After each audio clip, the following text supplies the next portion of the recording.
pemain Buiram. 1 tumbang, 2 tumbang, dan winner chicken dinner didapatkan oleh Alter Ego Limax. Sebuah WWCD yang membuat kita harus mengatakan Alter Ego layak dan pantas ada di PMGC Final. Alter Ego, go! Luar biasa sekali pertunjukan yang ditampilkan. Kami tidak pernah menyangka giliran ini akan datang. Didorong dengan dukungan dan harapan yang membuat kami percaya bahwa kami tidak sendirian.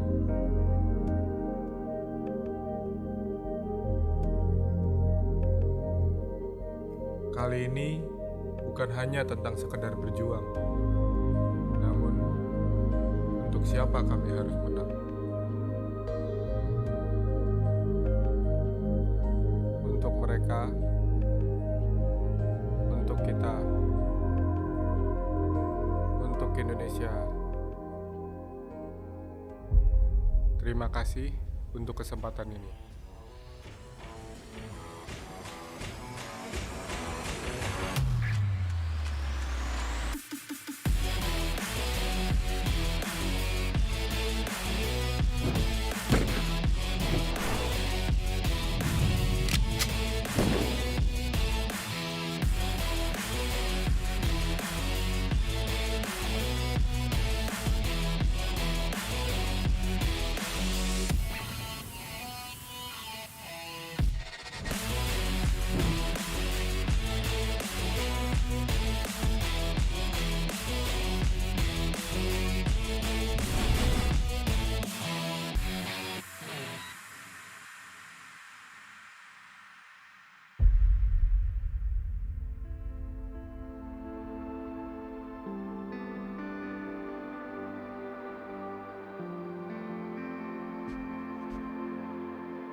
Sangat disayangkan ternyata Titan join fight di sini tidak hanya Alpha 7 hanya menyisakan satu yang terakhir Liquid. Low banget Liquid, granat. Oh no, granat tersebut memulangkan semua pemain Bigetron.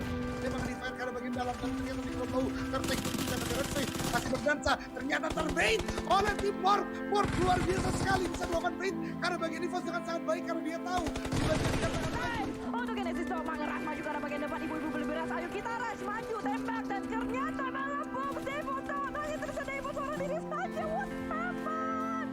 Sangat disayangkan.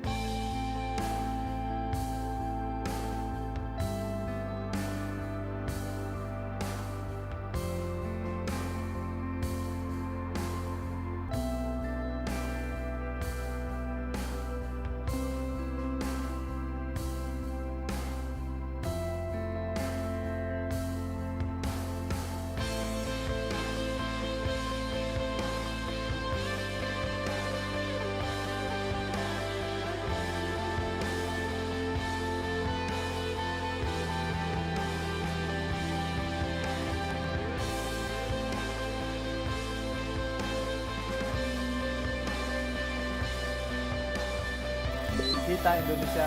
Kita Indonesia. Kita Indonesia. Kita Indonesia. Kita Indonesia. Kita Indonesia. Kita Indonesia. Kita Indonesia. Indonesia.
яаж үзэхлийг одоо чамд харуулъя.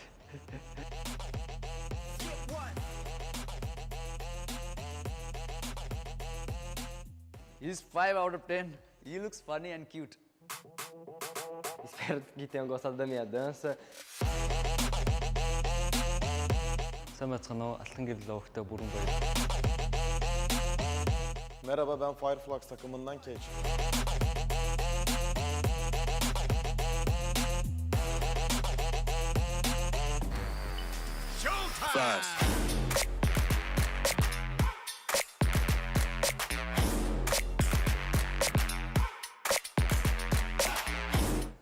За би чамд 10-аас 7 оноо өгье.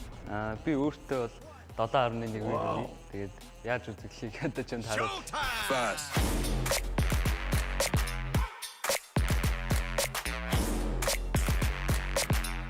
5 points çünkü hareketi yanlış yapmış. Şimdi size doğrusunu göstereyim.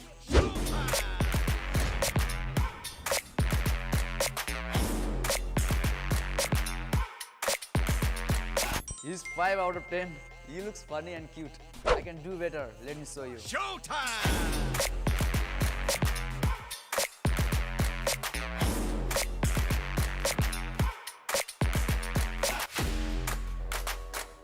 Então, como eu disse, esse é o maior sonho de todos nós aqui do time. Então, a gente vai dar o nosso máximo, treinar bastante, estudar bastante, como se fosse o último campeonato de nossas vidas. E vamos trazer esse título aí para a Inf e para o Brasil. E é na raça que ganhamos. PMGC Grand Final'ında hedefimiz şampiyonluk. Ayagor Khali. This time we are here to win. So we'll come back home with trophy. E torçam pra gente na final da PMGC, que a gente vai dar o nosso melhor para trazer esse título para a Inf e para o Brasil. Hashtag GoInf. Финал дээр та нарын тоглолтондоо илүү их анхаарах байх гэж бодож байна. Бид бол стад бааш. Финал дээр уулзцгаая. Asla pes etmeyiz. Fireflux never play with fire. Thank you for watching, guys. That's all from TQK. See you guys at Grand Finals.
fans, both at home and here in Jakarta, welcome to the final day of the 2022 PMGC Grand Finals.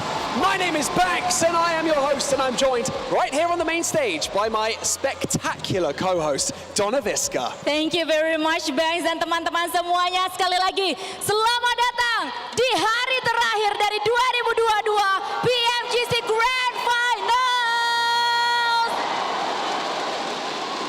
Luar biasa sekali energinya. We loving it here. Dan teman-teman sekalian, saya Donna Visca senang sekali sebagai host kalian bersama dengan partner saya yang kece luar biasa di sini, ada Banks. Tapi mungkin sebelum kita mulai pertandingan ini, kita mau dengar kali ya yel-yel yang tadi tuh, yang tadi belum on air, kita ulangi sekali lagi kali ya. Boleh ya? Boleh ya? Indonesia! Everybody!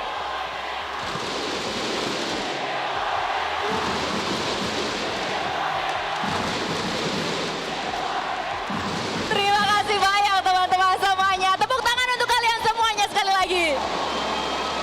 Yesterday, we saw matches 7 through 12, and we have just 6 matches remaining before we distribute that $1.5 million prize pool and, of course, crown our PMGC champion. Ya, sejauh ini kita sudah menyaksikan total 12 kali pertandingan selama 2 hari kemarin.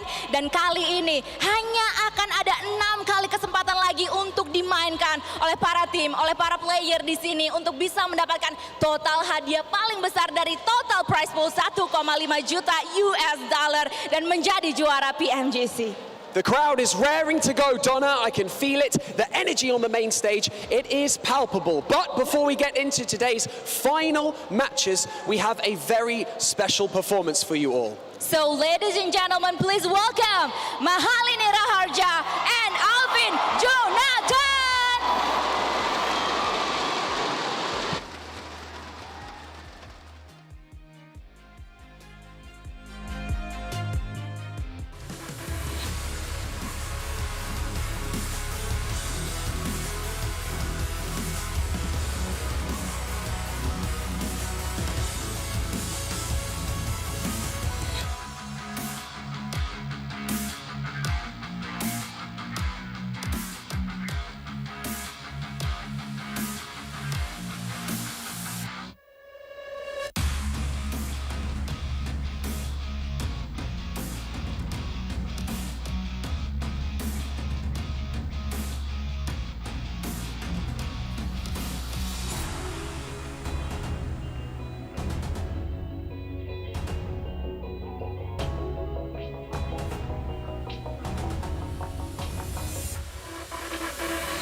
yang telah terlewati.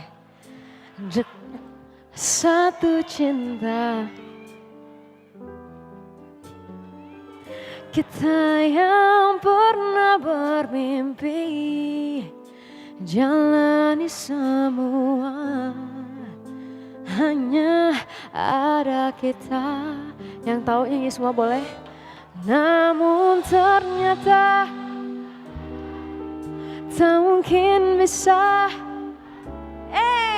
Restunya tak berpihak pada kita semua. Mungkinkah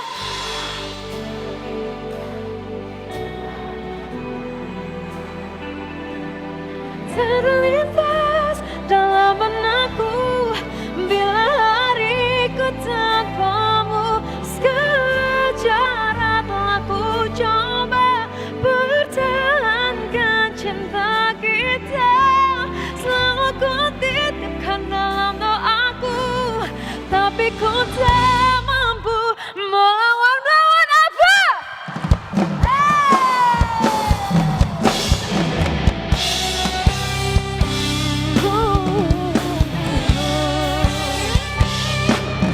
Namun ternyata pada akhirnya tak mungkin bisa ku paksa. No, no, restunya tak berpihak pada kita. Mungkinkah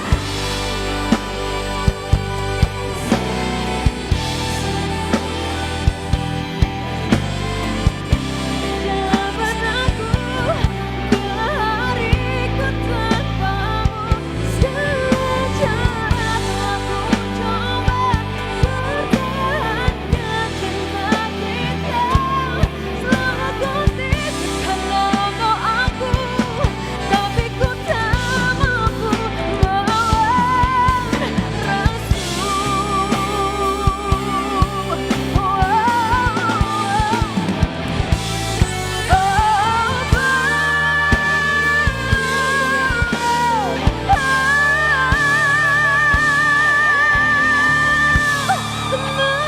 Mungkinkah aku meminta kisah kita selamanya tak terlintas dalam benakku bila hariku tanpamu. Segala cara telah ku coba pertahankan cinta kita. Selalu ku titipkan dalam doaku, tapi ku tak mampu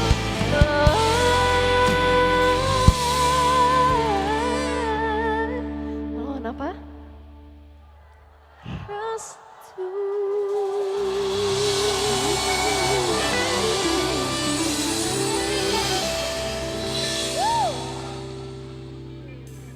Wow. PMGC 2022. Sebelum saya the next song, saya mau dengar alter ego mana sih suaranya? Woo. Oke, kebetulan karena diadakan di Indonesia, saya mau dengar sekali lagi semangatnya dari Indonesia. Mana Indonesia? Alright. Alright, karena saya udah dengar semangatnya, berarti kalau nyanyi galau nggak apa-apa sama saya tetap semangat ya? Siap ya? Benar ya? Sekali lagi, alter ego mana suaranya? Woo!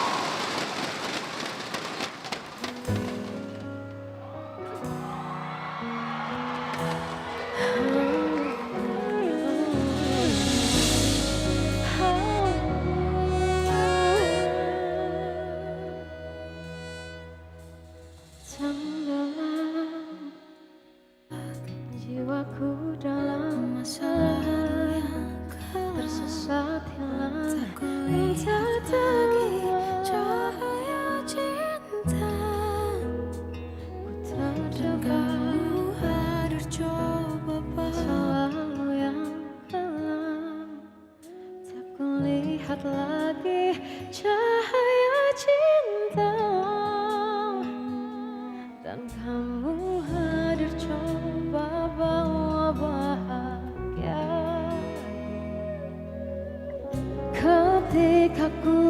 masih mati rasa.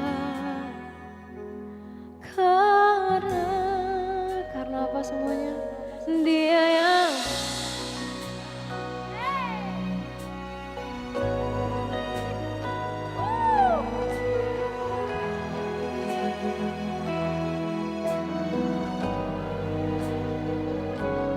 kamu yang pertama menyembuhkan luka. Tak ingin lagi ku mengulang keliru akan cinta. Jadi apa? Jadi kisah yang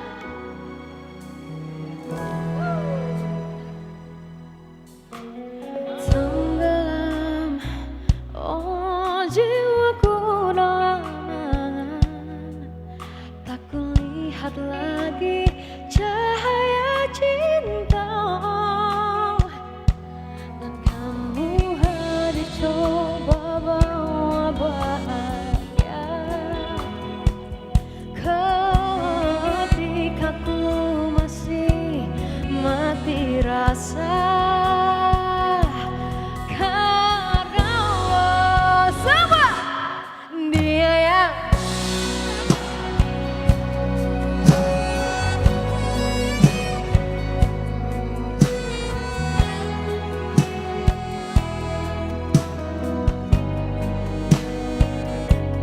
kamu yang pertama menyembuhkan luka.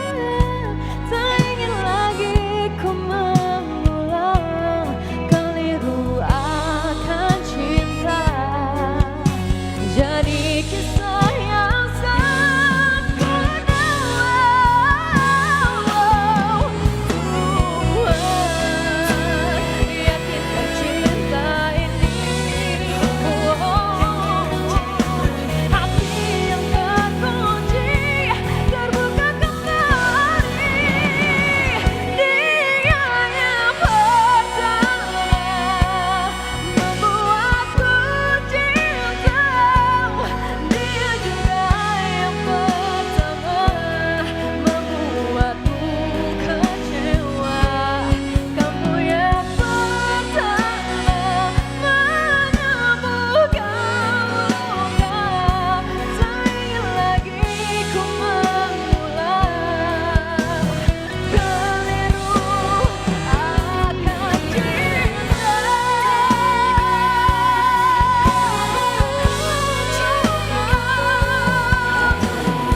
Dia juga pertama membuat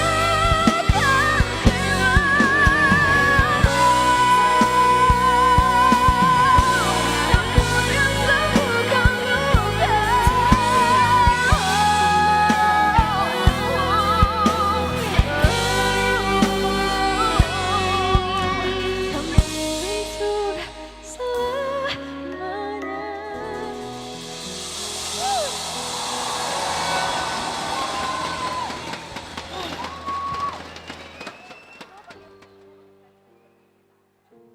Oke, mungkin kalau lagu kali ini adalah semuanya mungkin akan menyanyi salah satu masterpiece saya.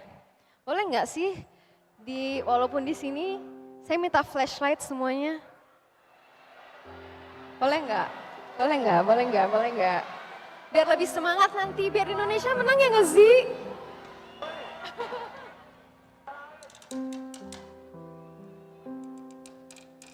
Saya boleh minta flashlightnya? Thank you so much, thank you so much. Terima kasih banyak, terima kasih banyak.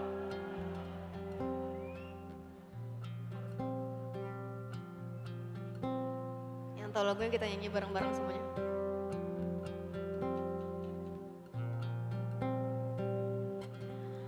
Mengapa masih ada sisa di saat kau pergi begitu saja?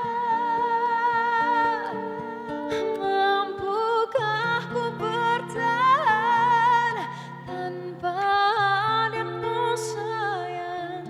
Tuhan sampaikan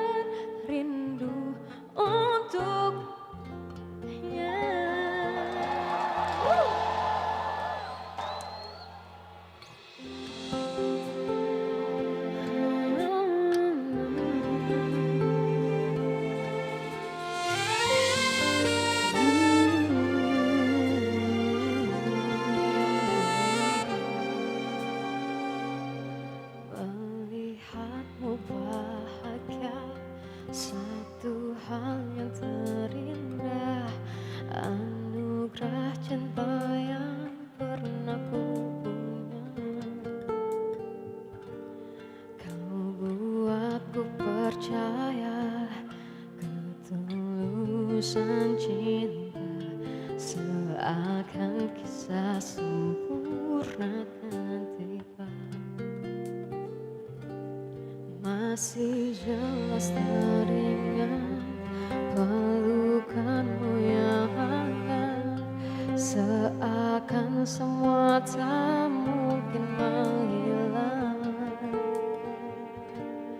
Kini hanya kenangan yang telah kau tinggalkan, tak tersisa lagi waktu bersama-sama. Mengapa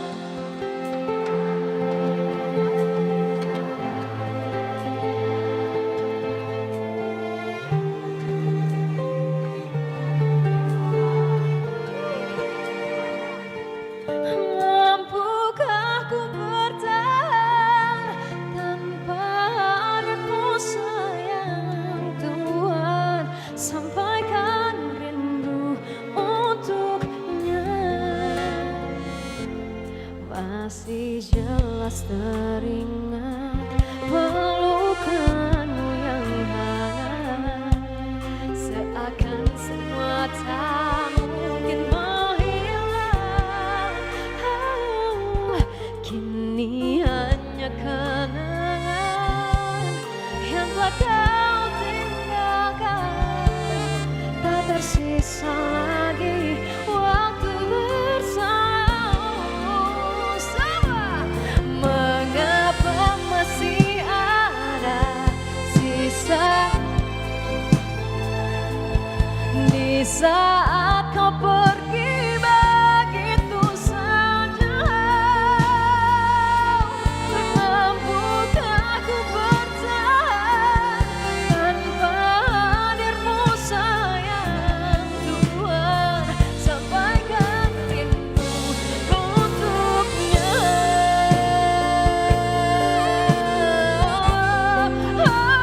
Masih tersimpan setiap kenangan,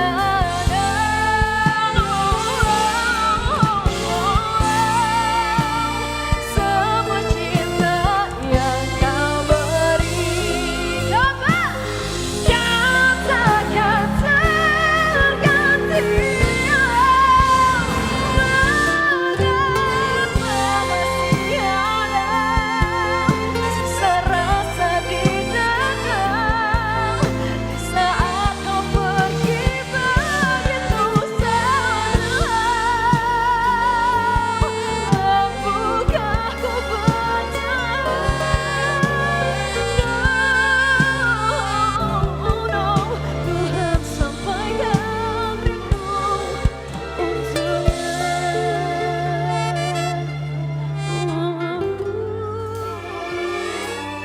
Sampaikan rinduku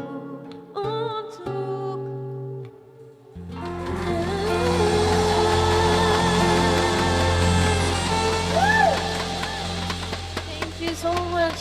Sebelum saya menyanyi di sini, karena saya sepertinya capek menyanyi sendiri, saya mau nyanyi bareng teman saya, yaitu lagu spesial. Ada yang tahu judulnya apa? Be the One. So please welcome Alvin Joe.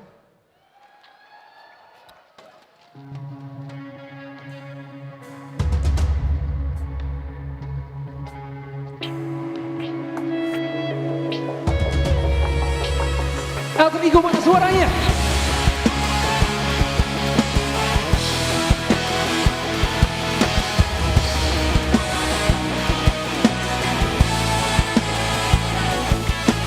Hold up, look down, enter the fray. Lock in, drop out, become a memory. No time to wait, so don't hesitate. Keep fighting till they know your name. Falling, plan of action. We don't lose, there's no extraction. Take them on, it's all at stake. The time has come, so steal your faith.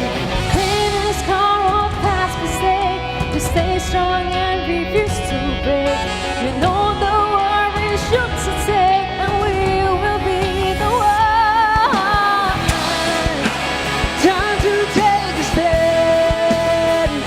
The world is in your hand, and you can feel the way.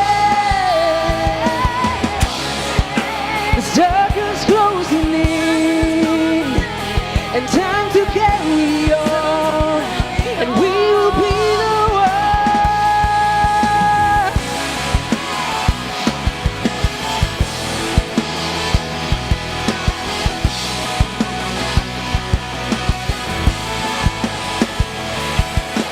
Roll the dice and hold them tight. Go all in the race to say. Roll your lies and wait for you. Just give it all, make it true. Find a hollow victory waits. Enemies will crumble in your way. Shake them off, it's time to move. You have everything not to prove. And pain is just no past mistake. We stay strong and refuse to break. You know the world is yours to take, and we will be the world. Time to stay. The world is in your head, and you can feel the way. You can feel the way. The circle's closing in. It's time to carry on, and we will be the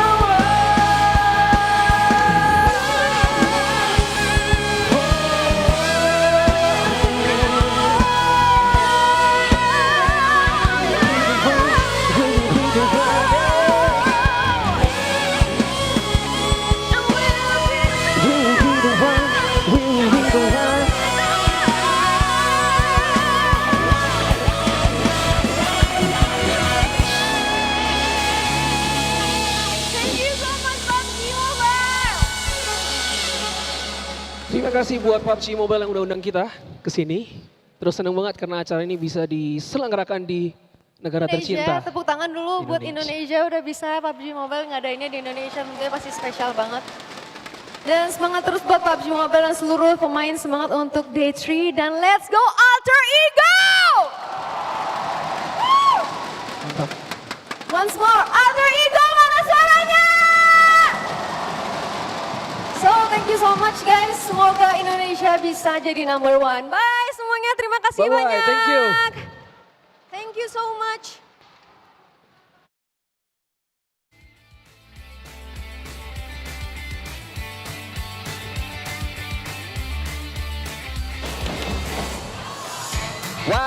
Wow, that was absolutely incredible. Thank you so much once again to Mahalini Rahaja and Alvin Jonathan for that incredible performance, wasn't it, Donna? Yeah, I couldn't agree more, and it is almost time for us to see the final matches of today, Banks. Yes, but before we get to that, we have to say a quick hello and have a quick chat with the home team, it would seem, right, Donna? Yes, jadi teman-teman semuanya, let's go aja kita sambut Potato dari Alter Ego. Let's go. Potato from Alter Ego, for those of you who don't know, but everyone in here does. I have to say, you know what, Potato, I guess it's fair to say that your performance yesterday and day 2 was better than day 1. What alterations did you make between those 2 days? Jadi sebenarnya ya kita bisa, fansnya banyak banget tuh, Potato. Jadi kita bisa dibilang lah ya di hari kedua kemarin performance kalian itu bisa dibilang lebih baik daripada hari yang pertama. Jadi ada evaluasi apa aja yang dilakukan selama dari hari pertama ke hari kedua kemarin, Potato? Kita evaluasi di eksekusi sama finishing di dalam in-game aja sih. Alright, so the execution and also finishing inside the game, they really do the evaluation over that. Well, one thing that we have to mention is the winner chicken dinner that you got yesterday. The crowd went absolutely wild. The national flag was being passed across everyone.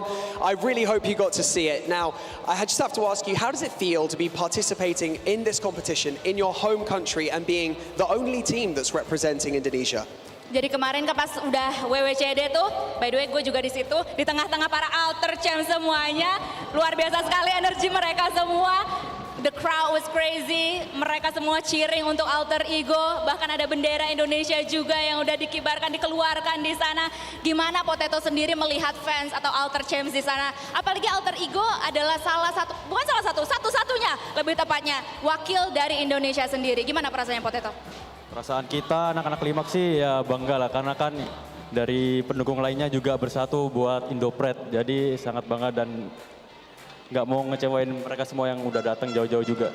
Alright, they definitely are very proud of their fans, especially with Indonesian fans. They are coming all together to support Indo Pride, which is Alter Ego here, and they definitely don't really want to disappoint all of the fans here. Well, speaking of your fans, you know, I'd love to give you the opportunity to say something to them, to your friends, to your family, and to your fans who have supported you throughout this entire year, all the way up to this point. What would you like to say to them? Jadi mau silahkan sepatah dua patah kata mau disampaikan untuk para fans di sini. Untuk semuanya mohon dukungan dan supportnya karena masih ada 6 game, semuanya masih bisa terjadi apapun itu. Yes, of course, semua masih bisa terjadi teman-teman semuanya. Please support Alter Ego because they still got 6 matches left, still 6 matches to go, and everything can happen inside this game. They definitely can go up in the leaderboard as well. Well, Potato, thank you so much for joining us in your pre-match interview. We're going to let you go back to your booth and practice, get the rest that you need, and get ready for that first match. And congratulations on all your success so far. You may now go back to your booth. Terima kasih Potato. Sekali lagi Potato. And now, I believe, without further ado, it is time to go over to the analyst desk where they can break everything down before we dive into our first match of the finals. Jadi langsung aja tanpa basa-basi lagi kita lemparkan ke analis desk kita untuk bisa break everything down sebelum kita masuk ke game yang pertama. Jadi analis dan juga host kece kita silakan.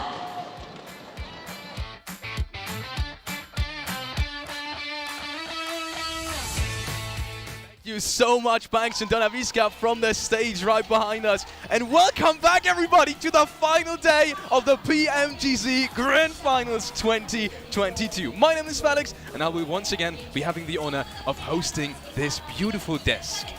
My goodness, a fantastic and beautiful, surprising year of PUBG Mobile esports lies behind us, and it all comes down to this day. A world champion will be crowned today, and we will find out who will be the one. And who better to do that with than Maxman and 7 Worlds Gaming? How are you guys feeling? Fantastic. I mean, we had 2 great first days of play here for the Grand Final 7, and now we're ready to crown our champions. Is it going to be Nova? Is it going to be a new team for the first time? I have no idea, but it's going to be wild. We'll have to wait and find out, and I'm actually, you know what, the Alter Ego got to me. I borrowed the jacket from the coach of Alter Ego, and I'm looking forward that they actually have good performances. Yesterday's pop-off from the crowd was amazing, and I want to see that. I want to see that again. We will see whether or not they will be popping off in just a couple of minutes. But first of all, we want to take a minute to thank our beautiful sponsors. First of all, Sony and Sony Xperia 1 Mark IV's beautiful smartphone. Also, Sony Xperia Stream, which were co-developed in collaboration with professional esports players. You can play PUBG Mobile with Xperia Stream's total cooling system and multiple ports for intensive gaming and streaming. So if you want to share your highlights, if you want to stream on any of the social media platforms, you will be able to do so with no problem at all. Also, we want to thank Prime Gaming. In case you haven't heard of it, make sure to sign up. You'll get free games, free in-game premium content for lots of games, also for PUBG Mobile. So make sure to sign up and head on over. The links, you can find them in social media and in the chat. And also, we want to thank PBESI, which is the local esports association in Indonesia. Thank you so much also for supporting this beautiful event right here in Jakarta, Indonesia. In case you haven't seen it, most of you probably have, but if you haven't, you can vote for your favorite team. You see the graphic right there at the bottom of your screen. You can vote for your favorite team in the Grand Finals, and you can find PMGC tokens in Erangel, and you can use them to vote for your favorite team in the esports center. Make sure to open up your app and check it out. And last but not least, make sure to follow us on our socials. We've got plenty of them, and you can see them right there on your screen. YouTube, Instagram, Facebook, TikTok, and Twitter. You can find us in the name PUBG Mobile Esports. Make sure not to miss us on these socials, and you will be informed about all and everything in terms of esports. Literally everything's there. Like, everything is so condensed, and all the highlights, all the players, everything that's going on inside the next year, you will not want to miss all these beautiful information and socials. Let's get over to what we actually have in store for today, because this is the last day of PMGC. Yeah, last day of PMGC, 6 more matches now remaining, 7, and gonna see how things are gonna be coming out. We had some comebacks happening in the second day in particular. So many teams are so close. We'll look at the rankings later on, but I would almost have to say almost every single team have a shot in these next 6 matches to make history. We were talking about it before we actually started. We were looking at the leaderboard, which we will show you later, and we're like, yeah, almost any team has a chance. Yeah. If they can get a win right off the bat, they might put themselves into contention. And I mean, look at some of these teams. Some of them, I will have to call them out. I kind of expected to see more, but there was flashes of greatness yesterday. So I'm looking forward to seeing if we're going to be seeing that too from some of the other teams as well. Exactly. I mean, some of the teams are a little bit lower, right? The reason why we say it's still possible for them is they need to start off hot today. And if they do so, they can be back in a race to take the trophy back home. Let's take a look at the top 4 damage dealers inside this PMGC final so far. Starting off with the top from Starwood. Godlike Starwood, my goodness. He had a banger day yesterday, Alex. I can tell you that much. But still no chicken dinner. I do want to see a Starwood chicken dinner happening eventually. But if there's one player that's going to stand out from Starwood, well, Godlike Starwood, it tends to be top pretty consistently. And he's got the white hair buff now. He's on point. I was expecting the red hair, but you know what? I'll take it, especially since he is currently #1. But then you can see Revo. I mean, Alpha 7, even though they were very quiet yesterday, it's impressive to see that Revo was able to still perform and be up there with the top 4. And then we go to the top 4 knocks. I mean, S2G, I can say I expected them to be in top 5, and man, they're currently in contention to definitely get that win. 64 knocks out of them. Strong, insanely strong second day. We were saying it, they were not too consistent when it comes to getting elimination and placement points in day 1. They worked on that, they improved upon it, and that is why they're currently in that top 3 podium position as of right now. And the thing is also, Silas doesn't need a team. Very clearly. This man, give him one nade, squad wipe. Okay, true, but then we have to be careful with Nova, right? We saw day 2 Nova yesterday, and they definitely pushed up. We heard it from Paraboy. They expected to be in top 5. Well, guess what? They did. They set themselves perfectly to be exactly in top 5 and try to chase down some of the teams at the top, like Inco Gaming. So it'll be interesting if they are actually going to be able to catch them up. Talking about past performance, let's take a quick look and have a quick recap at what's been happening so far.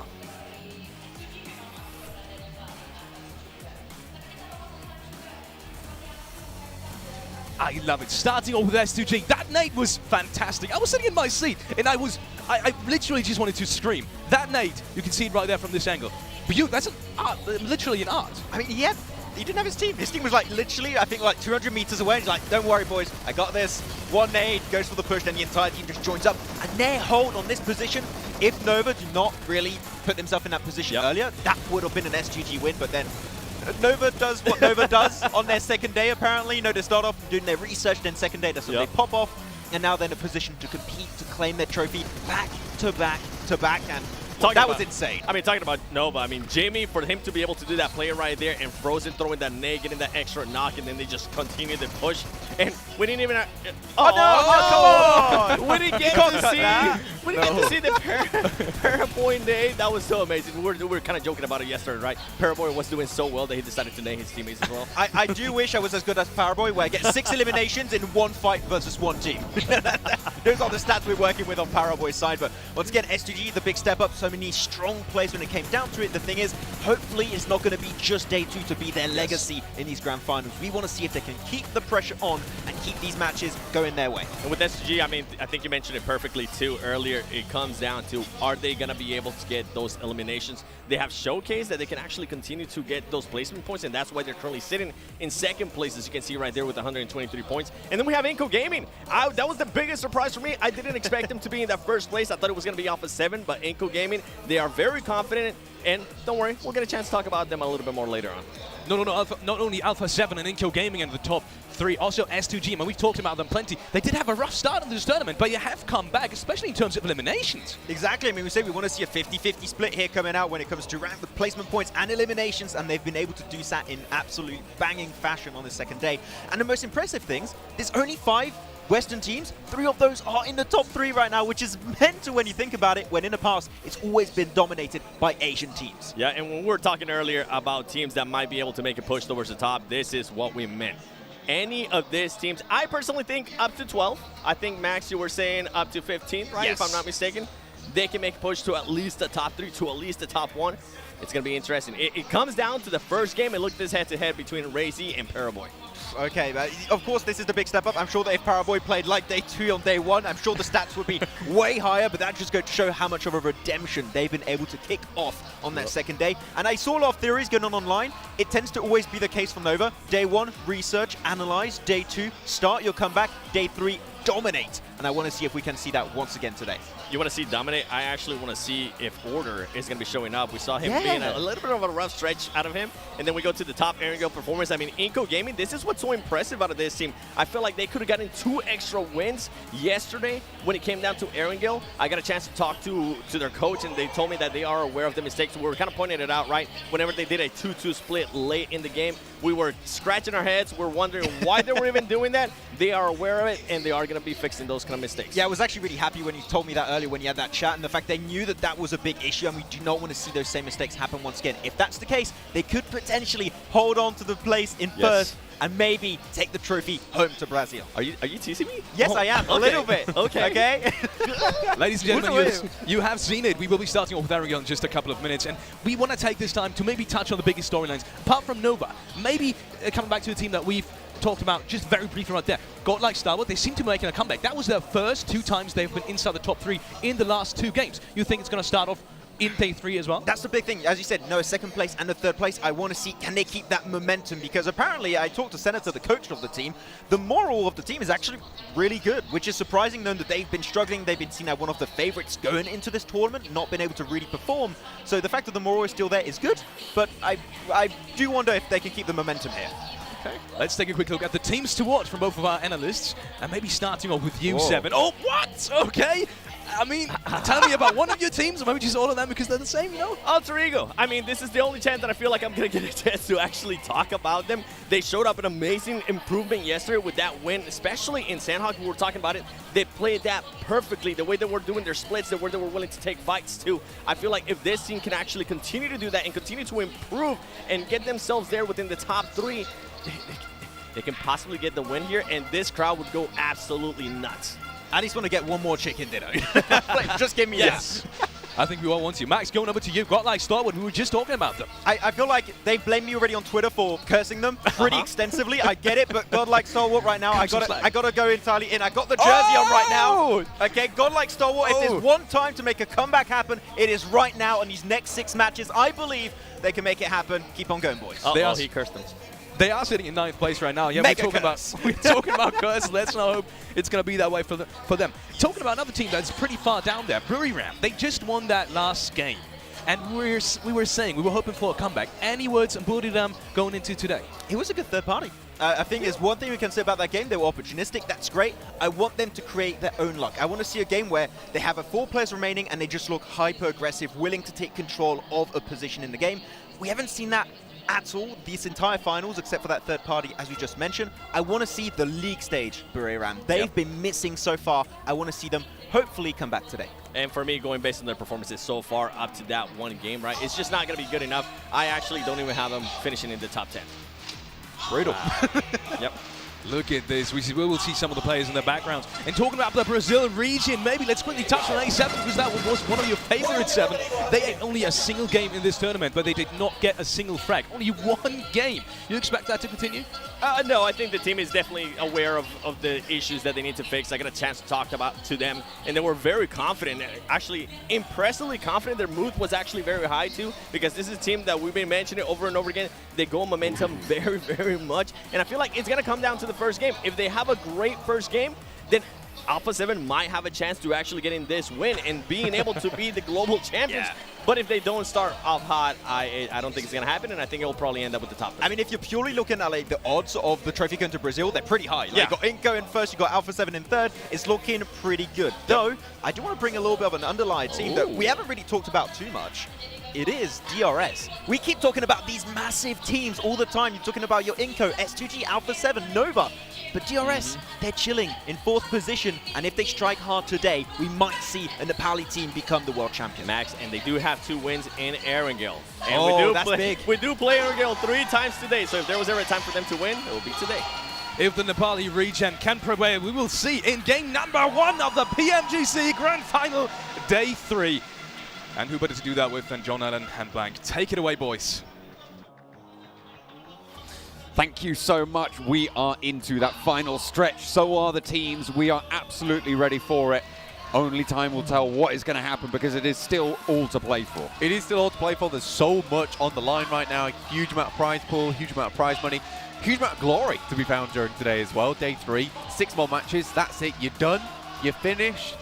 And that will be the 2022 book to a close. And I'm very, very excited to see exactly how that last chapter does finish and what it sets us on for next year. Because if it is the 3-peat coming through from Nova, once again, teams will be looking to dethrone that king right at the top next year in Turkey. Or will we have ourselves a new PMGC Grand Champion looking to defend next year? I think that one of the crazy things is that right now with the way S2G is currently playing, and you keep saying this, John, is that they could certainly be the winners. And it could be a home ground team defending over in Turkey. It would be amazing to see. It would be quite the story as well to see if S2G can keep that momentum going throughout the year as well, because that's going to be an important factor moving out of this tournament. But we've got to think about that later, Blank, because right now they've got to win it first if they want to be defending champions. Plenty of other teams, though, wanting to challenge for that title. You talked about defending champions Nova.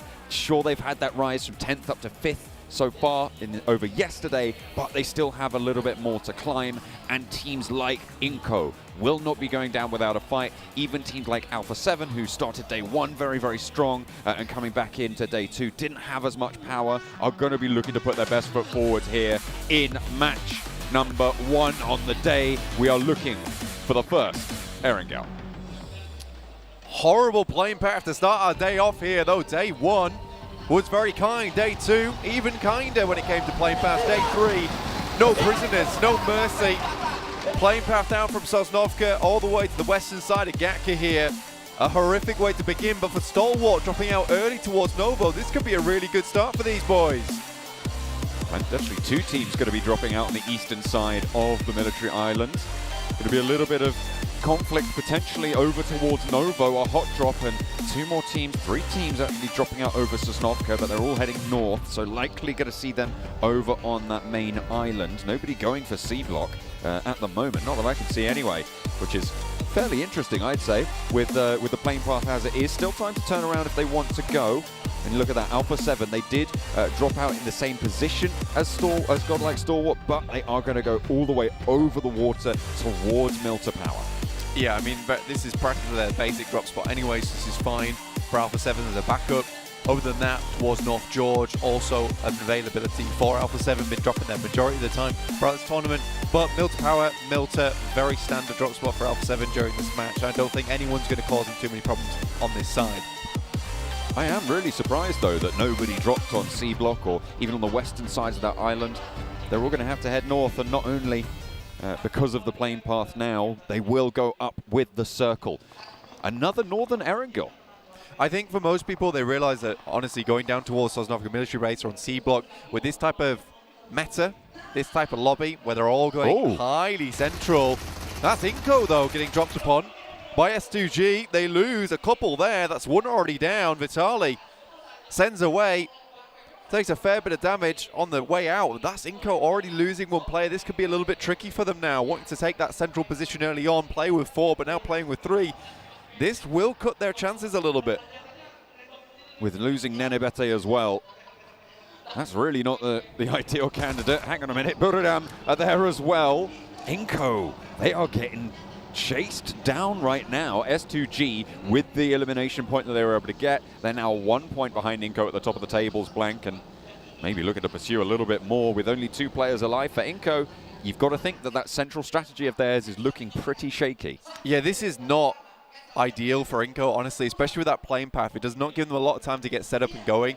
Inco is a team that tends to do very, very well towards that end game, honestly, John, and that's where they find their big rewards. And you can also get yourself some big rewards from 2022 PMGC Special Crate, only available till the end of today, January 8th, so make sure you get hands on that whilst you still can.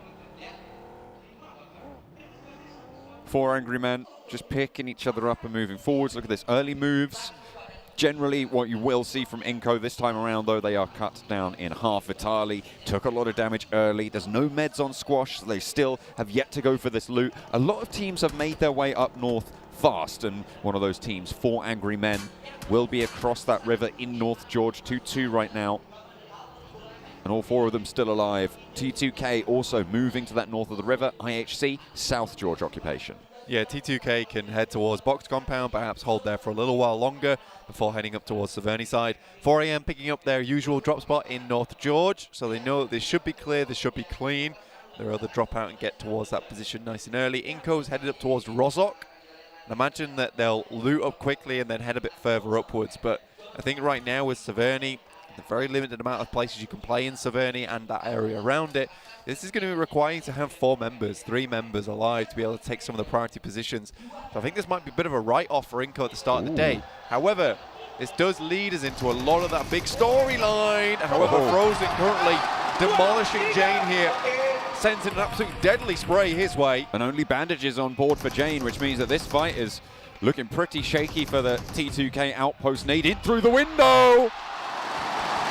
You only need 1 HP to be able to lob those nades through, and that's going to be a flush. Frozen eliminated by T2K. For Nova, that is such an unfortunate result. Like you said, Jane being on practically no HP there, perfectly lobs that grenade through the window. Will take down Frozen. Now Nova starting the day where they wanted to have that comeback, where they wanted to have that domination on day 3, to send them towards that upper side and really be in the fight for those number 1 and 2nd spots. Realistically, they want the trophy once again. But right now, it's S2G and Inco hugely pulling ahead. With Inco losing 2, it might just be S2G creating an even bigger buffer between them and the rest of the teams in this lobby. Alter Ego. They have absolutely spurred the crowd to hysteria sometimes, especially with their chicken dinner yesterday. But they do still have their work cut out for them. 15th place right now, 65 points on the board. They aren't lost. I think that's what we can say for them. But they did manage to get the chicken dinner, and the one that they did get, it was fairly convincing. Yeah, it was a good chicken dinner. I was talking to Denny about it, the coach from the team, saying that, you know, they were given the circle. I had to be nice to him. I was like, look, you're given the circle, but you still have to play that out correctly. Take that win. I think that Indonesia could be certainly proud. And he said, yeah, well, we changed a few things, and we've worked on it. And again, this is PMGC. This is the hardest PMGC we've had in basically forever. So for Alter Ego to continue performing like this, it's really good to see. And I don't think there's a single team here that has underperformed massively. Maybe VPE, you could say, currently at 45 points, but there is 6 more matches still to go. Maybe they can change things. Nova at the top of Everest after getting backed off the position in the compound across the river by T2K with a sneaky little nade. Godlike Stalwart moving on the southeast side as IHC and Fireflux in the crates near Georgia Pole, looking to lay claim. I think Fireflux, yeah, they have just been trying to move in on that west coast, and Solke gets spotted. IHC want to close the jaws of this, moving 2 players up to the warehouse. Solke into the vehicle as well, looks to hop out as they will have heard that one. The engine did switch on, and 2 players going straight on in. Solke with a challenge now, half HP, going to be tricky to make it work. UMP to move forwards, a lot of damage sent in, but Solke's being flushed out. Goes for the challenge, and it is IHC to take him down. Solke falls, and the rest of Fireflux divert attention. They flee, go back south. Very nice stuff there coming through from IHC. Well, let's get themselves few, or at least 1 point, right? That 1 elimination, but it gives them a nice little platform to play from going forward. Order 50 eliminations. I mean, it's difficult not to go for him. Yuhai did have 49 though, so you gotta respect that. Just a little bit behind Order, who is kind of too good. Let's be honest. 4 Angry Men. They've been making a little bit of an impact themselves. Currently 93 points, 7th place. Nova only 3 points ahead of them. Svan, the legacy player from this roster, keeping them in and leading from the front, really. I feel like this is a roster that has had quite a lot of power with it. Yeah, WWX has been doing a very, very good job as well for that team. They've been putting in a lot of work. I don't think there's really anyone on there that hasn't pulled their weight. And I think that's exactly what the organization wanted. Yes, Svan is great at leading that team, and he certainly does look like he has a ton of experience on board, but I think they have created this core now which is quite strong and is certainly something that will carry 4AM to even greater heights coming in towards that future. They're not that far behind some of these big teams towards the top. I think it was 93 points they started on today, which is fantastic. That still gives you a good running, 30 points behind the front runners. That's just one big chicken dinner. And right now, with where they're currently sat, they maintain a lot of the control over towards that northwestern side of the circle. And a lot of times, 4AM really struggles when they lose players early on. They're not able to get themselves set up. They can't play their splits. They've been given enough time now, I'd say, that they can set themselves up for a very strong late game without losing players at this current moment. Means that I think this could be a good 4AM game. Influence came in as well, shimmying around on that northern side. Alpha 7 just a little bit to their west right now. Influence came in the lowest scoring Brazilian team, but in 8th place with 91 points, still in that contest, which is saying something. 3 Brazilian teams here in the finals.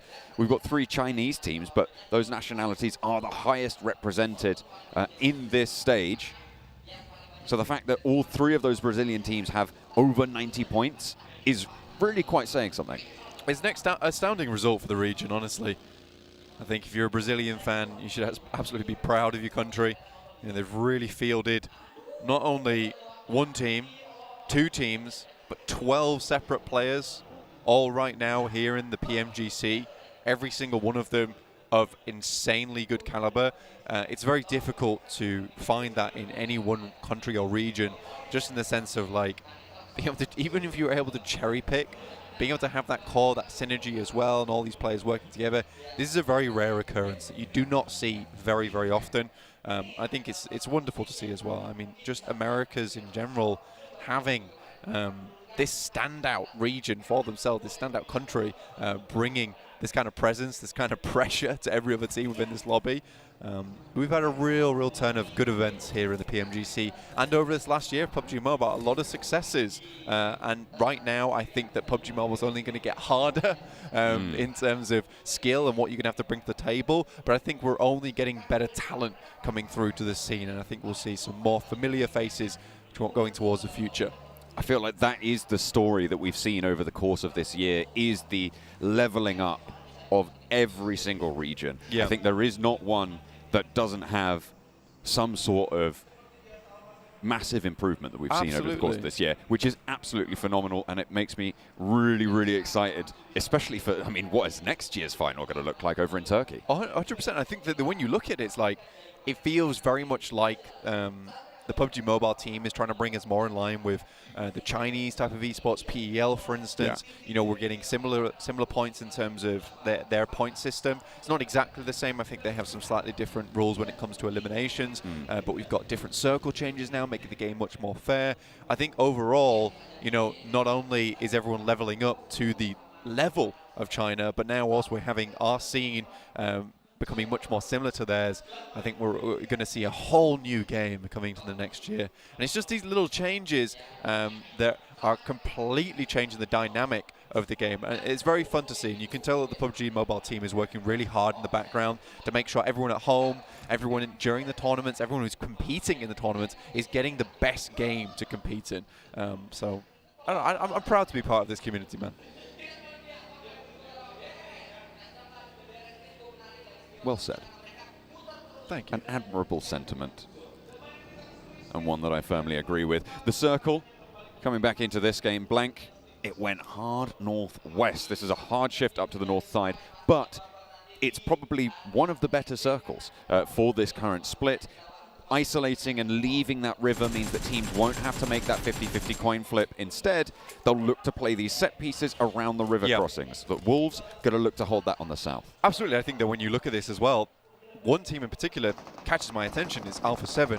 Not an easy push, not an easy rotation for them coming up from Mill to Power to suddenly being towards the center of the circle here, shooting range. But S2G currently taking a lot of casualties here versus Wolves. Just one player remaining, and it's Nova as well off in the distance, taking some bot shots. They have one player that might be able to get them back up on their feet, but there is an enemy team in the background. It's Stalwart coming through, and Hamzy G just sent for the water. Swim this one out. Paraboy with plenty of support of his own in this arena here in Jakarta. Going to be taking shots actually over towards everyone. Godlike Stalwart also third partying in. Beautiful wants to confirm these flushes. 2 players active for the Wolves. And he moves up on the ridgeline. Hamzy G is beneath him. Needs to be careful, but there does seem to be some backup there. Calci, Silas, both going to be flushed out. Now they can turn their attention to the reses, unless Hamzy G has something to say about it. Floating around near the boat. Remember, spots it. And there's no way Hamzy gets up here. Goodness me, the top 2 teams looking like they've come out of the ring with Muhammad Ali, because honestly, they look battered at this stage of the game. I think that you're looking at this, and this is a great opportunity for teams underneath them, 3rd, 4th, 5th, 6th here even, down to 7th. They could jump up now. This is a great opportunity. The fact that Inco, as well as S2G, aren't really going to profit very much from this game if they don't get their players in towards that end game in the first place. This is a very, very wild start to our day 3 where absolutely no one's safe once again. The southwest side being overseen by 4 Angry Men. We talked about how strong their position was for quite a while, actually, and now Vampire are finding out just what a difficult position it will be. The circle gives 4 Angry Men as well some legs into the next phase. On the south side of it, that cut does keep them in, but Vampire going to have to push further north. I think when you look at 4AM's position, it's actually incredibly good. Purely with where they're playing, they have a massive amount of high ground looking down towards the players underneath.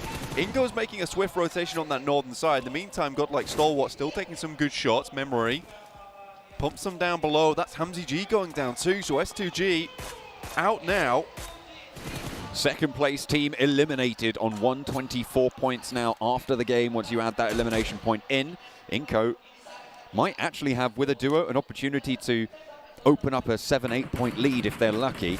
See how much further they can go. Godlike Stalwart not stopping with just the one team. They want to try and take a second as well. They want to ruin the day of Wolves.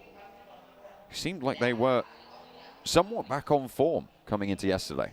Looked a bit better. I think that was just a case of being able to figure out the lobby. Again, one of the invited teams. They didn't get to play with these circle settings throughout group stage. I think for Alter Ego, again, still very admirable for this team to be where they currently are, considering they didn't get a lot of practice during that group stage against a lot of these teams and the new circle settings. It's a lot to come into, a lot to figure out on the fly. Wolves now going down. Inco moved across that northern side, like I said before. A bit of a dangerous push, but they made it happen. Unfortunately, Influence came in the wings on that northwest side. That will be a problem for them later. 4AM, though. Spot Nova coming towards them. Already find one, and I think it might be lights out for Nova at this rate. Nova with just order now to keep them alive. Repositions, maybe looking for the res over onto Paraboy. Will not be the easiest, but no, they aren't actually going to try and make that one happen. Probably wise. Only one first aid available for order in the meantime. Catch from Fireflux. 3 of those players alive as well, as Godlike Stalwart rocks straight on up into T2K. Scry has gone down, but they send Rig on kneeling as well. Pika on the inside of the shack finds a player, gets the knock. And Godlike Stalwart turning up the heat. Maxman with the jersey. I mean, you can only curse them for so long, right? It's got to cancel out at some point during this day, and it feels like it's right now. 6 eliminations. Good stuff. Alter Ego on the prowl, though, from afar. Shots coming through. Stalwart taking a heavy amount of punishment. Should be able to get some reses off, some meds through. Vampire Esports also looking towards his position. Mini 14. Oh, not quite able to spot what they needed there for Fluke.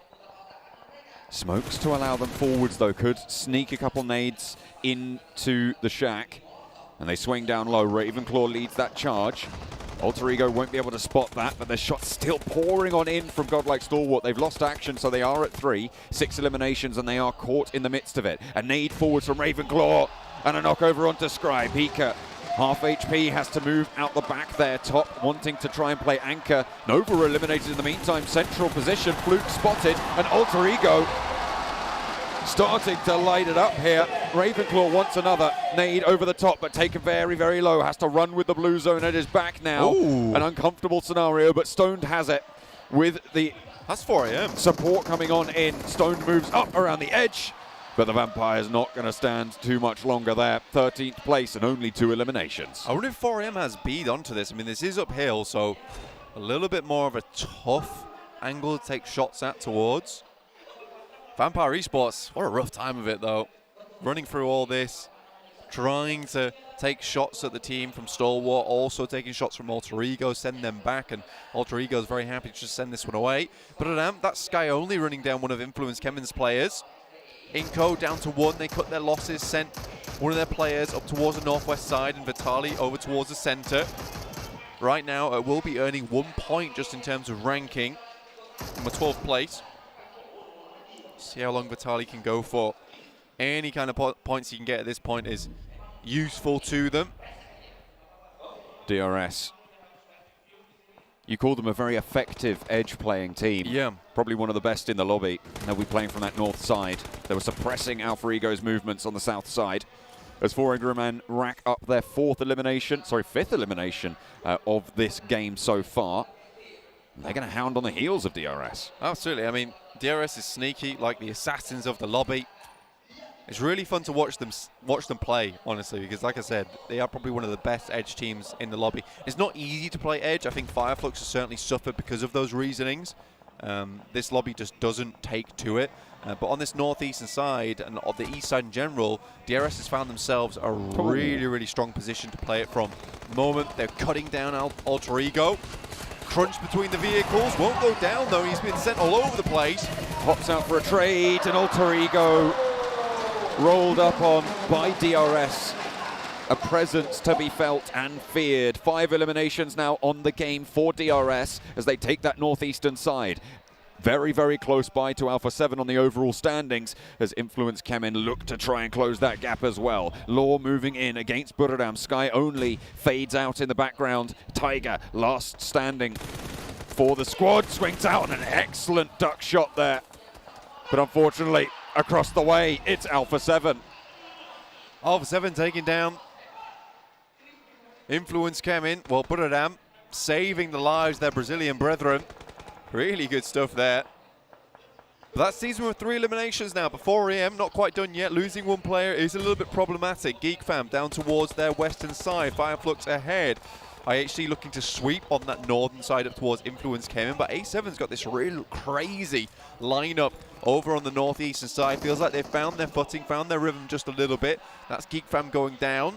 4 AM take themselves up to a hefty 8 elimination count. Sitting steady now with Stalwart, also on 8 eliminations. Influence Kemen moving on through. I say Influence Kemen, it's only Federal now. Sneaking past IHC and their edge guard on the northern side. Alpha 7 as well. Wide spread on that northeast side. Spotting IHC with Mafioso. Ziol gets away from the spray as the reload forced. Demo tucks it back behind the headland as well. And Alpha 7 not really going to find too much value other than suppressing IHC from swinging out on the north. 4 AM, unfortunately, lost 1 player, but they do get the circle now. There's a very good chance for them. I think for 4 AM, if they get a massive game at the start of the day here, it'll see them in a position where they can fight out for that first place spot. Inco, though, still alive with Vitali. So good at just remaining in these games. Some more shots coming through. 4 AM take this up to a 9 elimination game. Set themselves now over 100 points total. IHC pushing in from the north. Corralled by Alpha 7 somewhat and directly into the lines of fire with 4 Angry Men, who have been a massive force. As you'd said, 9 eliminations so far in the game, but they will hold their line. This hillside has been their sanctuary for so long. It's a really difficult position to push up on. It is quite difficult to hold, though, as 3. When you have 4 players, it is infinitely easy just to keep players off that position. But WWX has to hold the southern side all by himself. So if Stalwart, DRS, wanted to swing in on that side, he'd have to hold it basically a solo gunman, because as soon as he goes down, they must weaken that northern side, which is another really good point to just crash upon. So it's going to be difficult for him. It will have to be perfect play here onwards for them. They want to hold this position, have a really dominant game going forward. This eastern side has to clear itself up first. A7, DRS, T2K all still going. Oh, nade from Legend. Gets value on that one. 2 knocks found, and DRS cut in half for the moment. Legend looks to burn them away with that Molotov as well. Rules and Delta, they're not moving. Are they just going to give this one up? It seems like they might. Killer, very, very tricky to get him back up, but that is massive. A solo player from T2K could have just changed the tide of the northeast side of this fight. Alpha 7 now with so much more room, and they've already started to take care of IHC on their western edge. Yeah, IHC getting absolutely blasted apart at the moment. Alpha 7 really has just rocked this entire lobby's lives. The sound of resounding grenades, shrapnel all over the place, with Alpha 7's signature all over it. 4AM though, again, still hesitant to move. Pretty sure the circle's going to come down towards him. Not really much point in being too aggressive at this point, especially with 9 eliminations. You know, finishing this game out with second or a first place, ideally, would be perfect for them. Legend spotted. Rules with a little bit of retribution, and they will be able to res for a third player on the DRS roster, but that leaves Alpha 7 at the advantage. Inko still alive, by the way, in this engagement. I mean, this is just typical Inko, honestly. I think that they're just able to slip past the defenses and senses of a lot of these teams. And he's even taking knocks over down towards Pika, leaving Top as the final player. Vitali will finish off Pika with the help of 4AM. And now Top might be looking up that way, up to a 6th place finish if Vitali went down now. For 4AM, this is a really good circle. The fact that isolates WWX's position on that south side means there's less position to have to take care of on this hillside, which means they can consolidate their forces a little bit more. They do need to wait for that to happen, though, and it will be a little time. But with IHC and Alpha 7 in a chokehold, in a lock, which Alpha 7 is going to want to break right now, this could be difficult. A double roll-up, close range, up and personal. The old falls. Goodness me. Mafioso shots from the heavens as well. Take them out, but Mythic gets knocked and flushed as 4AM pinch another one away. Revo gets the heal off Mythic. Down and out. Honestly, such a good play from Alpha 7. Similarly, such a good play from 4AM, being able to take that point and flush. That means the team's down to 3. Their main advantage coming into this last circle, the fact that they were at 4 players total. Really, really well played. Look at the sniper lineup on 4AM as well. AWM available, Car 98K, a Mini 14. They have the long-range advantage. They can just get involved in all these fights. Vitali, though, 2 for 2, over on top of Stalwart. And that'll be them laddering up to a 4th place at least. Guaranteed 4th place. Points starting to rack up for Vitali. With their main competition going down early as well, it's going to be tricky. Here comes the roll-up for Alpha 7, 4 Angry Men. They do have a lot of snipers, but they've got a lot of firepower in those close-range fights too. Just Revo as the backline has been isolated. Revo moves forwards, a third of his HP, and that's swiftly snuffed out. 4 Angry Men are dominant here in the open fields. 4 Angry Men with more to do, though, against Vitali and DRS. I mean, I was saying from day 2 that the way 4AM was playing on day 1, I felt like it was in the back pocket for them. Vitali steps out for just a second. WWX with the M4 just sends the bullets in. That'll be Inko down, up to 15 eliminations now. AWM still in pocket. DRS, I still think that this is a team that can challenge versus 4AM. Circle will definitely be a big factor in this last engagement. This is massive for 4AM, not only because of the difference that they have in points to the top of the tables, but also to stop DRS as well, who are a team ahead of them. If 4 Angry Men can convert here, it's huge. 30 points is what we were asking for. Right now, 15 eliminations, a potential 3 more. 33 points total would be huge. WWX brings out the big boy. The AWM looks over towards that direction. Unfortunately, with DRS, with the circle at their back, they will have to move forward. So a knock at this point of the game, this stage of the game, it's not going to be too influential. Jing Chen picks himself up a vehicle. They know they'll need cover going into this last fight. through the smoke. This is so smart from 4AM. They really are setting up this end game very well. And they're already inside the next circle, which was their biggest problem, John.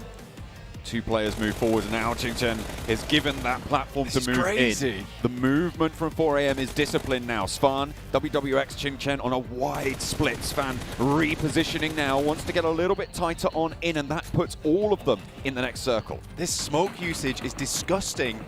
And honestly, at this point in time, I think 4AM's kind of played the winning move, right? This is almost checkmate. With them in such a defensive area, and DRS now forced to walk down the hill, coming into zone 9. But that's a great refrag, a great re-knock onto Chingchen. Now in a 1v2, it's going to be difficult for him to pick them back up again. Svan has to put the hurt down over toward DRS. That's going to require a first aid kit, but he finds another. Down to 1 in just Giante. Svan's taking this all home by himself. 15 eliminations so far. They want to rack up 18 blank. It would be a monumental 33-point game for them. And Delta is going to go down. A 16th point on the elimination card for them now this game, and Chingchen is rezzed. WWX has the nade, launching it on forwards. Behind the tree it goes long, and Renox rules. Gianti now, the last on the menu, and 4AM are hungry. They want to take it here, they want to take it now, and the top of the tables is not safe. A disgusting game coming through from 4AM. It was only a matter of time. Not losing members early on seems to be the key for them, but they got themselves into a perfect spot. A long run for them with that plane path up towards North George. Played it perfectly out to the edge. What a way to set this one up, John. Lovely to see. We said today anything can happen. Anybody in the top side of those tables can take this one, can move on up when it counts, and that has been proven. Match 1 here. We still got 5 more to go.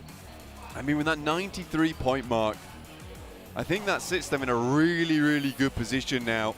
I think it's 126 points. I think Inco is still ahead, but regardless, that is what they wanted right at the beginning of the day, is to be in a position where the chase is on for them. And again, like you said, taking down DRS there, not allowing them to get a huge amount of points off the back of the chicken dinner, means that it's another team that might have been ahead of them that is a little bit more hampered by a chicken dinner they could have maybe got. Span with the MVP, of course, that had to happen there, John.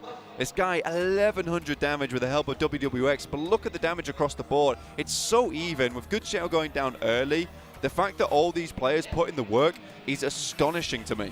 And they traded that off. Huge, huge value for the position that they held. Yeah. They got there so early as well. Set up off the back of it. I mean, taking all these long-range weapons, in which case they were just adding to these fights, getting involved just a little bit, maybe as an afterthought sometimes, maybe as just one knock, one elimination here and there. That was more than enough that by the time they got to that end game, you know, Alpha 7 taking that one elimination away from them, sitting them down to just 3 players, meant as soon as Svan found that backstop player, they had no one to res him. They had no one else there, and it was a Hail Mary from the 2 in front. He basically dealt with it by himself.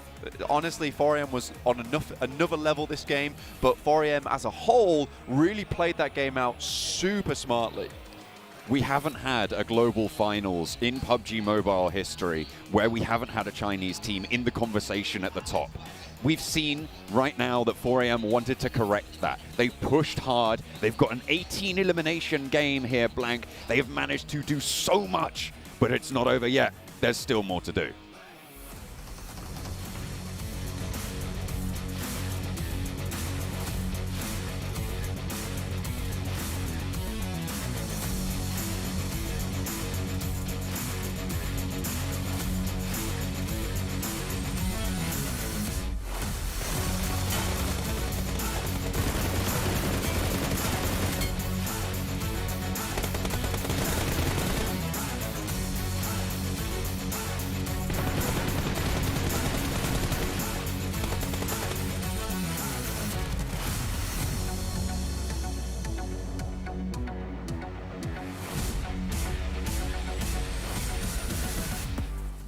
What an absolutely unbelievable game coming in from 4 Angry Men. They put on a show coming into day number 3, and that is the strongest game that we've seen so far in the PMGC Grand Finals. 33 points, Max. I think it's fair to say 33 points, that's going to help you pretty significantly. 4 Angry Men.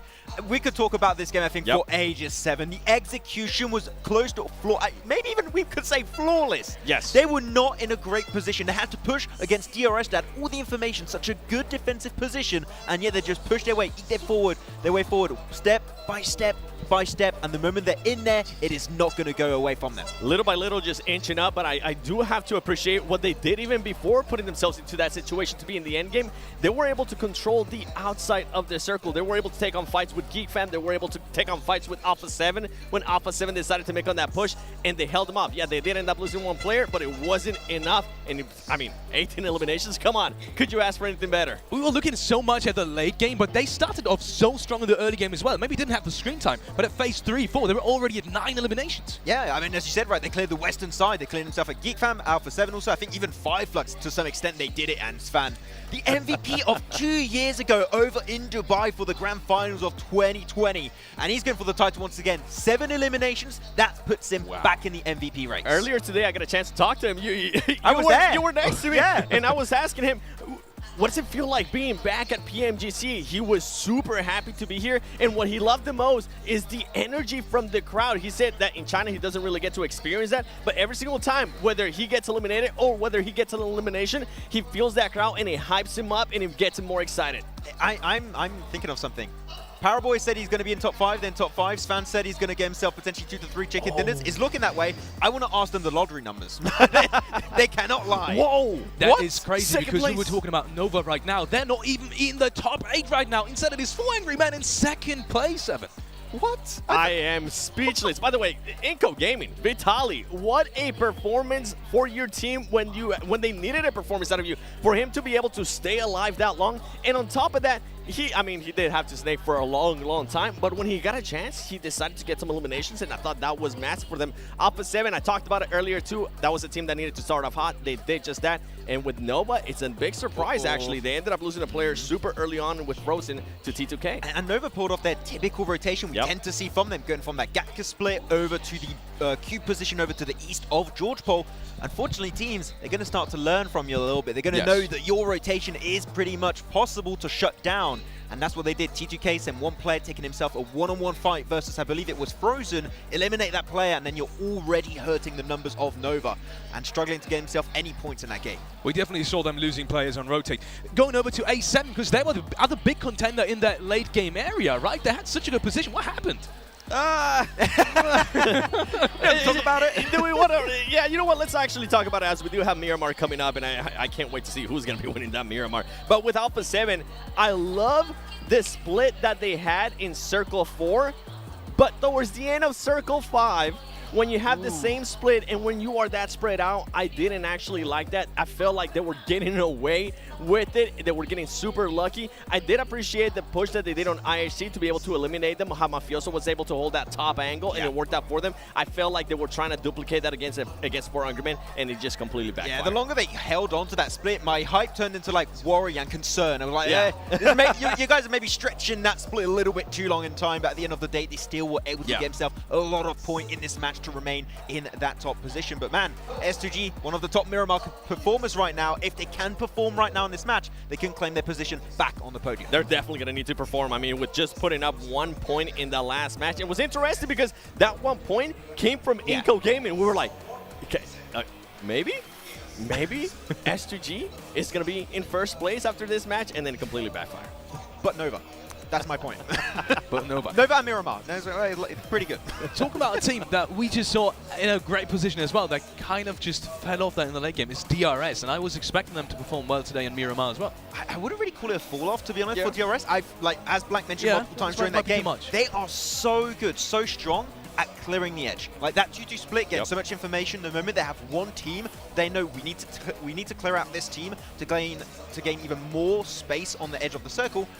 Regroup, full send it. I think they cleared like 2 teams at one point relatively easily too. And I'm telling you, they are a silent team. Sure, maybe not a team to get chicken dinners, but they get enough points where they could be in first place. I appreciated their passiveness at one point when Alpha 7 was taking shots at them, and I think Alpha 7 knocked one of their players. They decided to just back off a little bit more and let Alpha 7 be aggressive towards somebody else. It worked out wonders for them. But that is Erangel. I mean, that's a team that has 2 wins in Erangel.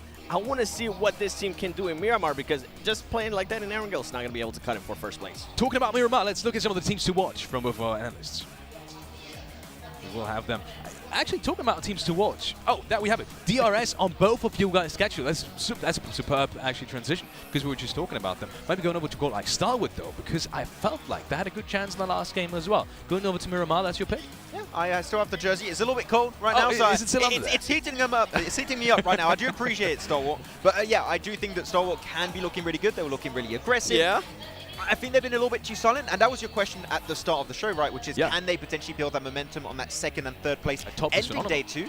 And seemed like they were looking aggressive. Sure, not a podium finish in that game, but for me it shows that there were some changes that were made, and I did talk to also Senator. They did make iterations for today, and I'm happy to see it. Yeah, I mean, Top was going absolutely ham in the last game. I think 5 or 6 eliminations on his own. Going over to you, 7, 4AM is on your pick, and I mean, they just had a phenomenal game. You think that's going to continue into Miramar? Yeah, I actually picked them way before they ended up winning when that they already last had match. 9 elims. When they were doing so well, I just controlled the other circle, and I think that's something that they're able to actually do really great in Miramar, that they have just gotten unlucky in certain situations. They got super blessed by that circle in Erangel. I want to see if they do end up getting blessed again, if they're going to be taking full advantage. I mean, to have 3 players over 1k damage, that just goes to show that they were being proactive, and I did pick DRS because of what I just said earlier. They perform really well in Erangel, but I want to see them perform really well in Miramar as well. And especially seeing Svan get himself 7 eliminations on that game, I cannot tell you how good of a storyline that would be. MVP 2 years ago loses the MVP title to Order of Brethren in the PEL to reclaim it back over here in Jakarta, Indonesia, in this season of the Grand Finals. 100%. Talking about one of the teams that's also at the very top. They just had the first frag, but also went out as the very first team. S2G. Any thoughts about S2G coming up? No. No, I think they just got caught with their pants down. I think it's kind of like a situation that happened. They were trying to go for River Cross. Wolves were there. I think even Stalwart third party that fight. So unfortunately, it was a smart rotation because it's always rough. As we know, when you have that phase 1, phase 2 circle, you got that river in play. It's about a 50-50 split. It's always going to make it really rough to pull off those rotations. So I'm not going to hold it against them. They were already looking so comfortable at the start of the day.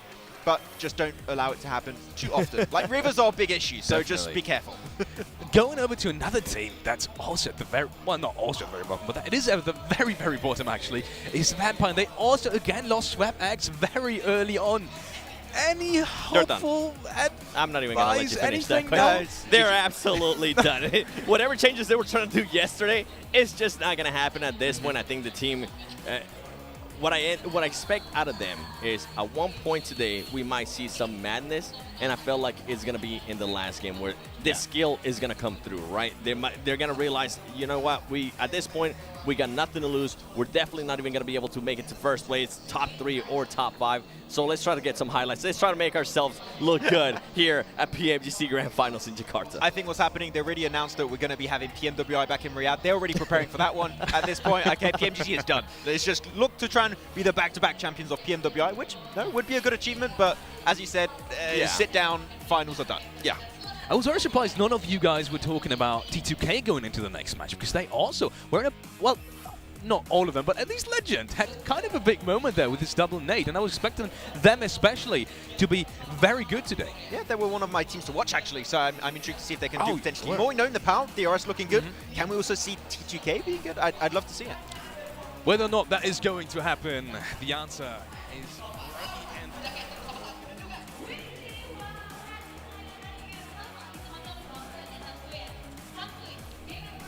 We are into, I think we're into, oh yeah, here we are. We are into Miramar for game number 2 on the day, match number 14. Only 5 matches remain now.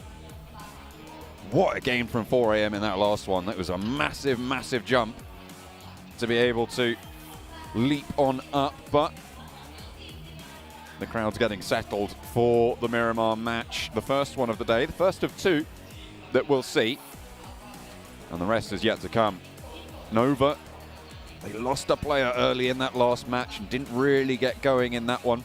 Inko as well, losing players early. They did manage to get up to 3rd though. I mean, that's Inko in a nutshell, right? They were able to somehow find a way into those final circles, those final zones, still pick up some points here and there. Getting into our match very shortly though. So do a quick rundown. A little bit of stock checking. Crowd obviously really excited to be here. And I'm also really excited to be here just because of how amazing the crowd has been. Hello, my friend, my AirPod buddy. Look at that, get those selfies in. Fantastic. Everyone needs to take a record of when they were here, when 4 a.m. did the that. only time when you're allowed to take a selfie by using the front camera. Taking a photo of just the old screen. Honestly, this should be a good map though. And again, an awkward playing path over from El Pozo to Junkyard. Match 14, second match of our day. 3. Some of these players and teams starting to really bring up the heat just a little bit here, John. Starting to head towards that top side after 4 a.m.'s absolutely glorious performance there on our previous map of Erangel. That's going to see them nice and happy towards the top of the standings. A really good chance to bring out something more. S2G obviously not having the best of games there whatsoever, Erangel. But yesterday it was Miramar where they picked up the vast majority of their points and where they played out very comfortably. So we'll see if they can do that again here on match 2. Now saying that it is that saving grace that you come to match 5, you are S2G, you have a really confident run to actually pick up a massive win at that point of the day. DRS denied at the final turn. They had a pretty big game themselves as well in the previous game, so it is very much tenuous. I think at the moment there's 4 teams in the lead when you bring DRS into the fold, with Inco just that little bit ahead of everyone else. Alpha 7 though looking to try and take down a major competitor here for Angry Men with a bit of a challenge. Iron sights on this. Not super easy to control. Plenty of kick for Mythic and doesn't really land too many of those shots either. Blank, he will not be able to curtail 4 Angry Men early on this drop. The vehicles gained and in operation for 4 Angry Men. Good stuff there. Central circle as well, so the playing path not as awkward as we maybe have hoped. It does mean that Los Higos, Minas del Sur, Playa de Mar, Chumacera, a little bit inaccessible, but Torre Armada, Campo Militar, Tierra Bronca, La Cobreria most likely will be taken up by some of these teams. That's a tongue twister and a half for myself. I didn't do any of those earlier because I can't do tongue twisters, sadly. I just stay out of dodge of any dodgy words myself. I've just got to say them really fast. That's the issue. Yeah, that's fine. I don't have to do that. So I know. I just keep it nice and chill, nice and happy. I bring that saxophone vibe to the broadcast. Irish wristwatch. You bring the electric Irish wristwatch. Cello to the broadcast. Do you think? I reckon I could rock a cello. Yeah, I think so. Give me, 16, 17 years of practice. I'll let you know. Give me 1 second on the saxophone. And I'm ready to go. Or the saxoboom. Well, they do I say... can do the saxoboom. All right, Jack Black, calm down. They do say, though, music is more about what you don't play. So the fact that I've never played the cello up until now, I feel pretty much makes me a master, right? Well, I think that, the best times when you cast is when you aren't talking. That was so mean. That was so incredibly mean. And you smell. There you go. There you go. Look, we've all got our faults. Really poor personal hygiene, Blank. What do you mean? This morning I was blasting on the old deodorant and aftershave. I feel like I'm a smell sensation. That is not personal. Okay, that's not personal. That doesn't count as personal. Yeah, that's all I use, though. You got to right. That's what everyone does. You haven't showered, have you? No, I absolutely have. You are the most mucky boy. It's a soak in the rain. Look, man, it's Miramar. There's not much water around here. True. What can I say? What can I say? These teams are certainly going to be thirsty for victory.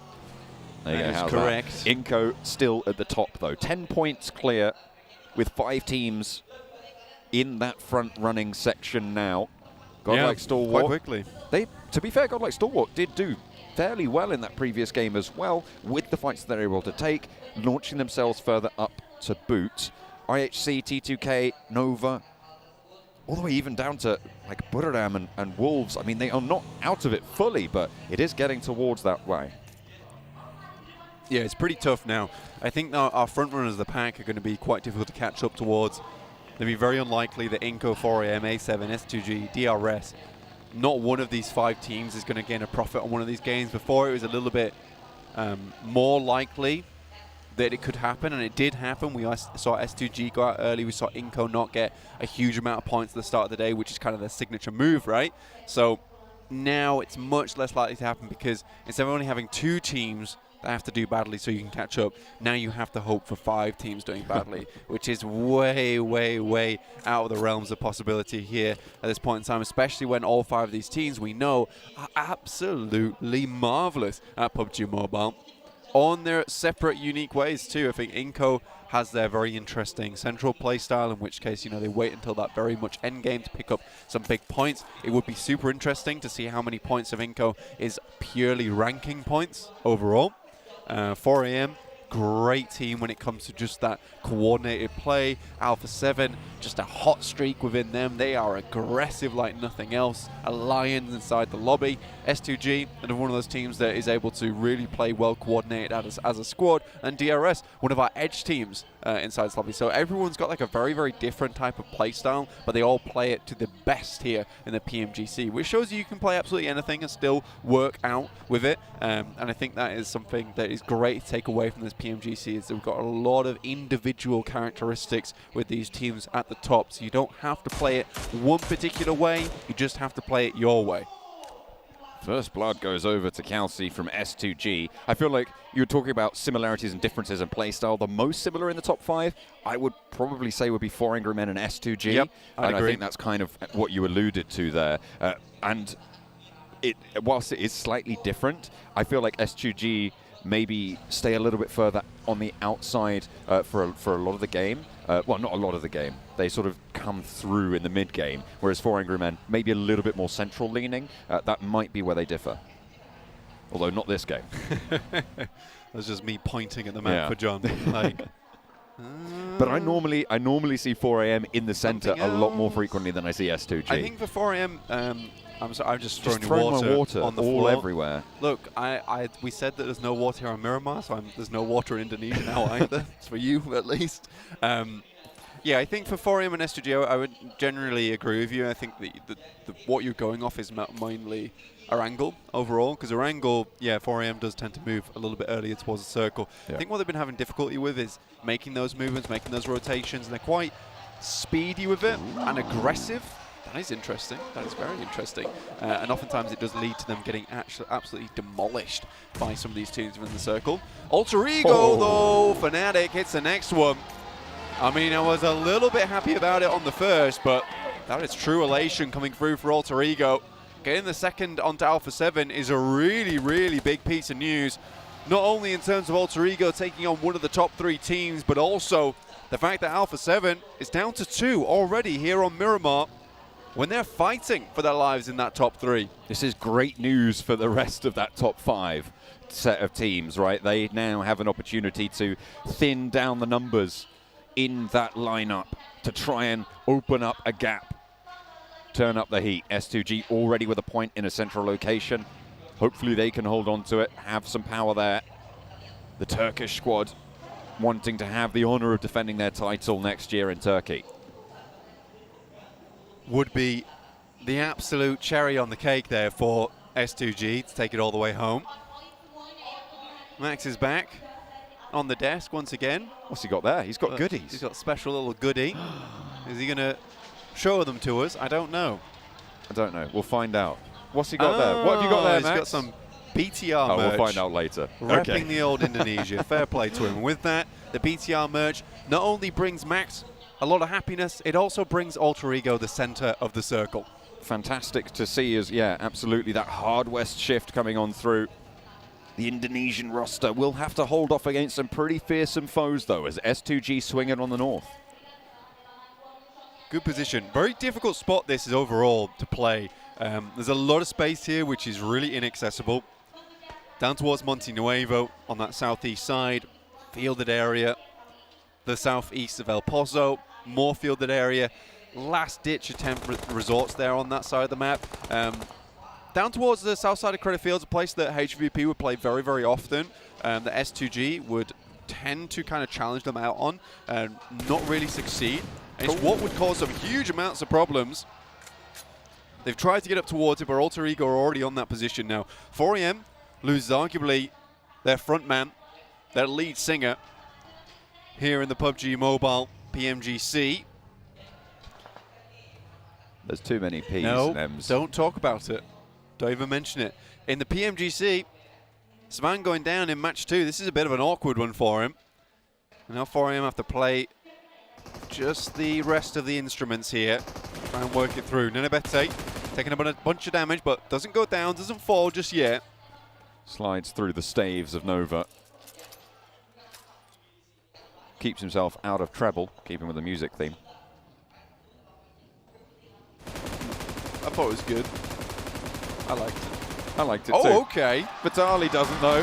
He is going to be pretty discordant with that one and ends up reaching the crescendo in the stage 2. The middle of it. That was a stretch. That was a stretch. That was a stretch. That was a bit of a stretch. Anyway, straight back into the game.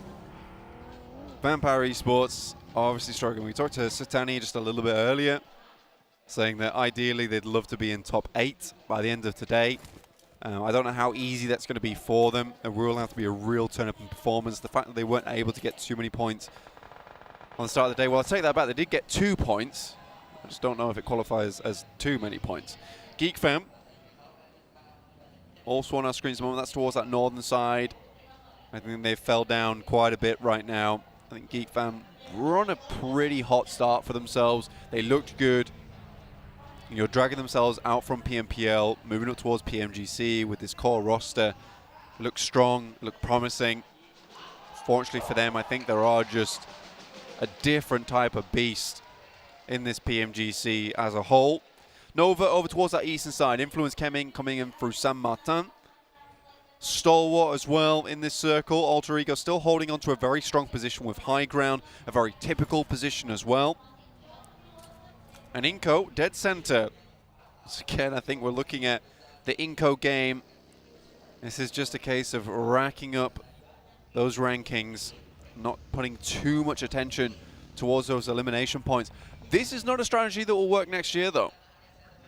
And that's something to consider right now. This is not a strategy that will work next year. The ranking points will be too low, and they're spread out much thinner as we head down the table. So elimination points become all the more important. So I think teams at the moment that you're looking at who are prioritizing, getting those high elimination point games, getting those big chicken dinners, these are the teams that will be looking good going into next year. You know what would be interesting is to take a look at what the points totals would have been if we'd have implemented the points change before this tournament, right? To see how these teams would have fared if we had changed it to that 10-point chicken dinner before. And maybe it could have changed some things up. Maybe I'll have to run those numbers afterwards, Blanca. If anyone out there is watching, they can tweet them at me and I'll be very grateful for that. But for now, Inco still sit atop the pile with a 10-point lead in match 14. Blank, something else that's very interesting when you take a look at the numbers is the fact that nobody right now has more than a 10-point average. We normally see at least 2 or 3 teams at that point at this stage. Yeah, what we're seeing at the moment is just a real even split between all these teams. And again, this is what it comes down to. You'll see this happen maybe in PMPLs, regional clashes, or PMWI. But when you really do cut down to the leanest and the meanest of teams here in the PMGC, you are certainly going to see a lobby that maybe isn't able to hit that 10-point average just because there are so many teams winning, there are so many teams that are making the right choices, and it is just a case of if you get the right circle, you have to win within that right circle. And there are a lot of teams at the moment that are getting those right circles and then are converting those right circles into wins. So this might not be a case of, any team particularly being terrible, but just some teams leading ahead by certain games where they don't get the right circle, but they're able to get a 5th place now and again with some eliminations here and there. It's really just chopping away at that points total time and time again and never letting it up. And I think that's what 4AM's been able to do a lot. Alpha 7 has a different approach to that. They're a bit more momentum based. They burst out from nowhere, get some big points, then they fade away just a little bit. They always bring it back. Inco, on the other hand, a ranking points-based team, 100%. A little bit of circle look throughout this tournament. Regardless, they've done a lot with it. and I'd still be happy to see them take the grand title home. The drums bring the circle to keep Potato in it on the high ground position that he occupies on the northwestern edge. DRS potential to move in behind that position and wrest control back, but Potato, if he spots that, doesn't want to take the fight, there is a massive opportunity to just jump off with a vehicle, roll over to the rest of the squad just further south. You can certainly disengage from this one, down towards the rest of your team. Alpha 7 though, damn rude. From Geek Fam, looking to finish them off, but it's S2G from along the way. Uh-oh, Revo has to evacuate and will be cut down in the process. Alpha 7, 16th place, they're eliminated. Geek Fam stay alive, get to cover, but there are shots coming through from across the road. S2G doing hella damage, having an impact here and racking up the points where they can. That's one of our top 5 teams out already, Blank. Alpha 7 certainly having their fadeaway game right now. Not good for them. Only 4 more matches after this one. It's not really a case at this point in time of losing that hope anymore. You're going to have to keep pumping those numbers. If you pump those numbers right at the end of the day, it might not be enough, because by that time a team like Inco or 4AM, S2G might have already built up that consistent average that they're so far ahead of you that one chicken dinner is not going to cut it. It would have to be one hell of a chicken dinner to make something like that happen. We've seen it before. Be a great conclusion to PMGC, but is it likely? No. DRS slowly encroaching on the high ground territory on the northwestern side, but Potato, he's well aware of it, and Influence Kemen might actually force their hand slightly. Rules going down, getting flushed out as well by Alter Ego. Really quite big, brings them down to 3, and Influence Kemen can start to move in behind. 4 players alive, and they have really gone for a wide swing here. Potato, if he can just stop DRS from pushing forwards, he can play them off against one another. Influence Kemen, position aware of now. Killer moves in with the auto shotgun, but backs off. Don't want to go for the trades just yet. Federal and Lil Boy close by, and Gianti nearly gets the better end of the deal there. Potato not chiming in just yet. Kailovsky is lit up as well, and Influence Kemen's push has some trouble. Nade around the side. Oh. Beautiful nade there coming from Giante. Little Boy goes down. Fair amount of damage towards Law and Federal. Can't really afford to get the med kits off just yet, because there's more nades, more damage coming through that way. Alter Ego, Potato might want to get involved on this one. Delta looks forward towards the smoke. Federal all by himself. UMP looks to shoot them through the smoke here. Can't find it. That's Influence Kemen down to 1 player. DRS taking them apart systematically. Oh dear, they will fall all the way on out. 15th place and no eliminations. That's big news for DRS, picking up 4 elimination points as well. They are 1 point behind Alpha 7 now. How much further can they go? Inco with a challenge. 3 players alive from them after losing 1 early. Nova will be rocking up on them. With 1 player down, they are at a numbers equality, but that res is available on Jimmy. Nenabedi making some good shots there. I did like them. Just trying to angle them over the top of that ridge side. Hit some soft flesh where he can. Fortunately, not quite enough, but now Inco's in a pretty tight spot.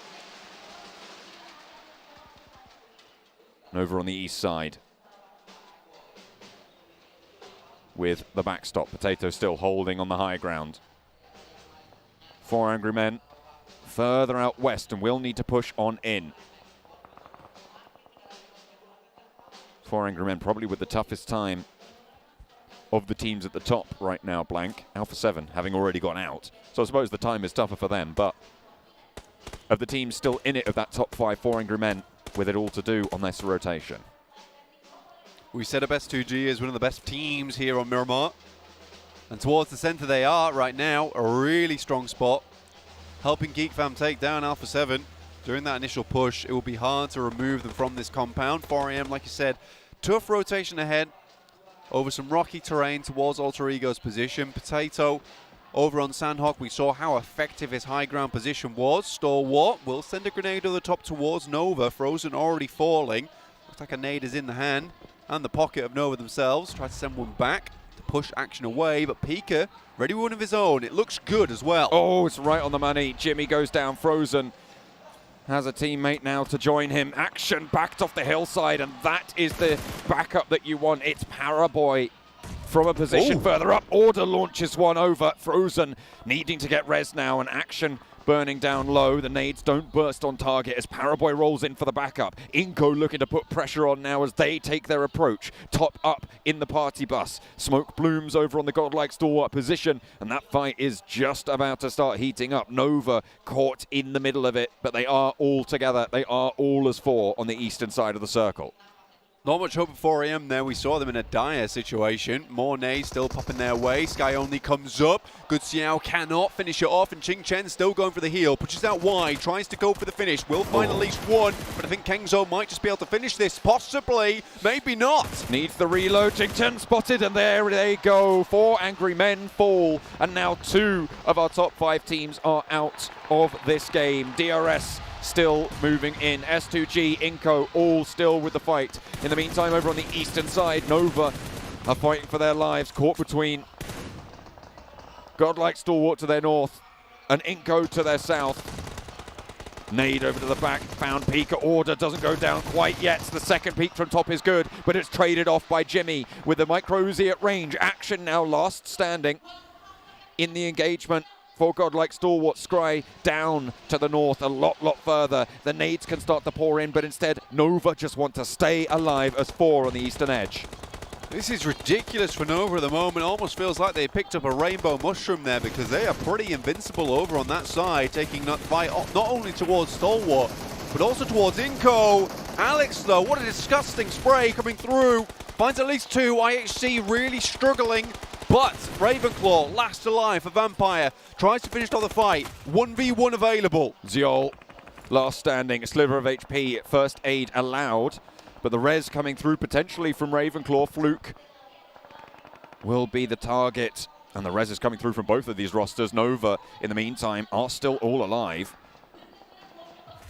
Looking to try and keep themselves going. Ravenclaw around the edge, has got a teammate back in, and Ziol falls. IHC eliminated, and Vampire stay alive. Jimmy, order transferred on by top as we hop back on over to the eastern edge. Paraboy with the off angle, not quite able to slow down godlike stalwart. Frozen, the only player holding now on the main position from Nova. They'll have to go a little bit further into the circle. A flush onto 1 for top, and Paraboy starts to light it up. No punishment found, no knock in response, but a lot of damage, and there's a beautiful knock coming through from Action over the top of the smoke. 2 players up top to deal with now. Order and Frozen both in action. Top not going to take the knock just yet. There's the first spray, and Action is good for more. He takes down Paraboy, he moves up, and he takes down the rest of Nova as well. The roughest of positions there.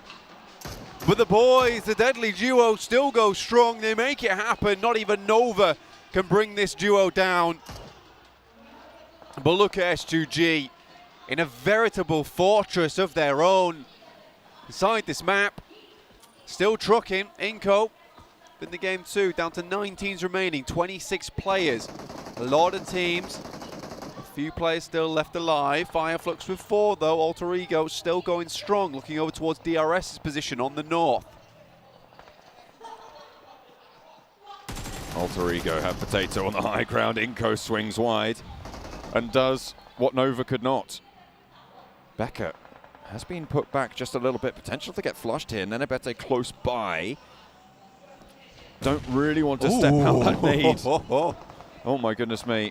Catches the sliver and catches the sliver of HP on Becker for Nenebete. They want to stick this heal. They want to stick this res. Going down to 2 wouldn't be the greatest right now with a little bit more to go, but unfortunately they don't have a choice in the matter. Nenebete gets knocked. Action looks to steal. Oh dear. 4 eliminations now to 5. Great stuff. Now just squash remaining. Inco, 0 eliminations on this game. Going down in 8th. It's a few points, but it's not a lot. Alter Ego, they have been dominant on this northwestern side. DRS now losing another player down to 2 against the hold from Potato. Action falls and godlike stalwart with them. Inco also taking the knee. And no more will they fight on. DRS and S2G now are 2 remaining teams in the top 5. Fireflux, 9 eliminations. Really strong game from them. And again, not too far away from 6th place, well 7th place realistically, with 72 points and 9 eliminations on board. 6 teams remaining. I mean, sure, it might not be a top 3 moment, but Fireflux might just be able to reinstate their name as one of the top contenders through this single one. Have to make something big out of it. Alter Ego still in. You can hear the crowd behind us cheering them on. See how far they can go with this. They've already got 8 eliminations and 4 players alive, with Potato on such a massive, powerful high ground. DRS not taking it from them. The 8 elimination count will be crucial if they want to launch themselves from the bottom of the tables. But Calci from S2G, this is a team that has power on Miramar all their own. S2G, again, compound still in. This is why this compound's very strong, especially when you know circles ending around here. It's such a large compound that no matter where the circle shrinks to, a little bit should still just be about in that you can play from. Though leaving this area will be difficult for S2G, so I hope they brought vehicles with them. DRS playing around the shadow that Potato creates. Some good nades from S2G, honestly. Vampire finding it very difficult to find any kind of respite on that area, on that side. Reposition up to the top floor from Hamzy. Spots Lutz trying to flow down the hill and will be able to get the spray. Hamzy lighting one up, and Solus actually under pressure as well. Razy spots a player over towards Alter Ego, knocks Potato up the top of the hill. Unfortunately, that would be a really, really valuable pick, but the blue zone will push them out nonetheless. These shots are going to be so, so crucial. Keeping that K9 in the hands of Razy could prove to be a game changer as Silas sits Pubg back. I think realistically, a lot of these teams just have to wait right now. Fnatic finds Ravenclaw. That's another 1-9 eliminations so far. Fnatic, an absolute roll at the moment. 7 eliminations, all is lonesome for him. Razy, this K9, disgusting weapon. I think for Alter Ego, patience is the name of the game.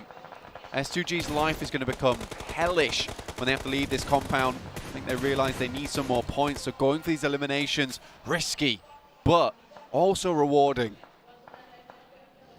They don't have many options, and Pubg will look to start the scout. They have Nice to move bold. up to the ridge line. Razy loses another bullet.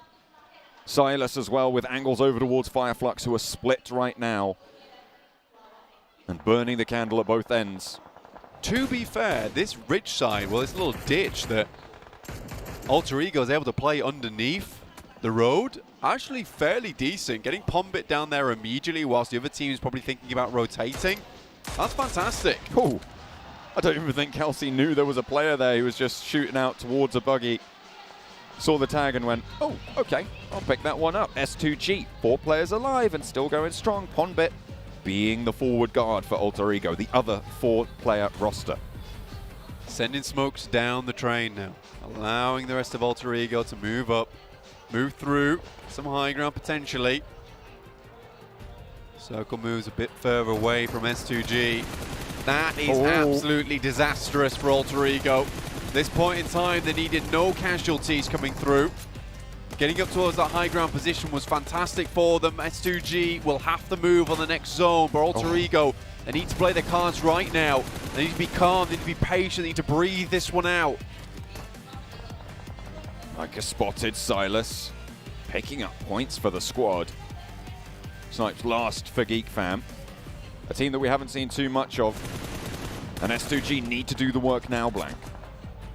It has to happen now, purely because of the open ground in front of them. With one player already taken down, taken low off of Hamzy G. Potato, a nade over the top, a good lob. Fnatic still on knee, looks to be picked up. Potato has provided them a little bit of support. And outside the play zone go down DRS.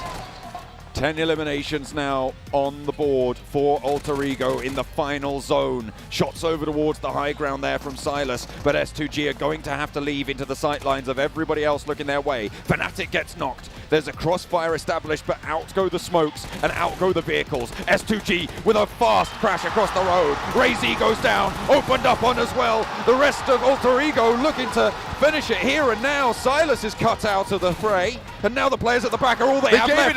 S2G are gone. It's only Geek Fam. The reses are available. and 4 players from Alter Ego, a high ground position, and that's all they need. Alter Ego take it home, a massive, massive chicken dinner. Make that 2. What a way to finish that one out. 2 chicken dinners at the PMGC 2022. An unreal result. They are giving it out in droves for the crowds, this PMGC. Really taking it all the way. What a good crossfire they set up as well for that end game. They knew that S2G might have had their number if they were given a single place to look, so they do not do it. It requires gumption and determination and a little bit of ballsiness, to be quite honest with you, to make those plays, to make those movements. But they knew what they had to do to set up for the win, and they just went for it. That is just a case of, like, everything has to go right. If it doesn't, we don't take this chicken dinner. But Alter Ego, they just do not let it up. Really big chicken dinner there for them as well. We'll get them a whole hunk of points. That should see them towards the top end of the lobby, towards that top 8. Fnatic got the MVP title there, but I feel like Potato was so pivotal for them. Stopped 2 teams on the northern side from moving on in. Influence came in and DRS, forced DRS around the side instead of the high ground. I mean, for Potato, we've seen it twice now. You give him high ground, he'll work with it. That is just the way it works. I think that he prefers to be up in the clouds. You know, that lack of oxygen gives him a sense of calm and concentration, which is great to see. I like to kind of watch that. I like Alter Ego when they have this particular play style they like to move from. But again, a very, very strong position. It's quite difficult to hold on to that position as well for a long time. They had several spots they were holding in the beginning as well, up towards that compound, up towards the field. They moved from there. They still decided where they wanted to go next. They knew they couldn't take those fights with S2G, so they just quietly tried to finish off, conclude some of these fights around the actual battlefield before waiting for S2G, knowing that at some point they would have to leave, and it's just bare ground for S2G. They knew they had to get as much done as possible, and I do think it's a slight mistake on S2G's part. They were far too focused over towards Vampire Esports, when realistically they should have 100% had angles over towards Alter Ego as soon as that Zone 8 came through, because they would have to move. They had to make a rotation. With that game, that puts DRS and S2G ahead as well. Late game performances for these 2 rosters to push on up, but the big news here is that Alter Ego play in the rarefied air up on the high ground and take home a big chicken dinner.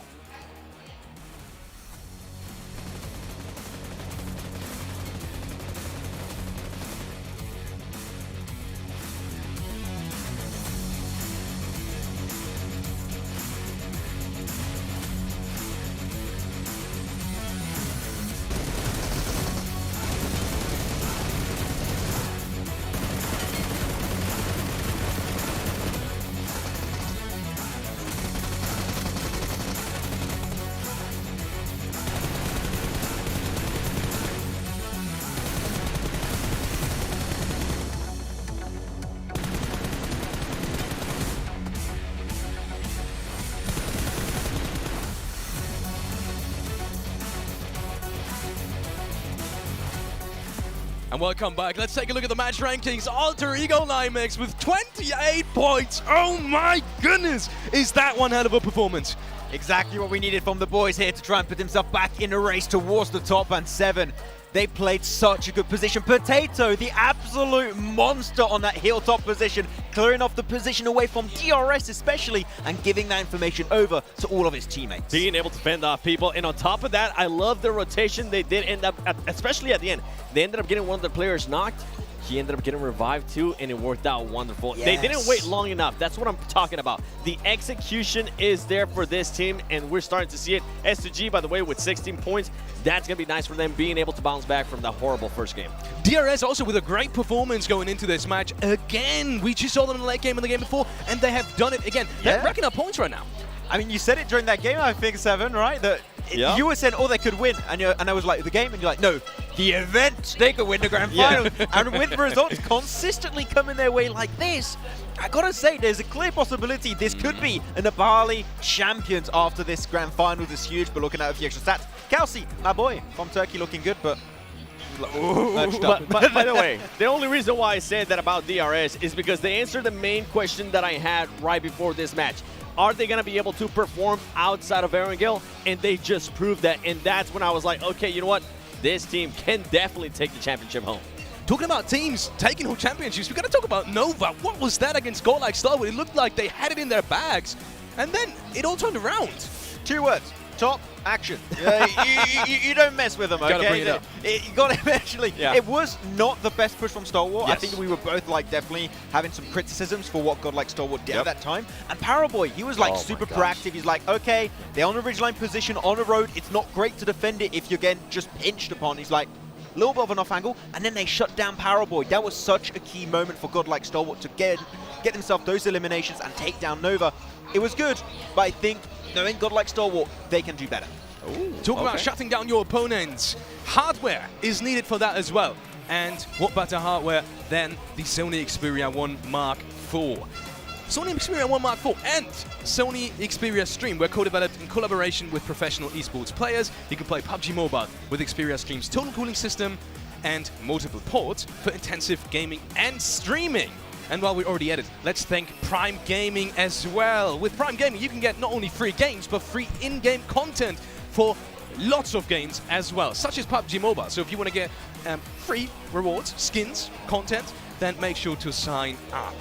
And also, we want to thank PBSI, the local esports association in Indonesia, for supporting this beautiful event right here in Jakarta, Indonesia as well. Thank you so much for all of your support. If you haven't seen it already, there are links in the chat linking to a PMGC survey.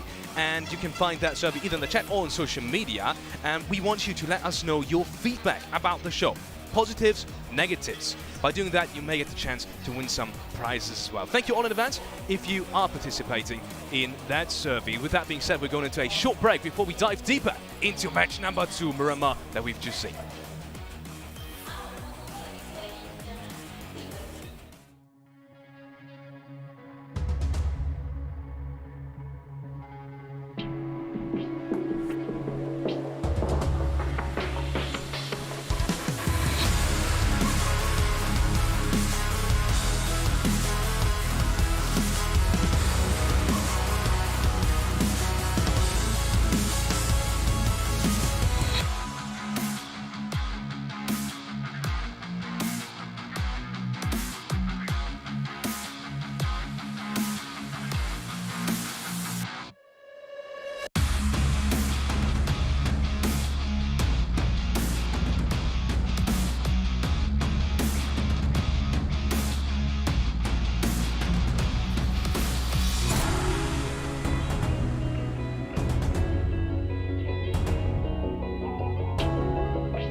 welcome back to the desk after that short break. And my goodness, we are going into the last Sanhok game of the PMGC Grand Finals 2022. And talking about Sanhok, that last game, that last win from AE, it really reminded me of their Sanhok win. Absolutely. I mean, starting from the high ground, being able to control a lot of teams, being able to output a lot of damage, and being pretty much guiding the teams exactly where they wanted them to go. It was Alter Ego, exactly what we want to see out of them. And going into Sanhok, do you think they might get a chance to win again? I mean, now when you're looking at the chicken dinners from Alter Ego, they didn't win on like a mountain for some reason. So if it goes towards the northwestern island, but there's a chance, clearly, right? It does feel like they're confident, and especially when you have a home crowd right now supporting you the way this amazing crowd are, it's got to be a big moral boost. So I am hoping we see another win from them. I'd love to see it. Me too. Really interested in your opinion also of Geek, because they're also alive in the late game, and they did a really risky move moving into one of the only shacks inside that late game area, but it did kind of pay off, didn't it? It did kind of pay off. Unfortunately, it's really hard to hold on to that position because you have no moving space, and it makes it really tough to try and find yourself some good shots after that one. But S2G, wow, let's get it, ladies and gentlemen. Turkey showing up strong here once more, and you know, they had themselves their bad performance, and you said it was a terrible game, but now they make it back up 7 in big way, and they're just looking so good up there. But the thing is, no, they're not even comfortable. Just 3 points ahead of Inco, hot on their heels. And even to this point, still have no idea who will be in first place. Yeah, I think anybody from that first pitch can honestly take that first place. Up and then 10? we go here, T2K, Alter Ego, the big jump up now with 95 points. I'm telling you, if they can get another win here, this crowd is going to go absolutely nuts. I'm going to go crazy. You're going to go crazy. And I think we're going to see them at least in the top 7.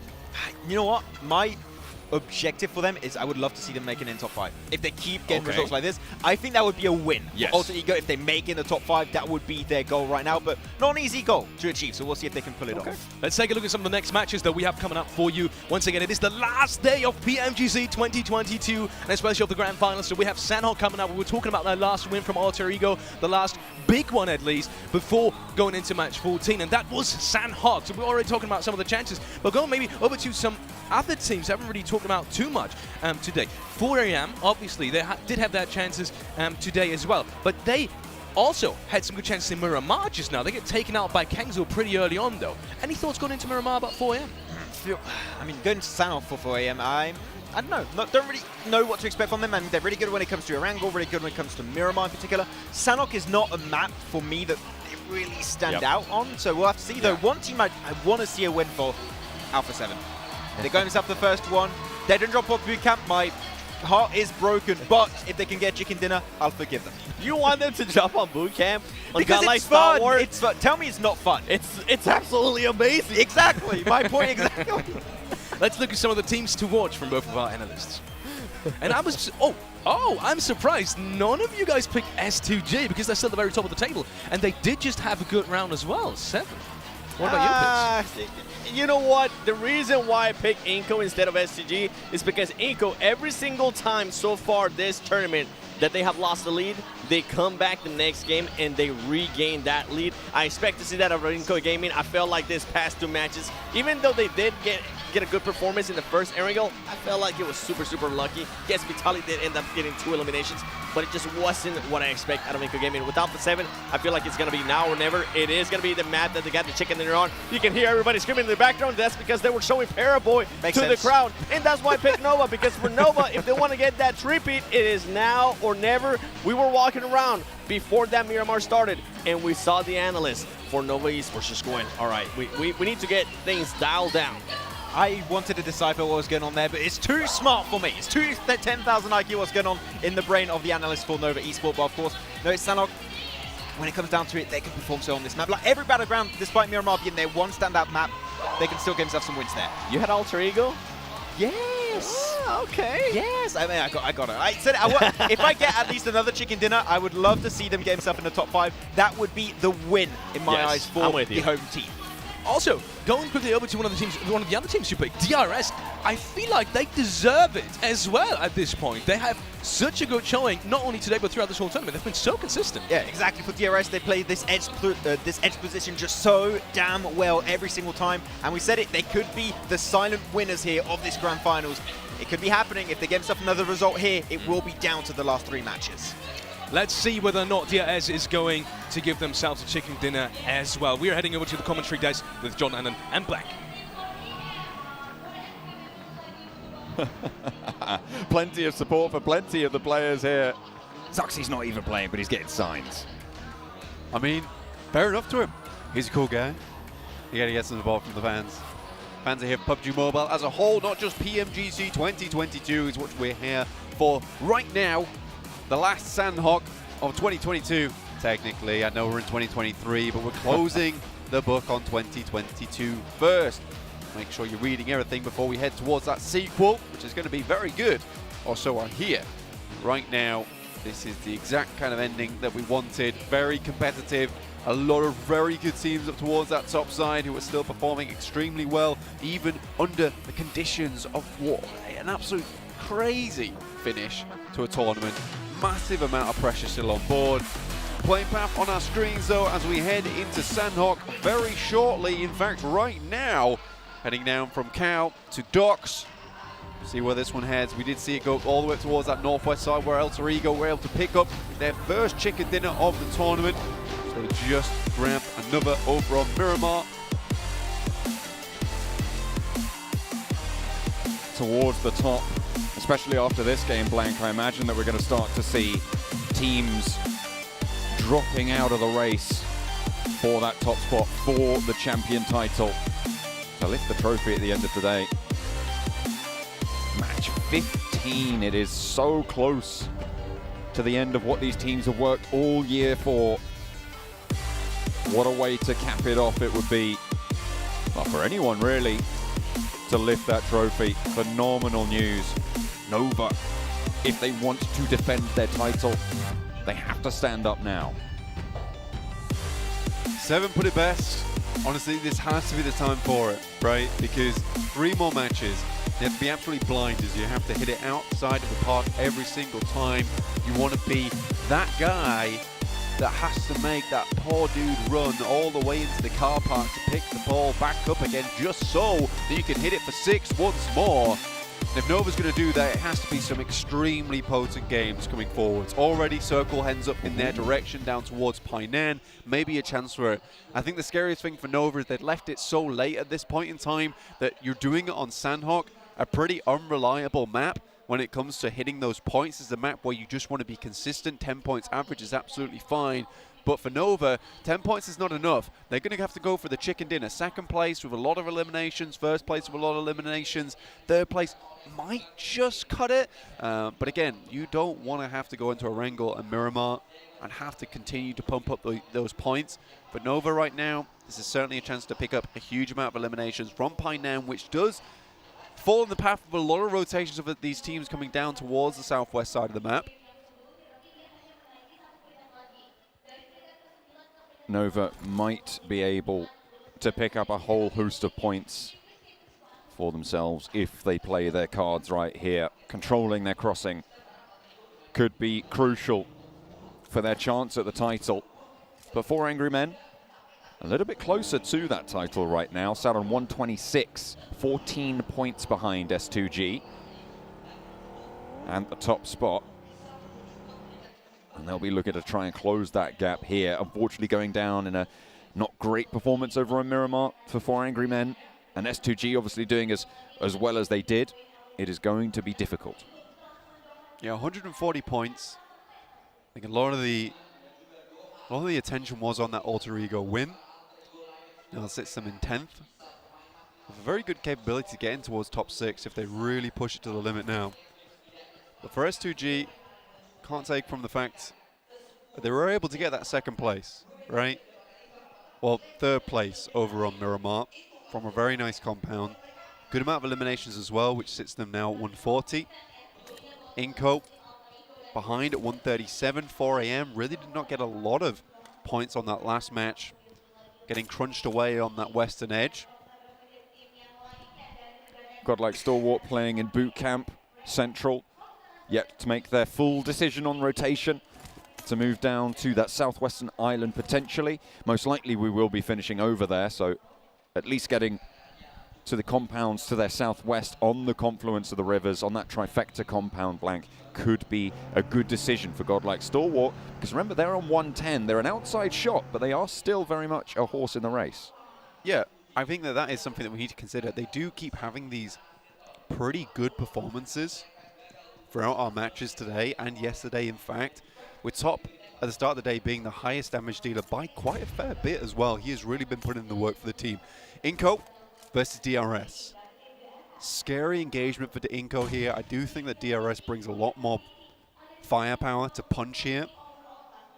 Inko with the compound does provide them with a little bit of safety though going forward. DRS still looking to push in on this one though.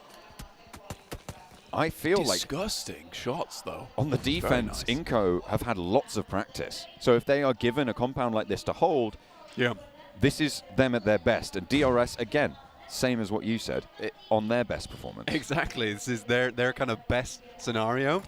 It's a very, very good point, John, in the sense that Inko is playing their best sort of gameplay, and DRS is the one who is very good with the battering ram, pushing in from the edge side. Nades come through. DRS is playing this marvelously, backing off. Texas two-step here, not allowing Inko to get anything done, and Nenebete falls from Delta. That was the position on the outside as well for Inko. An off angle from Nenebete is dealt with, handled, and two players from DRS are going to start to move on this hillside. Look how far away Giante and Delta are, but they do not lack the confidence here. DRS are going to play off against one another, sees Nenebete get behind the rock. And the information should be gathered on over. No nades for Rules to be able to lob that behind. No Molotovs either. And teammate just suppressing those angles. Vitali in the compound for Inko. And actually, Nenebete has been res now. The QBU, an ankle spotted for Rules. Does get a little tickle of damage. And up in the hunting tower, Killer doesn't quite find a knock either. These small amounts of healing could start to come through. Vitali wants to leverage position. This is a crucial fight, and with Inko on 3 players already, they might be letting this second place on the table slip just a little bit. Delta with a nade. Could go straight through that window there. Lobs it in. Vitali's fine. Good sprays, though. Vitali takes a lot of damage. We'll go for the pre-spray on the window. Delta runs back. That could be bad news. Vitali does not peek out quick enough, and Delta finds himself in a very strong spot. In the meantime, Squash goes very low, goes down now. Vitali, last member remaining. Inko, 137 in second place, crumbling at this point in time. This is massive for DRS. A nade out through the window, and Vitali now last standing. A massive powerhouse for Inko during the games we've seen so far, the first 14 matches, but in match number 15, he has to go 1 versus 4 against DRS, who started the game 4 points behind them. With this final point, they will find the equalizer. They are neck and neck now, second place for both teams. DRS must be extremely happy with that one. Both in the same type of position too. And for Inko, this is a similar rotation, so you wonder if DRS have targeted this. Taking them down here and early does not allow them to go for their classic approach in towards the circle. Alpha 7 though versus S2G, currently low on members. Alpha 7 getting pushed down the pecking order somewhat in that last game. Looking to try and slow the lead over on S2G side. Nades are really putting some punishment heavily in the way for S2G. Ray Z with the DBS around the rock. Silas and Hamzy G both going low, and a lovely little opening found. No peaks being made by Alpha 7. We've talked about how they're streaky, how they're hot, how they have some power, but here they play it calm and reserved against S2G. One player remains, it's Kelsey. Kelsey does a send out a dodge. 7 was saying he'd love to see Alpha 7 come out on top here on Sanhok. They're certainly an aggressive team. They work well on Sanhok as a whole. Those nades were perfectly placed. In the meantime, though, we do have a botation coming through. One of the first of PMGC 2022. It's 4 AM. Coming all the way from docks. And you wonder where they're going to sit in place. Maybe drop up towards where Wolves are playing. In Tambang. Be a potential position to rock up towards. Or towards that western side of Bantai. also a pretty good position to play from. Maybe going for more of an edge play here for 4AM, but again, I think this is another very important game for 4AM because at 126 points, behind Alpha 7 now in 5th place, really will take something special for them to get towards the top. Back in that conversation, John. Crashing into Vampire's position, 1 and 2 fall. 9AP will be joined by Sky Only as well. 3rd player to fall for Buradam. And Vampire, this is a solid hold. They've managed to allow them to step into the Lion's Den. And they will keep on going. Bottom of the tables for Vampire, but even they have so much power to play with, Blank. It is so difficult to make headway in this lobby. And finally, they're able to pick up the points against Buradam. 4 eliminations. And they crossed that 60-point threshold. Finally. It's taken a while. Again, though, as we said before, no one's really on that 10-point average at the moment, so it's really still quite malleable in terms of gaining those points, getting higher within the tables itself. T2K coming in from the southeast side. 4AM opting to go even further outside of the zone on their botation. Could even drop up towards IHC and Alter Ego, just the south side of Camp Alpha, though I do think we might see this engagement coming through between IHC and Alter Ego. Already those Yol down. This is a great opportunity for Alter Ego. Raynor X moves around the side. DBS was a bit of damage, but not enough. Alex goes for the full lap of the compound and takes a little bit too much damage there from Pombit. Has to back off though. Nade in hand could prove to be really very troublesome for IHC if he able to land it right around the edge or put it into the building as well. Pombit wants to pop it through the door, back up to the building he has for cover.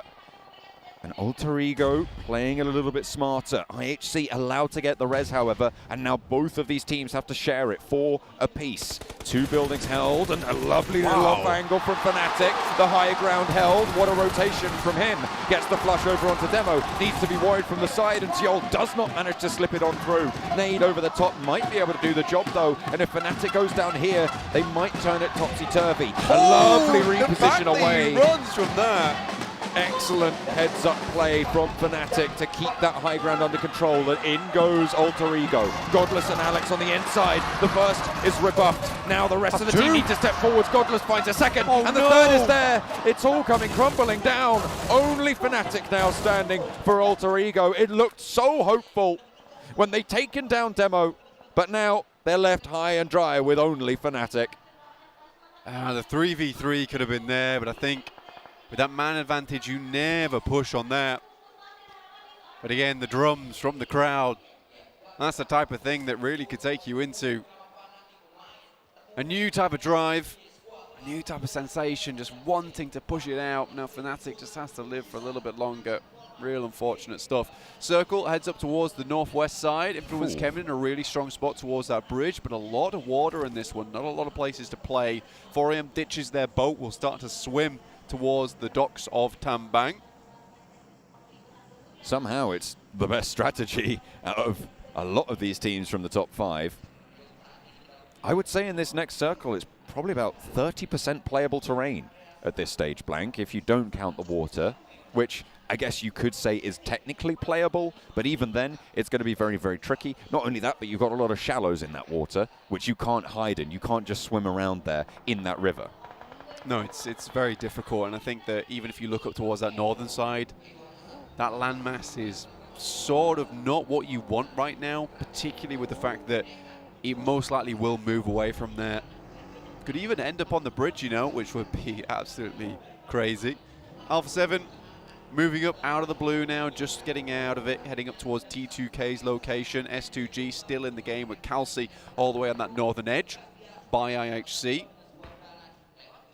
With the eliminations that Nova have been able to find so far, 2, they do break into 3 digits. 101 points now.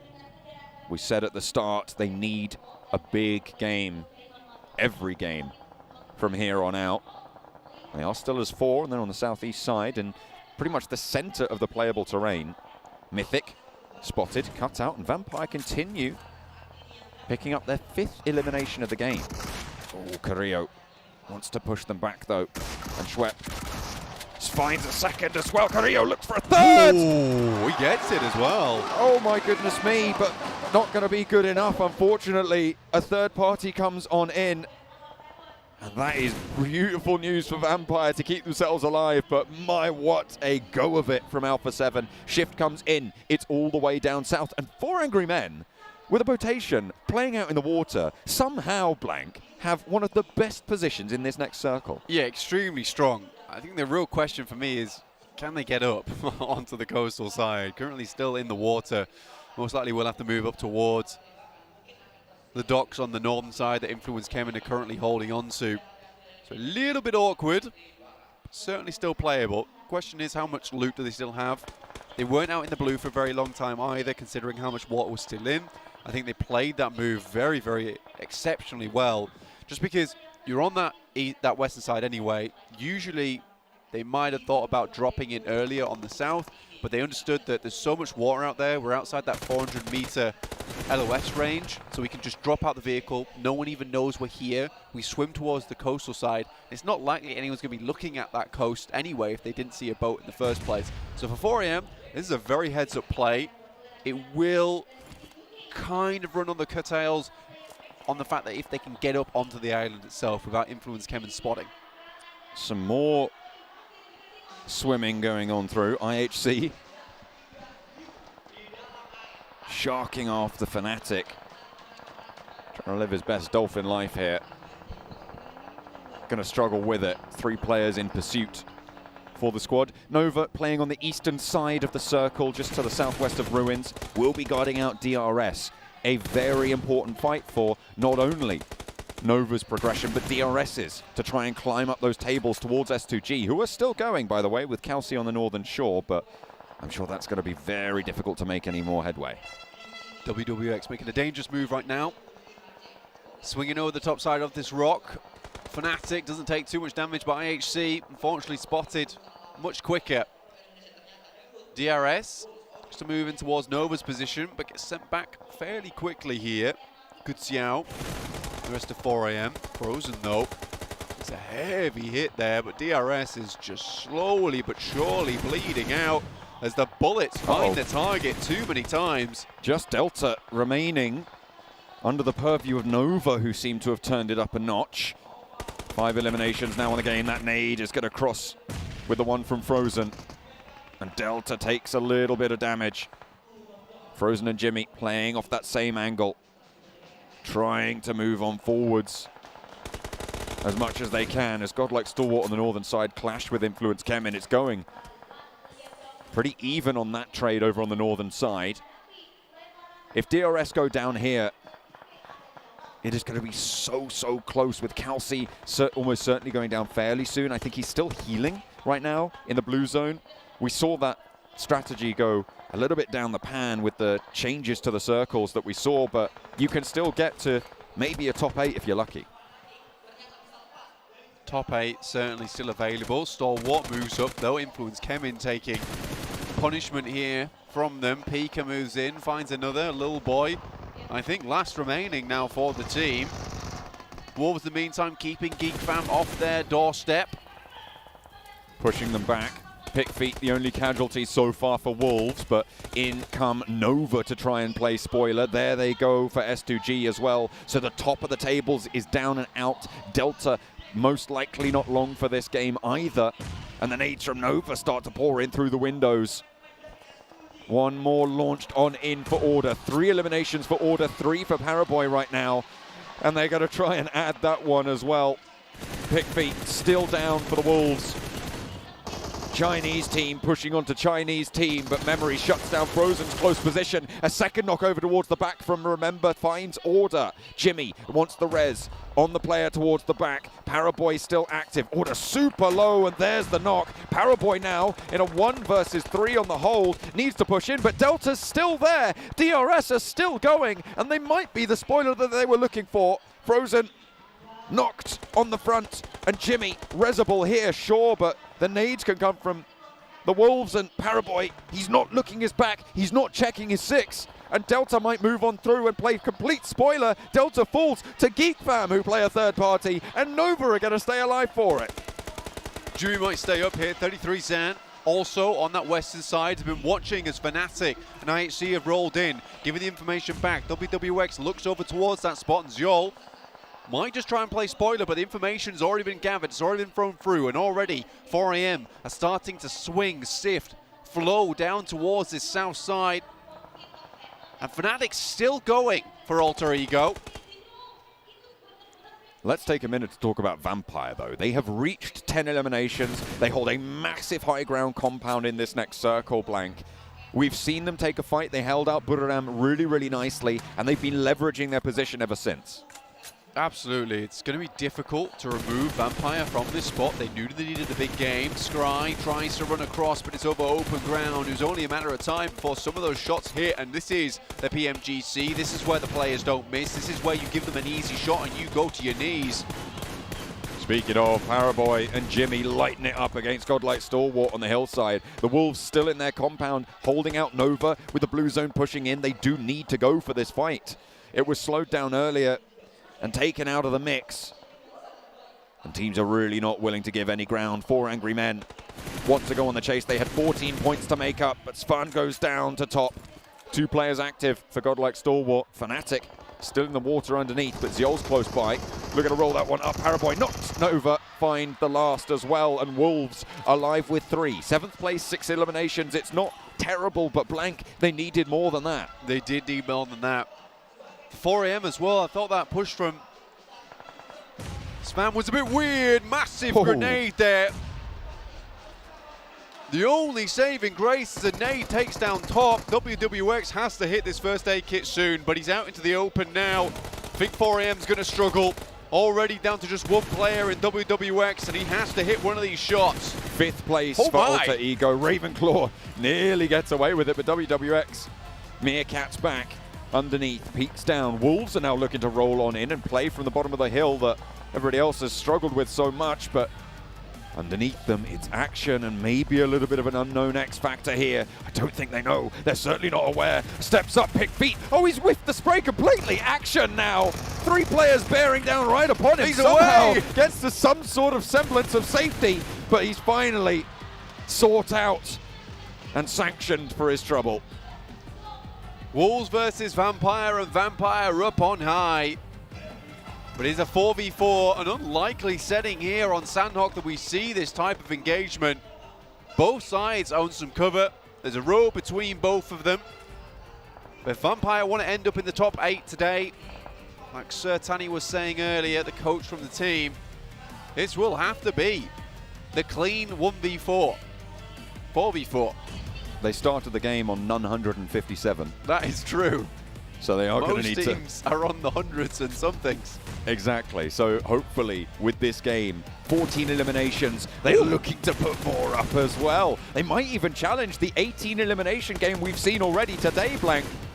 Coming on through, but Pick Feet has other ideas. Memory has fallen in the meantime, so 2 players active for the Wolves. 15 eliminations on the card for Vampire with 3 more left to gain. 1 more now stands between them and the chicken dinner. It is Vampire from the bottom of the tables. The looks of relief on their faces as they pick up an 18 elimination chicken dinner. 33 points on the game. That'll see them up to 90 points now, Blank. One of the most inconsistent teams I've seen in a long time, and one of the most interesting teams in their inconsistency, because they can either be very low on that streak or be up towards the 20 points a game mark. You don't see that very often in a team who fluctuates in performance like this so often. PMWI was a great example of when they were up on their numbers, right? And again, this is the type of game that we saw so often from them, and it looked almost effortless other than the time when they went up against Alpha 7. But other than that, it was effortless for them. It looked like they made all the right moves at all the right times. They were taking some incredible shots, which were pinpoint accurate, by the way. And that end game, which is a case of Wolves came up, they were expecting they were going to go for a very rough fight, but it was just a ridiculous amount of grenades going over the top, all perfectly placed. Bish bash bosh, the fight's done. Well, they wanted to be in the top 8, Blank, and they might have been able to do that here with a big, big chicken dinner. 18 eliminations and a chicken dinner. Chicken dinner for Vampire Esports. Not sure what a chicken dinner is, but I do believe we've had a chicken dinner in our hands anyways. Vampire! They are coming out of the gate swinging today, apparently, at least Sanhok. And that is something I think none of us... Actually, did one of you pick... Oh my goodness, Seven says yes. You did pick Vampire. If that isn't the prediction of the century. Remember earlier when you were trying to ask a question about Vampire, if they can make the first place, and I just absolutely cut you off, but I also said that this team does have the potential to get a win today and just showcase their skill, because we know they have the skill. I mean, we got a chance to see it firsthand when we were at PMWI earlier last year, actually. It's just, as Blank put it best, like, it's one of the most consistent teams out there, and they're just fun to watch. Yeah, they're really fun to watch, to be honest. That push on Alpha 7 was like, this is actually a good push. Good push. Then Carrillo had the DBS. Then it was not a fun push anymore for them. So, as stated, then, very inconsistent team when it comes down to it. And for this event, not been looking so good so far. But no, this is just like a little explosion. Like, we're still here, guys. Don't forget about us. And they'll get a little bit of a prize pool increase too. But as you said, Sertani said, if they can get himself in that 8th position, that is going to be their objective. And with games like that, it's definitely in arm's reach. Yeah, 100%. 100%. Maybe one team that we saw in the late game as well that I want to touch on. Wolves. They still haven't gotten a chicken dinner in PMGC 2022 in the Grand Finals, but they've come so close just now. Is it something you expect to happen? I didn't hear the team name. Can you say that? The team Wolves. name? Wolves is what I mean. Yes, I think it could be happening for sure. I mean, I think that the way they pushed out that compound more specifically was really good on the Eclair I was talking about. They're lucky. If TGK do not third-party that fight, Seven, I think we lose both teams potentially to like whatever the hell is happening in that fight. But TGK saves it up for VP. Why you gotta bring that up? Why you gotta bring that up? With Alpha 7, by the way, the crazy rotation that they did in that match to just go through everybody and try to push it, it kind of worked out until it didn't when Vampire Esports did end up pushing towards it with the match ranking. Here we go, 33 points. I mean, that's definitely gonna put them closer to that top 8. Which one do you have in mind? I was going to say a VP. I was going to say that was not like celebration. That was just relief on their faces after that game. A good performance out of 4 Angry Men. I mean, a team that definitely needed. Nova as well. We're talking about how this team definitely needs to react, and it's good that they did that because guess what? Inco Gaming, 0 points. S2G Esports, 2 points, and then Alpha 7, 3 points. So if there was ever a time to get a little bit closer and make it even tighter at the top, to just leave us suspenseful. I think even going into the last match, I think last play is going to be the deciding factor for who wins. I think it's going to be down to the last game between what? 5, 16 potentially. that is how close it is currently at the top. But I also want to bring up, that was absolutely Chinese dominated this game when it comes to Sanhok. Wolves Esport in 2nd place when it comes to point. 4th and 5th respectively for Angry Men and Nova. Really once again doing good on this battleground, but we're done with Sanhok. It doesn't matter anymore. You only have Miramar and Erangel left to go. And with that said, I mean, DRS Gaming, they did end up with 5 points, and now we're going to be going into Erangel as well. I'm pretty sure those extra points are going to push them up even more, as they are currently in 4th place. S2G maintaining that 1st place. 4 Angry Men now with 2nd place, 138 points, and Inco Gaming does go down. It is absolutely furiously close. Look at this, 142 points. Going down to 6th place is 123 only. That's not even a win, essentially. That's just a good game. And looking over at the second part of the ranking, we will see just that as well. Still plenty of teams that have got the choice to maybe come out swinging, just like we just saw in that last game from some of the teams on the second half. Maybe not Vampire again. I mean, we were all kind of counting them not into the favorites anymore, at least the possibilities. Maybe someone else from that second side. I think up to 7th place, up to where Nova is, any of those teams can take 1st place. Yeah, but even that, you're looking at teams on the 2nd page, if they get themselves a pop-off game, they're in the race. Like, you're asking for predictions. How the hell are we supposed to predict 7? We're supposed to do analysis. How do you analyze this situation? I have no goddamn clue right now. All right, let me give you a little bit of context of why I didn't pick anybody here from the 2nd page, at least towards the top, right? It's because T2K, yeah, they did have a 16 elimination game. Yeah, I think it was the 2nd place finish. I just don't see any of those teams having 2 pop-off performances. But it could happen. But I don't see it. You're telling me there's a chance. But I don't see it. Fair enough. You know, I do respect that point, because if your team is inconsistent, not able to close off games, you're not looking confident. But the fact that the hope is still alive, and we saw insane comebacks in every esports, even more specifically in PUBG Mobile esports. So the hope is still alive. The teams can still make it happen. Let's look at some of the drop spot locations. I quickly want to touch on INF because I really thought they had a great chance of the great game in the last Sanhok match that we just saw as well. But they have been so inconsistent the last 8-9 matches almost. We're going to have one of the Brazilian teams, unfortunately, be behind, and in this case, it is going to be Influence Kemin. And I still think this is a team that, during the league stage, just showed absolute greatness. But the Grand Finals, I mean, they're just completely outclassed by your Incos, by your Alpha 7s. It's unfortunate, but a team that still has potential and could still make it up there. Yeah. They need a win, though. I think it would have been reasonable for me to sit here and with my bias towards Brazil, think that there was going to be 3 teams at the top continuing in the next 3 days, right? That's why I was waving the Brazil flag at the start of day 2, because I knew While there you was, still could. Yeah, exactly. While I still could, because I knew one of those teams was going to end up dropping off, and it definitely happened that way. Talking about dropping off, Fireflux is in last place right now. And whenever I watch them in the early game especially, I always feel like the rotations, sure, they're maybe a little bit late, but I feel like they do have opportunities. They're just not capitalizing on towards them. I think you just described it super well there, right there, Alex. They have such good opportunities to get in good positions, to do their rotations. They're just unfortunately a little bit too slow. They hold on to their splits too long, and they lose players like one player or two just too quickly, and that really just hinders their chances of a potential chicken dinner almost instantly. So at Fireflux, I had high hopes for them, but right now my hopes are just crumbling down to pieces. I'm disappointed this event for them. Disappointed in Fireflux, Maxman is. Let's look at some of the teams to watch. And Maxman, starting off with you, Nova, 4AM, and Stalwart. Can't explain.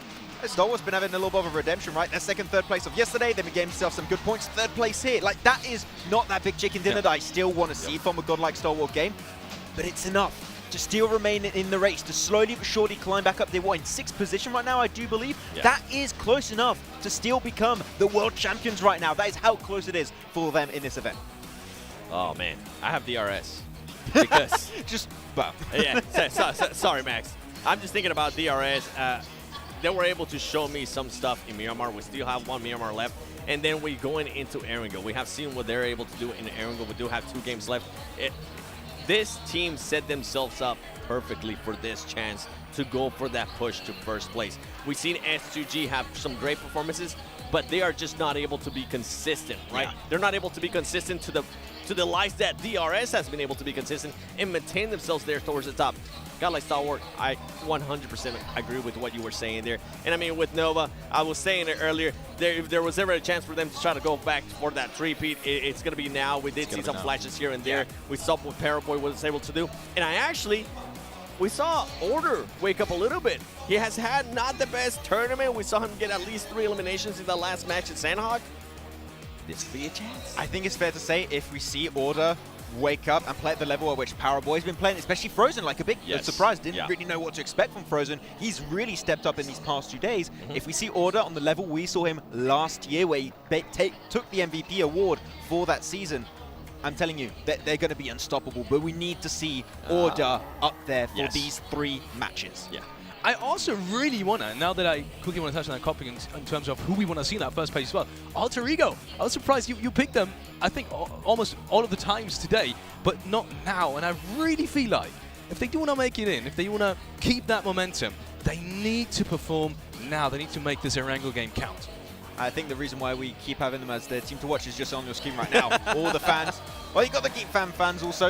Every once in a while you'll have like some Geek Fam like cries in the background, but I think it's a little bit drowned by the Alter Ego war cry. Do we have every game pretty much at this point? They have made us biased. That's what it comes down to. It's your fault, audience. To be fair though, hey, the audience has been absolutely amazing. Even when it's not their team, even when the team goes down, they're still clapping for them. They're still supporting them. Even when some other fights are happening too, like they just maintaining that hype, and I absolutely love the crowd. I felt starved for the past 2 years now of not having. That was a weird way to put it, but you know what I mean. I know what you mean. Not having a live audience for the past 2 years. I think the last time was actually Malaysia, if I'm not mistaken, an era where you actually were at 7. It was great to have a live audience, but we're back here once again, and some of the teams have been able to just pull some true strength from the audience, being here, able to support them. And Vampire, no. Seems some smiles on their faces. I was going to say, if this audience is like this, I can't wait to see what Turkey is going to be like in December.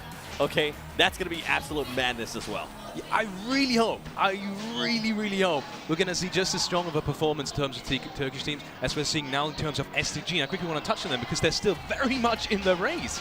And they've just had a maybe in terms A of rough game. Yeah, rough game. Let's just say they just had a rough game. But going to the next ones, I mean, Sanhok is always a little bit unpredictable. What are your hopes for now? It's weird because we talk about S2G as being like this consistent team, right? Especially in day 2. Day 1, it was a little bit rough, topsy-turvy. But now they're back to that topsy-turvy situation where they had themselves that good Miramar match. Sure, we're not able to actually convert it in a win. But it was like, so far it's down, up, down once again. So I want to see just some more consistent point coming in for them. I mean, I don't think, I watched the VOD yesterday. I don't think you guys can actually hear the audience because our headphones are so good. Yes. The noise cancellation is top tier. But I can tell you, we can hear it through the headphones. And it's a true ambience. We feel the floor vibrate. That's how amazing it is in I kind of want to throw my headset in there just for you guys to actually listen to it. You know, get right there into the audience. But talking about SG, yes, I mean, it's so weird to see, you know, SG performing that well, with Fireflux being at the very bottom, because I wouldn't have expected that going into the Grand Finals. The skill discrepancy and also the experience isn't that much, there isn't that much difference between these two teams. Yeah, I mean, there's some disappointments for some of the team, right? But that's unfortunately how it goes. When you have the top best teams in the world participating in one single event like this, I mean, you're going to have some teams at the bottom. It's the nature of esports. It's how things are going to be going down for some of these teams. And no, unfortunately, for the side of Fireflux, that's how things are going right now. Meta late game. I mean, that's it. Hashtag Nova Meta late game. Day 3 is the late game, technically. So Wait, if we're going to be talking about Fireflux, I mean, something that we got to keep in mind, and we just saw it perfectly, especially out of Vampire Esports, is those teams at the bottom that are going to be playing that spoiler role, right, for the teams at the top. For the teams that are going to be working to try to get those points, that man's just taking a nap. He's waiting. He's waiting patiently. And he's also thinking about, okay, which team from the bottom, Vampire Esports, Fireflux, maybe Influence Kamen, they're going to decide to wake up at least one game, take some points that are much needed from the teams at the top, and it's going to make it even tighter. I feel bad. We have these our teams to watch every single time. We need like 15 teams to watch. we need more slots to be able to show the teams you want to see perform. It's literally every single team. Exactly. It almost is. Talking about teams and U7, A7 has been really, really good, and I'm especially excited going into the next game because, well, they are very close to making to the very top as well. Just 15 points difference between them and the first place. Let's head over to the casters because we are going into the next match with the PMGC Grand Finals. One of the very last ones, unfortunately. John Allen and Black. Another match, another Erangel on the cards. Blank, correct. Can't believe his eyes. I can't believe it. No, it feels weird. This is our second to last Erangel coming through. After this, we will have a Miramar, and then finishing off with Erangel. Sadly, honestly, I'm tearing up. I don't really want to leave. It has been so fantastic here. Luckily, I don't have to leave. Happy days, happy days. But yeah, we will be finishing PMGC 2022 very soon. First, we will have to crown a victor. That game was extremely important for a couple of teams, particularly DRS, able to get a little bit far into that one, but at least they did get some elimination points, especially versus Inco. But for 4AM, very important how far they got. I mean, with a very odd rotation, have performed their little hearts out. I'll give them that. I think they've done really well at this event. I think that they've played a very dominant game. It feels like they're in some very good priority positions. They fight for these priority positions. They take them comfortably. And I think that S2G can definitely take it all the way at this rate. And for Turkey, this would be a monumental achievement for them should they pick up the grand title of PMGC 2022 champions. However, all that remains to be seen as we head into match 4 of Erangel. Plane path. Very heavy south lean here from Novo to the middle of the west coast, just a little bit north of Quarry. So a deep cut there, difficult to get to. Places like Severny is going to be very, very inaccessible, so T2K might go for a backup drop. Last time we saw a plane path, actually fairly similar to this. We had a northern circle on the back of it, and nobody went to C block, so I'm going to be interested to see if a team adapts to that information, or if more than one team adapts to that information. Again, I don't think you'll see anyone going to C block on Sanhok.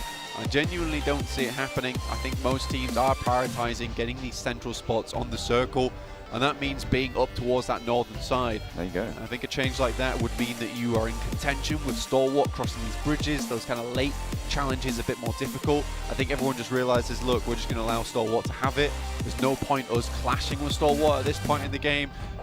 It's not really a chance we want to take, especially with Stalwart playing much better today as well. That's one of the things that you have to watch out for, is which team's on top, which team's looking a little hot today, and I think Stalwart's certainly one of them. In terms of a team of team fighting prowess, one of the top out there, that is for sure.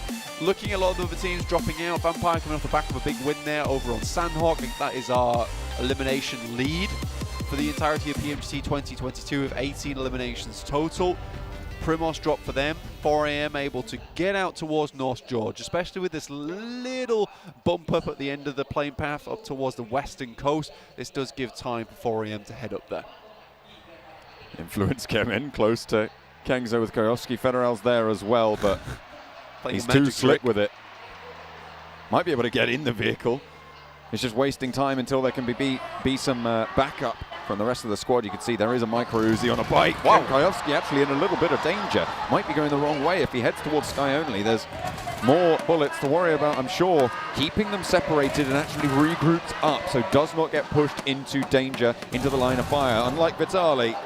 And Inco lose a player early. Really, really good news for all those teams around. They might lose a second as well, as Nene Bete jumps into the vehicle and hightails it out of there. Once again, this issue is coming through for Inco without... They're still in the air. We're still in the air as well. Without a set and fair playing path, Inco really struggles right off the bat. Because they don't have that set drop spot, like I was saying before, when everyone has a fair place to land, you aren't seeing people dropping in random locations. But when this happens, Inco doesn't have those little areas that are free that they can start to trash loot in, then move to the center quite quickly. They have to drop in areas where other teams are. I don't think they are the best at early game team fights whatsoever. So for Inco, this is really bad news, having these two Southern Playing Paths matches in a row. Right now, 137 points in third place, tied up with DRS. In fact, after losing one player, it might even be Inco slipping even further down the leaderboard at the moment. You cannot let these opportunities pass. But Inco's record is undeniable here. Over an 80% top 5 rating. I mean, 400 men over 70 is incredible. But to be that consistent from Inco is something else indeed. IHC, though, clashing with T2K.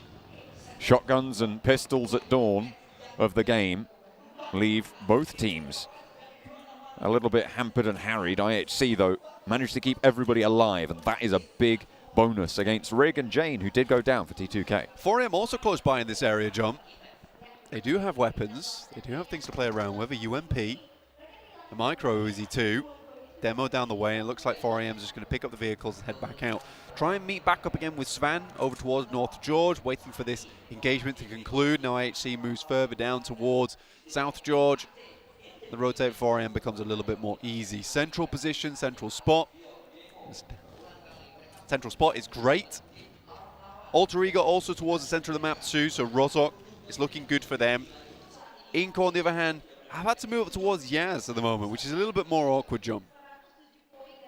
Going a little bit further north on the 3-player rotation. DRS on the southeast side, just leaving Milton now. DRS tied right now with Inco, 137 apiece. Alpha 7, 128. Godlike Stalwart, 123. It's a top 6 race at this stage for me. Blank, we have 2 matches remaining. There is always the outside possibility of a Nova standout performance, and Wolves, who have put themselves in the conversation, and we have to mention Alter Ego, of course, just a little bit behind them, but that possibility is shrinking fast. You need to start to rack up eliminations now if you want those things to come through. Exactly. Alter Ego on 1, none, 10 and 2. Very good scoring for them so far.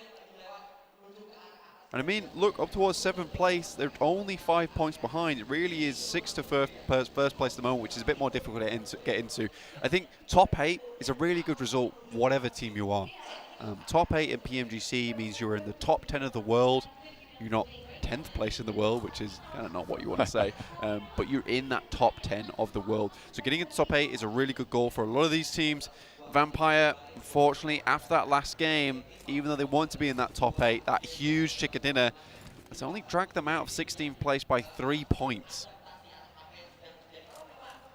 DRS take control of the north side of Potato Hill, but the west is threatened by wolves. They'll need to light the torches and ward them off on the west edge, but they're just staying grouped up for now, not taking too many risks. It's slap bang in the center of the circle, and there is room for 2 teams on the top of Potato Hill, but if they're going to turn their attention their way, certainly if they're going to pop shots like that, maybe that will spook DRS into going for an engagement over the top. Inco takes themselves out of the picture. They're going to head up all the way towards that northern side of the map. I don't think we're going to see too much out of this team and towards that end game. I think that's going to be the killer for them, because they are not playing like they are a champion team, right? That is the issue for Inco, is that they play to survive, they play to get big points, but when you get towards those last 3 games, you have to play like that championship depends on it. I think for Inco, they are relying on other teams doing badly, as opposed to themselves taking it home for themselves. And then you compare that to teams like S2G, to DRS, I think, one of the very proactive teams in this lobby. And you've got to wonder if they've got the legs to make this one work. Inco, a surprise from the Brazilian region to be such a hot contender in this one. Alpha 7, maybe a little bit less of a surprise, but still very far up there, and Brazil will be proud no matter what the result at the end of these 2 matches. Absolutely. It's a good result no matter what happens. Wolves just sending off these warning shots, letting everyone know that this territory is already claimed. A good thing to do this early in the game as well, especially towards Potato Hill, which is such a massive landmark when it comes to rotations. I think you certainly need to be on the ball with it, or at least letting other teams know that this is taken. DRS off towards that eastern side certainly is going to try and move towards that west. This is the first time in a while we've seen DRS get so close towards the center of the circle so early, and I think that's purely based off the fact that they haven't had to play edge here. They were already in a location to play towards that center, and I respect that from DRS. If they can play center and they're in the position to do it, go for it. T2K on the north side, south of Inco, as the circle pops on the south coast. I say south coast, sorry, south side of the river. On towards Pachinki. Slap bang in the middle of this next zone. Nova maybe looking to move into very powerful positions on the north side of Pachinki. If they want to get some big games here, this is where Nova can maybe make it work for themselves in a central position, playing on that church on the northwest side. They're very split right now, though. And a long line out from Jimmy and Order leaves themselves potentially vulnerable to teams moving through. Potentially vulnerable to some threats coming in from that northern side, especially S2G. Influence Kevin also coming through from school side. I think Nova would love to get down towards where Wolves are currently playing as a strong position of Pachinki to be in. Vampire Esports also down towards that southwest side, towards those hills. 4AM has to make the cross over the island bridge. S2G is waiting. The direct competitors for that first place spot would be 4AM. They've spotted now actually S2G waiting on the other side. They instead intend to just bucket out of there and head up towards Ruins. Will cross and potentially come into conflict with IHC. S2G are taking shots from across the way. I think that's Influence Kevin actually coming on through into the engagement, but Kelsey is humbling them somewhat. S2G don't even take a knock in response. That is powerful stuff coming through. A tonic for the nerves for S2G to keep them nice and safe. 4AM, take a couple of shots coming from IHC. It's from Everest side. Slightly worried about that. However, IHC still have to move. 4AM do make their way past them easily enough. Influence came in, passed their way over Rozok, get themselves nice and deep in towards this circle.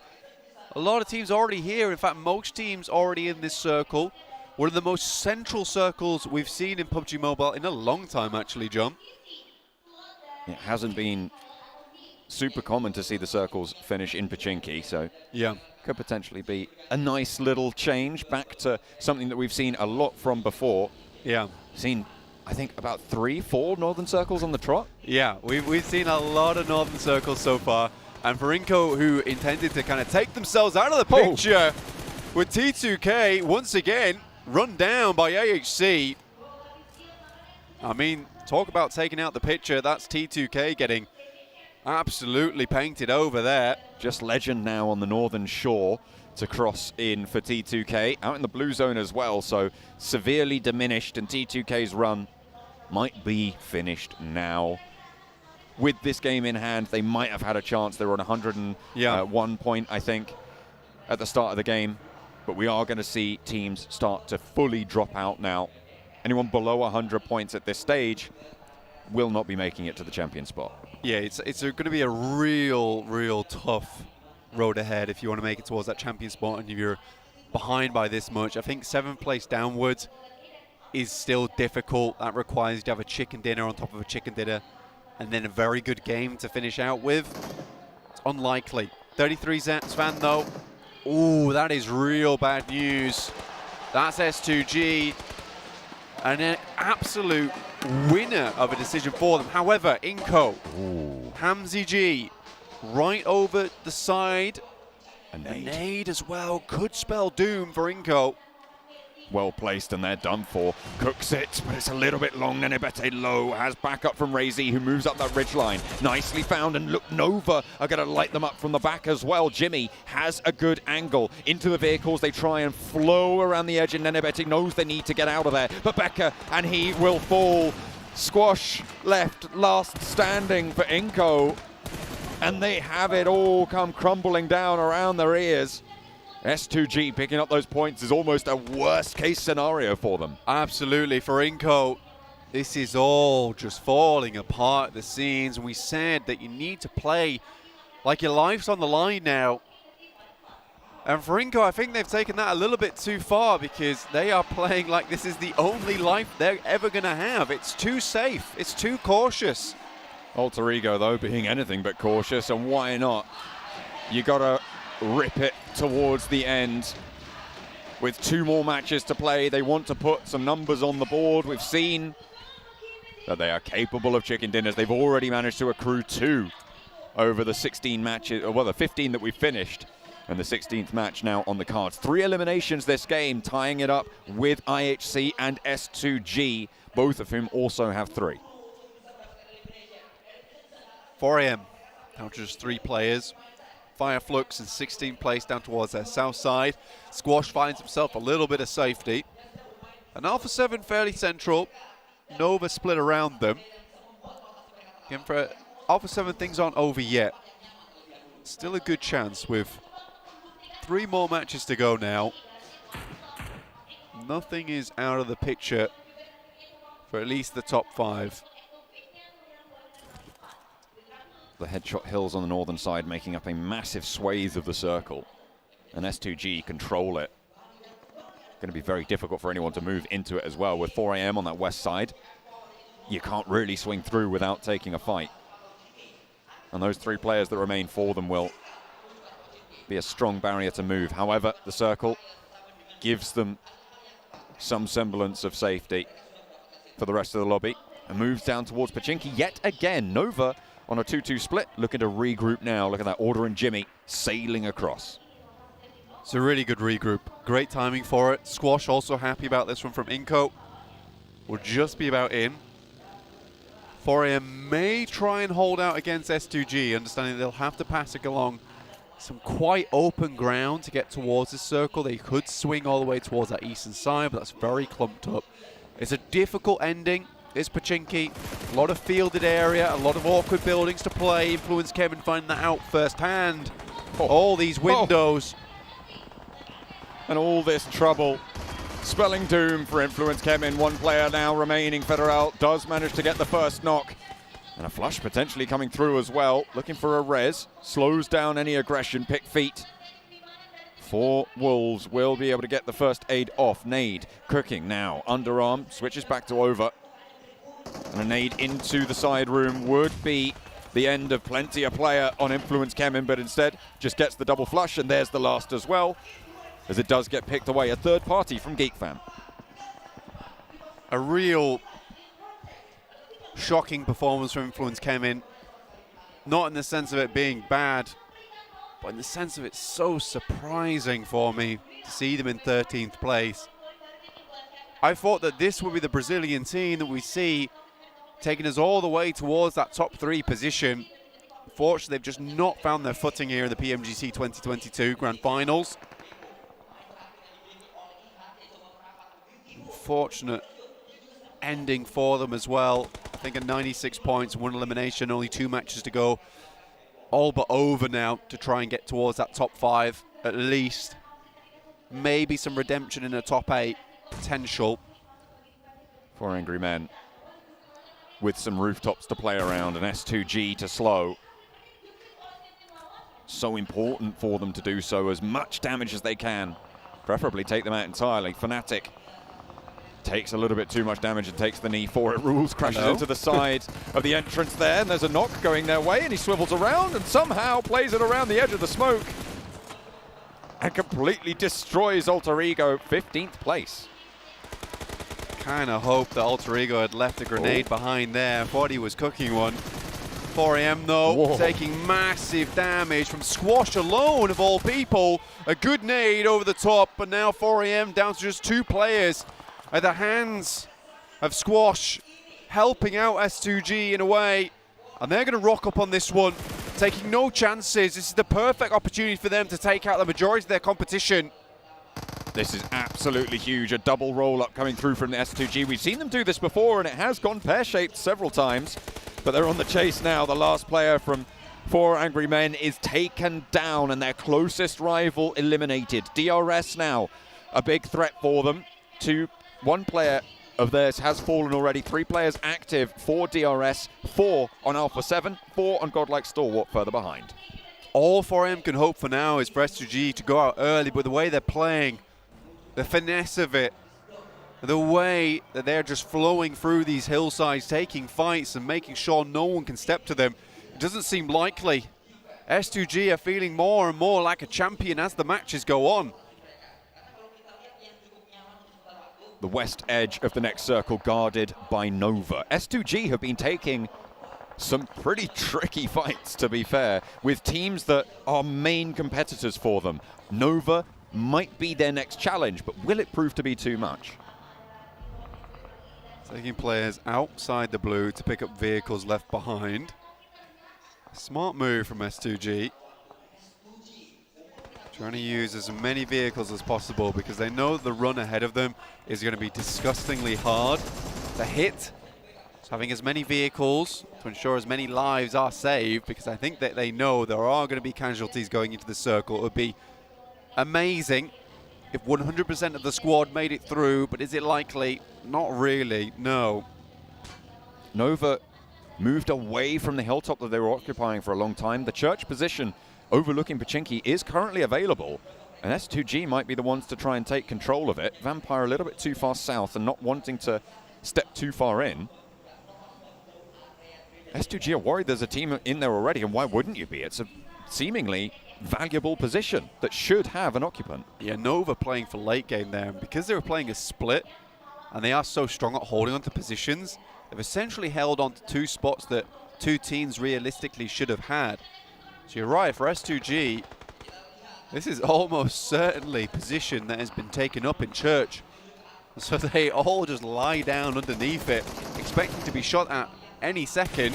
Fireflux, send in. Vampire trying to slow them down from the south side, and Buriram will be the doorstop for them. That's low, but back to the building. Solus has his teammate swept away from him. Ketch falls as well to shots across the way. Vampire are still chiming into it. Only 1 player now standing. Solus on the ground floor. They think he might be upstairs, but he's a little bit lower than that. They'll hear the footsteps now, though, and they'll know he's still in here. Kengzo watching the outside, and Solus holding the door frame, waiting for someone to make a mistake here on Buriram. We'll hold on. Buriram comes down the stairs, but it's Tiger there moving through, and Fireflux continue to have not the greatest of tournaments here in the PMGC. 16th place. Vampire overtaking them, must have stung. But again, just looking at this leaderboard, 87 points to 8th place. You know, it is only 19 points away. It is one game. So everyone's really done very well during this PMGC. Everyone's put up points. There's not a single team that I think has been dead in the water over here in the PMGC. S2G found out that the church was free and will be the ones taking it, but you're right, the points totals are so tight. Overall, we are far below a 10-point average at this stage on these games.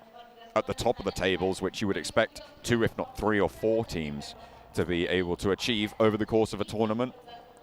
And we are over a 5-point average at the bottom, which is really quite remarkable, which is something you don't see all too often. Nade from Rules out to maybe slow down Alpha 7's approach. DRS, remember, the main threat right now for S2G on the top. DRS looking for something more. Again, like you said, main competitor. Ooh. But a great nade to start things off. Rules is already down on A7. They don't take a single moment, or at least don't waste a single moment. They'll move straight through. 5 eliminations found for them. Again, it's not done for Alpha 7 yet. Dangerous push from S2G, but they make it. No one takes too many shots over towards them. They waited enough time. There wasn't enough firepower, enough guns looking at them. So when they made that approach, they made it by the skin of their teeth, but it was still quite reliable.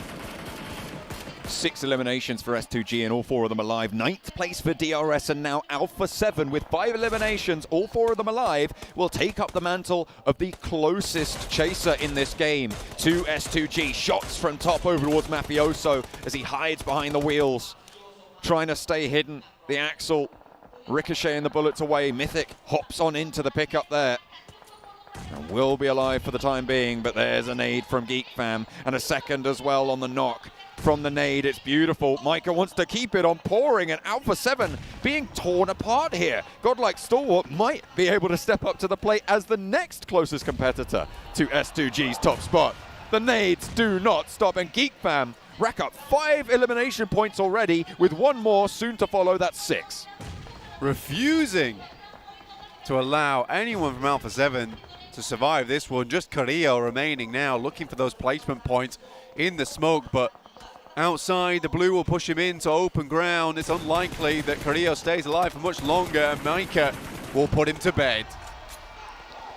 Damn rude, actually, the one to steal that one away. It looked like Micah had it all lined up, but this is such excellent news for Turkish fans. S2G with 4 teams directly beneath them, all wiped out. They have 4 players alive. They have 6 eliminations on this game so far. They are in a prime spot to take a huge game, so vitally important at this stage. No matter where they drop out now, I'd say it's a good profit on the game.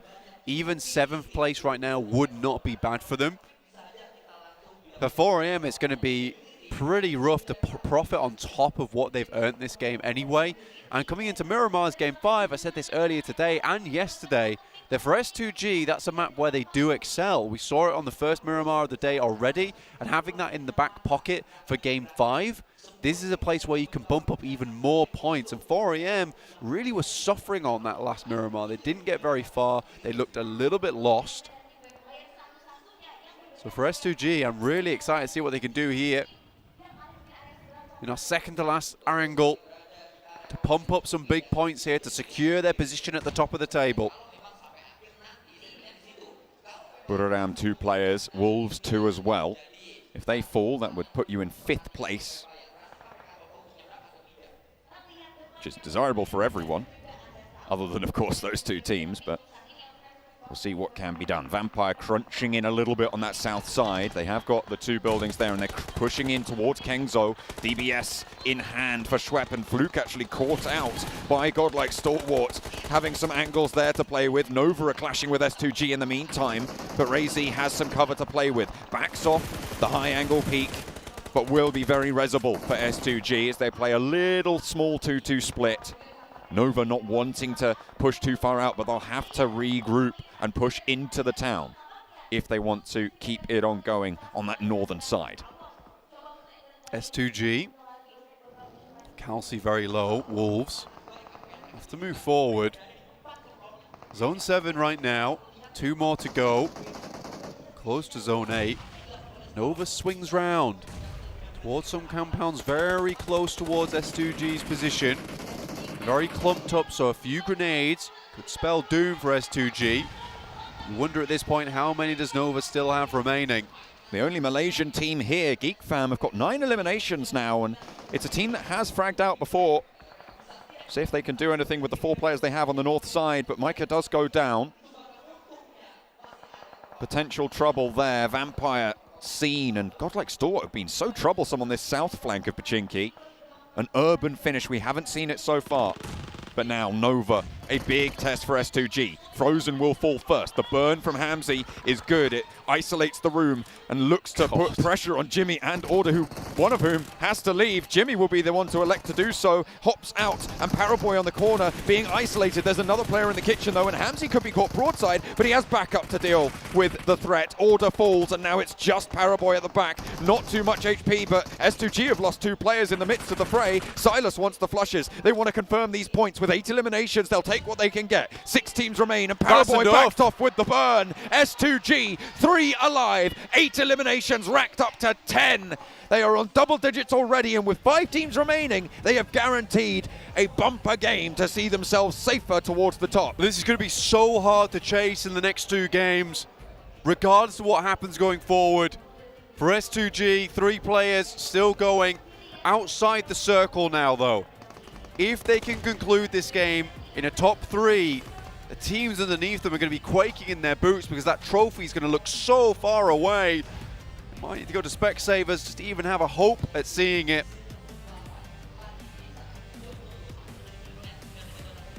Godlike Stalwart still have been looking to control so much of the ground here, but My Name P spooks him a little, unfortunately. Doesn't manage to get the better end of the deal. Top will get the flush as well. Kengzo upstairs, hiding in the attic. A monster in his own right. King Kengzo, we called him during the group stages for Buradam. See what he can get done here. Vampire nades over the top, laid into S2G. Silas out the window, escapes from punishment on that one, but that's a lot of damage sent in, and into the Molotov from Schwepp. Has to get burnt down on the cross. The smokes are there, sure, and now it's just 2 players for S2G. 5th place finish, not ideal, but they will take it. 10 eliminations, and it's a big game to put a barrier between them and the teams beneath them. 10 eliminations for Geek Fam as well. But is it time for Godlike Stalwart to stand up? Vampire Esports as well, off the back of that fantastic Sanhok. Maybe looking for even more. They did say they wanted top 8 today. I told Sir Tani, get top 5. He's taken that advice to heart. He absolutely has here. And imbued that confidence into his team as well. A little late though, don't you think? Maybe. Yeah. I mean, really making me bite my fingernails here, man. But we've seen how tight those points totals are, Blank, and anything can happen. A miracle run for Vampire from the bottom of the tables after match 3. For Stalwart, maybe even. It's a real chance. I think for Stalwart, this is a big game for them, considering they were one of the closest chasers towards the top of the lobby over than Alpha 7, and they've still got 4 players going. They can rack up some big points here, John. And this is last zone now. This will push everyone in. Pika having this high ground position as well as top is so unbelievably beneficial for them. Anyone who goes onto this open ground, Pika and top, will be able to play off one another to hit them. So really, really good stuff. These smokes are so good though from Geek Fam to get through. Kengzo as well, just blockaded into the attic. Can't afford to go upstairs though, as Mike is actually ticking away. I think he caught himself on fire. Didn't expect to finish that one out so quickly, but do so they will. 4 versus 4 versus 4. Urban finish in Pachinki. And the nades start to fly. Vampire with 4. Godlike Stalwart on the south side. Schwepp gets caught. U-High is good for 1. A high elimination game for Geek Fam so far. Nades on in from Vampire towards the Godlike Stalwart line. Schwepp repositioned towards to go for the res from Fluke. And Nade not really going to punish it here, but Mike has already taken a lot of damage. Ravenclaw, high ground. on the second floor of the building. Snipes around the corner, sneaks Stalwart, back though. on in. Godlike Stalwart can start to move through in the back because Geek Fam have been punished from the burn, front. no! And action is going to start to tick away. Snipes the only one to fall on Geek Fam. Micah has the nade but floods out the front and right into the sightlines of Vampire. Godlike Stalwart getting cut down and it's chaos. Another potentially on the cards now as Vampire move in. All four of them are alive and kicking, and it is a second game on the cards. They just need the last, and it is Vampire Esports. They have hit their stride. Is it too late? I don't know if it's too late, man. There's potential here for Vampire Esports. I mean, 2 chicken dinners back to back. If they continue on this rhythm, we say their performance fluctuates. Once it's high, it is so high, and it feels like we've hit midnight right now around Pennsylvania because they are going strong.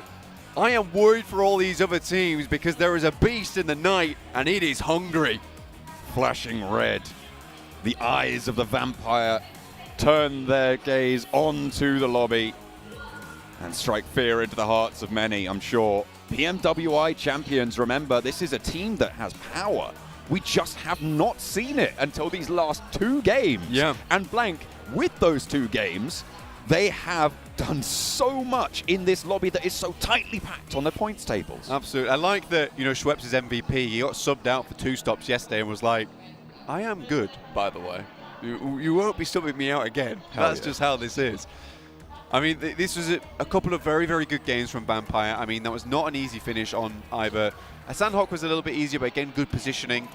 Here on Pachinki, that was the most chaotic fight I've seen in a long time. I have to give good props to Geek Fam, though, John. They did a wonderful job during that game, and it was very hard. I felt like they were going to go down 10 seconds earlier. It was a marvel to see them live for that long in the first place. They moved up to 90 points at the end of last game from Vampire.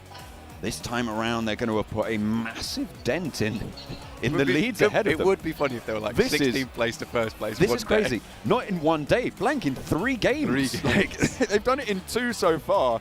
They would need a 3rd massive performance to try and cheer themselves up towards the top. And what a way it would be to be able to find our PMGC champions. But we're going to head back over to the analyst desk. Just what is happening right now in the PMGC Grand Finals? We have Vampire coming in from very last place and making and working and pulling it off somehow with a back-to-back chicken dinner, and they will find themselves in a very good spot after that game. Is that the secret? Is that the secret behind pulling it back? Schweppes being alive? Finally, not dying in the early game. I hope being alive is pretty important. I guess so. Maybe that is the difference maker. But really, I mean, we counted them out at the start of the day. We're like, yeah, from what we saw from Vamp, you and me both, and we were like, no, it's not going to be happening for them. Back-to-back chicken dinner, not just a small chicken dinner, like their big elimination chicken dinner, and that is looking so good for them. And as they said, John and Blank during the cast, could they be doing the impossible and going from 16th to first place in the last day? It's hard, but it could happen. If they do it, I'll be more than happy. All right? But I don't think it's going to happen, all right? I just don't think it's going to happen. Let's take a quick look at some of the highlights from that last game, because there are plenty. That was one hell of a game. Obviously, Pachinki being the main protagonist of match number 4 for today. And at that breach alone, I was cheering for Wolves because they finally pulled off to defend that breach. And unfortunately, there wasn't much afterwards. I don't know, you call Pachinki the main protagonist, I'm going to call it antagonist right there. It was not fun for the teams to deal with, but Geek Fam, they were in a hot seat for a major portion of this Game 7, and really what they were trying to do is clear all of the teams coming in from the eastern fields. The moment you do that, you can start fighting teams around you, but unfortunately, as you fight the teams on east, teams in Pachinki itself will become the major threat later on down the line. Yeah, definitely a big game for Geek Fam, and I am just happy to see Godlike Stalwart there towards the top and towards the end too. Oh, yes. I mean, this team has been completely different, night and day difference from what we saw in day 1 to what we started seeing at the end of day 2. I think if they continue on this trend, you are going to have to just wear that jersey. That was really interesting, talking about Godlike Stalwart especially. Let's take a quick look at match rankings. 25 points for Geek Fam, even though Vampire took on the chicken dinner with 23 points. Now we have Godlike Stalwart in 4th place. Really interesting that comeback, because until round 11, they did not have a single top 3 placement. Can you believe that? What I'm actually interested on is S2G. I feel like they took massive advantage of the situation there. With Inco Gaming, with all the teams that were kind of hunting them down to get that first place. I mean, the Turkish casters were going absolutely crazy. They were making me go crazy. 16-point game that is going to be able to create a gap, and it's going to be making it harder. And this is why I was saying that I don't expect Vampire Esports to pull the impossible because of how S2G is currently performing. Incredible, especially since S2G took out both of their direct oppositions, which was 4AM and obviously in second place. Nova also later on. Oh, yeah, definitely. Let's take a quick look at some head-to-head statistics. And who do we have here? Silas. Ooh, who else than Silas? Come on, we saw Razy, we saw Kelsey doing well. We're finally seeing Silas up there. It's been since a few games that we've been missing out on Silas. But the thing is, the fight they took versus 4AM, the fight they took versus Nova, it just felt so damn easy. Absolutely like a knife through butter, I would even have to say, Seven. And really, the strength of this team, night and day compared to their first day of play. And now, a team that is not only in first place, but slowly and surely building a little bit of a lead for themselves. I feel like their aggressiveness has definitely improved, and we can say the exact same for Godlike Stalwart. I mean, we got a chance to see top right there as well. These teams are going to just make me not have any nails at the end of the day. Absolutely incredible. Maybe talking about Nova for a second, because you were really worried for them after this game. I still am. I said it during that game. Was that the match that puts Nova out of order? Not a pun intended, by the way. Wow. Okay. I'm really not too sure, because sure, the potential, mathematically speaking, they could still make it up there. There's only 2 matches. And if the next match is a bad performance, they're done. That's it. The three-peat will not be happening. Whatever is wrong with Nova, it sure as hell isn't the hardware that we have right here, because they're all playing with it. And let's take this quick second to maybe thank our sponsors. First of all, obviously Sony, with the Sony Xperia 1 Mark IV and Xperia Stream, which were co-developed in collaboration with professional esports players. You can play PUBG Mobile with Xperia Stream's total cooling system and multiple ports for intensive gaming and streaming. We also want to thank Prime Gaming while we're at it. We can have free in-game content with Prime Gaming, not only free in-game content, but also free games throughout all genres. Everything that you will enjoy in terms of categories of games, you will find there. And to top it off, you will find free PUBG Mobile items and content there as well. So make sure to check out Prime Gaming. And obviously, we want to get your attention on towards the PMGC server. You may have noticed it in the chat already. If you haven't, you will see it in the chat and social media. Make sure to click on it, because if you do fill out the survey, you're not only giving us a chance to make this broadcast better, but you are actually giving yourself a chance to win some amazing prizes. So check out the PMGC viewer survey. You will find it in the chat and obviously in social media as well. And last but not least, for the ones that haven't opened the app PUBG Mobile in the last 2 days, it is time to do so right now, because the new update is out since start of this broadcast, since 6th of January, start of PMGC Grand Finals. So make sure to awaken your fighting spirit. You know, get right in there and check out the new update, Warrior Trial. And with that, we're going into a quick break, and we will see each other right back. Actually, we're not going into a quick break, ladies and gentlemen. We might have some more time to dive into what we just saw. Any teams you want to pick about in particular? We keep saying it, there's too many teams. I don't know which one to really talk about right now. I still want to see DRS. DRS is still the team that's still lingering. They're still there. Got to be careful. The power can strike hard in these last 2 matches. They definitely can. I mean, I feel like they had a great push. If I remember right, it was into Alter Ego, and they were able to get some good eliminations there. They still have a chance. Well, that's from us. We will be seeing each other in just a couple of minutes. Stay tuned as we are going into the last 2 matches of the PMGC Grand Finals. See each other right back.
The time has come, so see we are fate. Painted scars of past mistakes. We stay strong and refuse to break. You know what is yours to take, and we will be the one. Time to take a stand. The world is in our hands, and you can feel the weight. The circle's closing in. Time to carry on, and we will be the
Ladies and gentlemen, it could not be more exciting. It's one hell of a situation right now on the overall leaderboard. And going over to U7, at the start of the last match, that was something interesting with S2G and Inko. They took them out very early. Yeah, with Inko, they put themselves in some interesting situations that I keep asking myself, what are you guys doing? Because, I mean, they keep losing player early on because they're pressuring for so long that by the time they actually lay down and land, there's people just waiting for them with guns. This is why this is the reason why I'm wearing their jacket right now, okay? Because if there was ever a chance for this team to respond, for this team to wake up, it would be now. They're currently sitting 21 points behind first place, and if they don't wake up now, they're not going to be able to do anything. And look at that, S2G, 159 points. 19-point lead right now for S2G. I mean, there's just, at this point on time, they're just trying to lengthen their lead against all of the teams below them. DRS, 400 men, got to be careful, man, because that lead is going to keep on building in these next two matches, but they're just looking good. They've been looking consistent throughout today. Even if they gave themselves a bad game, then they followed up with an absolute banger of a performance. I don't know, can anyone take down S2G right now? It's going to be a tough task at hand. And the crazy jump up to Vampire Esports now in 8th place, Oh, they're there. 113 Yeah. points. That's crazy. Wolf Esports here with 113 and Nova. No. This is I feel like this is maybe one of the biggest upsets this year. Definitely the biggest upset.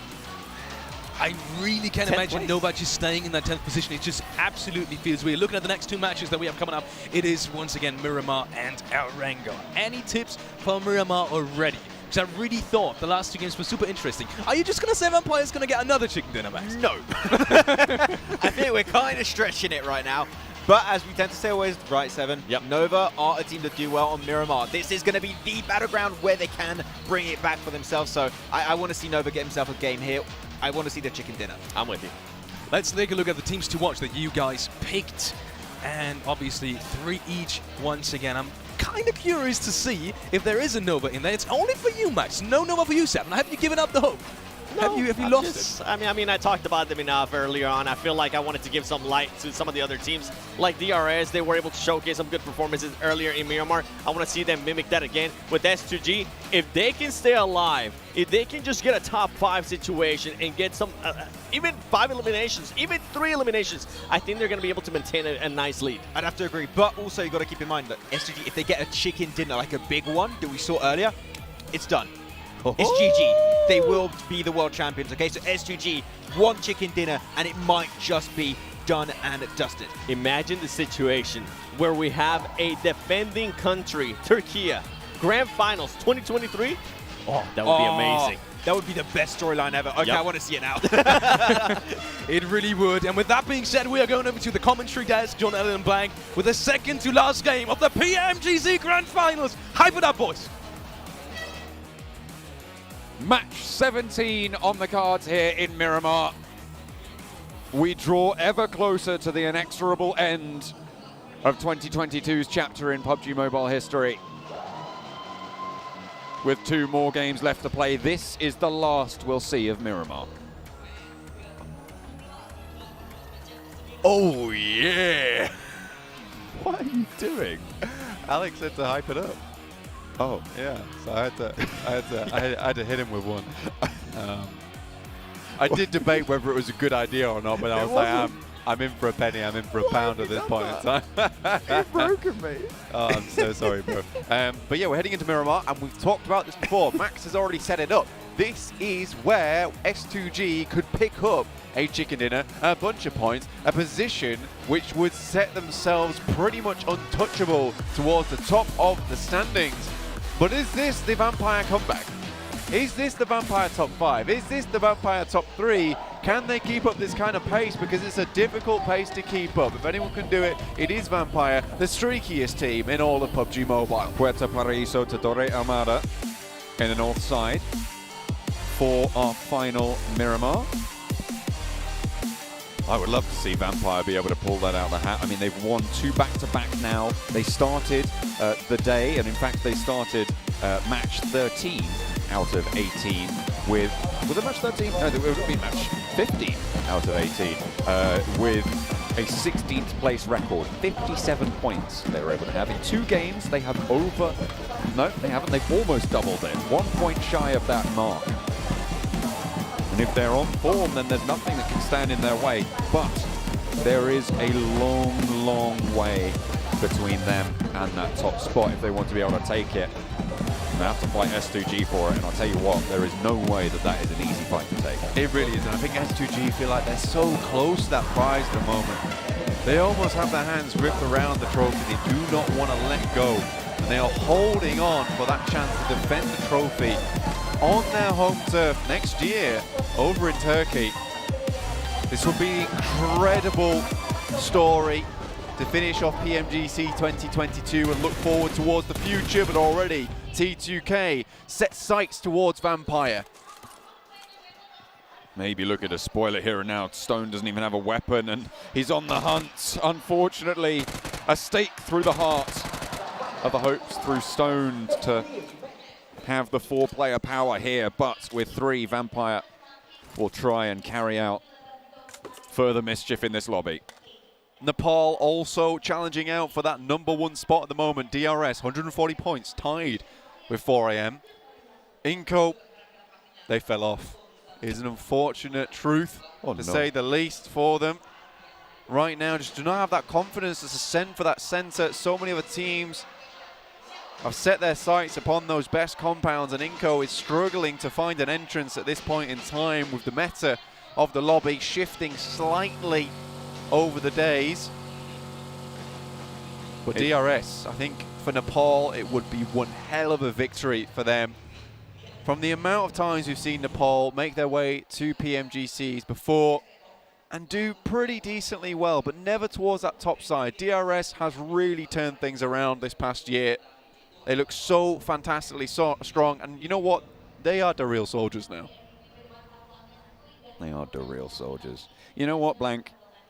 This lobby is looking a bit like Christmas leftovers, because it is a turkey sandwich. Turkey at the top, turkey at the bottom here. I know it's the other way around to what you would normally see, but Fireflux at the bottom. The fact that they are the team at the bottom shows you how powerful the entirety of this lobby is, right? Yep. This is a team that people fear when they think about the Turkish region, and they have a 5.5 average score in this lobby, which to be a bottom place score is still really, really high in general. So I'm absolutely loving the action that we've seen so far here. Match 17 of 18. The final Miramar, and this is where we find ourselves. S2G. Certainly, I would say Fireflux is that team that people thought would be on top, but I think for S2G, this has really been a chance for them to establish that dominance and show just what Turkey is made of. And I think that all the clutch players on this team, Razy, Kelsey, Hamzy G, every single one of these players, including Silas, a veteran of the scene, it has been a long time coming for success for S2G, just in terms of the players they currently have on board. And I think that throughout the year, people keep telling me, you know, S2G, man, keep watching out for S2G. And I'm like, okay, I will. And, you know, it was never always towards that top side. You know, I was like, you know, they're a pretty good team. They've got some cool moments. And then they really surprised me. Then they really excited me. And then we get to PMGC 2022. Now it feels like a chance that they could take home a storyline which will be forever etched into the pages of 2023 and remembered their forwards.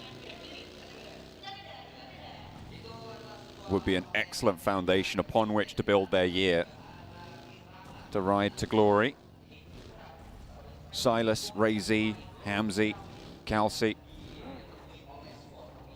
all contributing so well to this roster. And looking to try and convert. The 19-point lead they hold is not certain. It's a bit tenuous, but still a bit of a breath of relief for them at this stage. Once again, Nova takes up a lot of these positions that Inco's been taking. And right now, I think Nova's been holding them just a little bit better. Inco, though, want to reframe themselves towards the top, make Brazil proud. And now they have to face off against the two-time champions themselves. It's Nova here in the compound. Inco have already made their way in. Nade out the side, won't do too much damage. Frozen, tickled just a little bit. Nenebete peeks out, gets a little bit of damage over onto Frozen again with the nade. Paraboy not going to be able to suppress the door frame just yet, but Jane is here from T2K. A long-range shot over onto Order. And we'll go for the spray down as well. That's going to slow down Nova on the approach and maybe a little bit of a gift for Inco at a crucial juncture for them. Nova, they've let it slip just slightly. But they will not give out. Not yet. They have more staying power than that. Paraboy still on that ridgeline. Squash suppressing that position. Becker, Nenebete close. Auto shotgun for Nenebete and through the window will slow things down. Ooh. Squash from the staircase. Sees the muzzle flash from Paraboy. Sees the tracers pierce the smoke. And sends one back straight through the heart of the off angle from Nova. Squash, spray around the side, a drop shot at the Frozen hits the up as well and will be able to find another knock. Squash pivotal in the fight, but Jimmy's still active. Seen too that will not go their way, and Nova's hopes have crumbled. 111 points going into the final game, and that is not going to be enough for them, Blank. I think that's it. I don't think we are seeing the three-peat. I think we can confirm it right here, right now. Will it be another Chinese team on top, though? Will 4 AM take them all the way, or will we have a different region, country representing that title? And will that title be represented in the home country for 2023? There's a lot on the line here for all these teams. Brazil kicked things off so strongly towards day one. Can they maintain that presence? Happy to see Inco there. They really brought things back. I think that was a fight that they took phenomenally well. They did get a little bit bailed out there by Jane when Order went down for a very, very long shot from T2K. But regardless, it was well placed. It was well played. They got into the building early enough and set up there and after. So very, very well done to Inco. Now sets them just a little bit behind S2G. Still, that lead is fairly strong. 4 Angry Men close to the 3 players from Vampire. Remember, they lost a player to a hot drop coming on through against T2K, who have now got 2 eliminations on the cards for this match. Match number 17. 4 Angry Men sharing Los Leones with them right now. Happily so as well. You don't really need to be too worried about having another team in Los Leones. There is plenty of space. You can house comfortably 3 squads in this location. And even then, 4 Angry Men, they're playing 2-2 split, so they're not even fully in there. Taking a look around the map at the moment with this shift. Inco, central, the first time in a long time. This will give them some real agency into this game. This could be exactly what they wanted, what they needed, John. Alpha 7 and DRS both on this eastern side. Potential for them to come into conflict on the hills of Impala. S2G near Jakarta right now will be playing edge as well, but they're close to Fireflux, their Turkish counterpart, at the bottom of the tables to their south side. If S2G take a straight shot to the circle, they crash into Godlike Stalwart. Further than that, Wolves a little bit further south, but that western side has plenty of cover for them to operate around.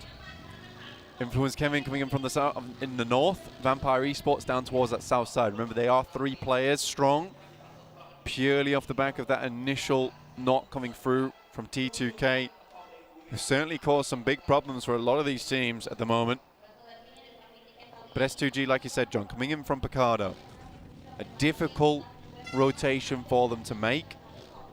They're on the outside. So many other teams have already found these big compounds towards the center. We'll see if they can find themselves an area, a little crack, a crevice. They can squeeze themselves through, get towards a good position. They might be able to play out the end of this game. Remember, Miramar, definitely their best map here in the PMGC. The fact that the gap between 1st and 11th place blank is less than 50 points is incredible. Normally we see that sort of gap between 1st and 3rd. It is so tight. But S2G have that 19-point lead to be playing around for this game, which means they can be a bit quieter. But with Inco already on 3 eliminations in that central location, they cannot let it rest. That's the real issue, right, is Inco being in a good spot. Because if Inco is able to catch up just a little bit, S2G's lead coming into that final game becomes the scariest thing. And this is what I'm talking about. The best team on Miramar by a landslide. By far. 41-25. Turkish teammates over on Fireflux certainly making them look good. But look at that, 9k damage coming through from top on Stalwart. Closest behind them in Kelsey with 6,410. Top has certainly been putting the rest of his team on his back and just dragged, limbs dangling, through this PMGC to where they currently are, 137 points, a team that we cannot count out. And Godlike, they've been so hungry for this first place title in such a long time. We can't count them out at this point in time. And they're certainly sticking to their namesake. They are very much stalwart. Circle shrinks again, leaves Los Leones in the dust. No settlement other than Impala right on that eastern side in the mix. DRS close to Alter Ego. DRS, remember, a chasing team, currently 19 points behind S2G. So every point would matter if they're able to pick up something sneaky here. Spotting the player starting to roll out from Alter Ego. A spray, looks for one, has to duck back behind because Pondbit's close by and knows that he'll be moving up to deal with it. Potato on that left flank for Rules to be worried about as well. And now Alter Ego can take this fight with knowledge. There's going to be a real slow fight here for Alter Ego. For DRS, though, this is a real blockade that they did not want to see at this stage in the game, especially down towards the southeast side where honestly the terrain is very difficult to traverse. One knock goes through though, over towards Alter Ego, Pombit down, Vampire Esports find one on towards Pick Feet. The Wolves in their fairly central location will be under threat from a lot of angles. A second knock over towards Alter Ego for DRS. And the teams beneath S2G are circling. S2G on that southwest side, moving through Los Leones right now. Have not managed to pick up their feet and gain speed so far, but they are still 4 strong, and it's still very early doors in this Miramar, stage 3. Too early to call. Potato sits down, sits back. DRS effectively deals with the challenge in front of them. Doesn't even see a blockade as the front bumper smashes through it. Potato has been spotted, laid broad as well. Mythic further up the hill, but Killer's more preoccupied. Got that fancy feet, or at least the fancy knee work. Doesn't get stolen away. That's another point for DRS. 3 eliminations now. And Mythic somehow gets away with the angle that he was holding. Crawls over to the rock, and Buradama close by to see that it's even harder for Alpha 7. They've let it slip away just that little bit in 6th place, but they are still close enough for 2 matches to make a massive difference. S2G take a real interesting rotation, actually slither in behind Fireflux down towards that south side. Play from that position. Looks good to me, in fact, because they'll have some higher ground to mess around with. And up towards that northern side, that fielded area, real difficult to play. Impala still just about in. We could have those eastern shifts going through, but I doubt it at this stage of the game. I think our real contenders here that we are watching out for, 4 AM over towards the west. Just outside Vampire Esports, still with 4 players. A major sticking point for them is losing Svan early. Tends to go for these outrageous scouts recently, and I think that doesn't necessarily have to go for the best position in the circle, just go for a position where they can play as 4. They play as 4 much better together. I think Svan's trying to take a lot of these games into his own hands. Don't think that's necessary. We saw what they were able to do earlier with the power of that teamwork. But he is a key member of that team. Could S2G be rotating in behind DRS here? There is an opportunity for them to potentially slow things down. Inco have managed to make their way central yet again, and they will be holding on the crossroads with the Chi Junction to their south, Buriram across the road. T2K behind them. It is treacherous every which way you look. 4 Angry Men. The only team in the top 5 yet to get an elimination apart from, well, S2G and 4 Angry Men. We've said that their playstyles feel fairly similar. John, this position from Inco is not good. This is horrible. They would like to leave, and Buriram's got them dead to rights here. A few shots going through is all it takes, and I think that they're lacking the medical supplies. Either way they move, this is pretty much a graveyard for them. There's no coffins, but he's certainly covered with the hay inside that little shack they're playing in. The saving grace they have right now is the fact that no one can really push them at this stage. But if they get spotted, that's kind of it. Inco, they have been spotted. It's a horrific spot. T2K open up. There's a shot back over towards Fireflux, but you've got to wonder if it's going to really make a difference. They are just getting picked apart here out in the open. There's nothing to do here. Vitali, last standing, might be able to stay alive as a solo, but that is Inco torn to shreds. I mean, those 3 eliminations from earlier over towards Nova were decent. But taking a central position like this, and this kind of central position where it's just a case of sit still and hope for the best, when there's so many angles to play from, it's not good. Stalwart going for a very cheeky play here, John. Remember, last to fall, and it's Vampire to try and pinch that one away. Schwepp picks up a point for it. And now there's shots over towards Godlike Stalwart that they can take. They do need to have a route into the circle, and 2 knocks have been found. Scry loses a smoke. Unsure about where to really be worried about, but Schwepp looks to mount up. They know there's knocks. They know there's chaos here. Fluke leads the charge. Down and out wide. Vampire, remember, they lost a player early. Scry taken down on the opening run, and up to the vehicle they go. The burnt-out husk of the pickup truck will be now their operating point. A lovely little shot around the edge, looks for more. Pika wants to heal, a breakout wide, gets punished, and now Godlike Stalwart down to 2 active. 1 knocked down onto the floor, Ravenclaw cut out of it.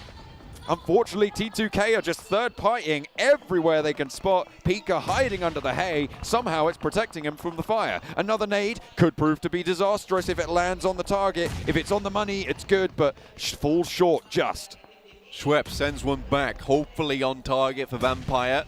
Another Molotov right into the crevice, but it goes far again, and Pika's going to send one back, and it's right next to them.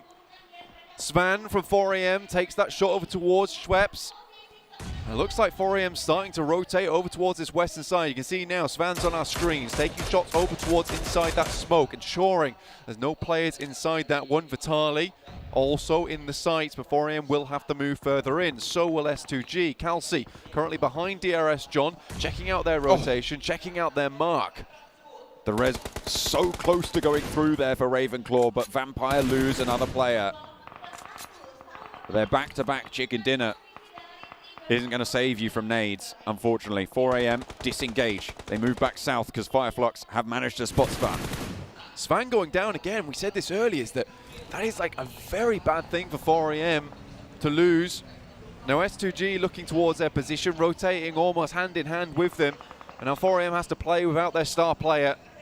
See if they can realign themselves, restabilize versus S2G. But that Mini 14 from Calci looks extremely dangerous, and Hamzy G equally on so with a beautiful spray from the M4. Needs to reload instantaneously. WWX gets out the way, but there's still targets available to him.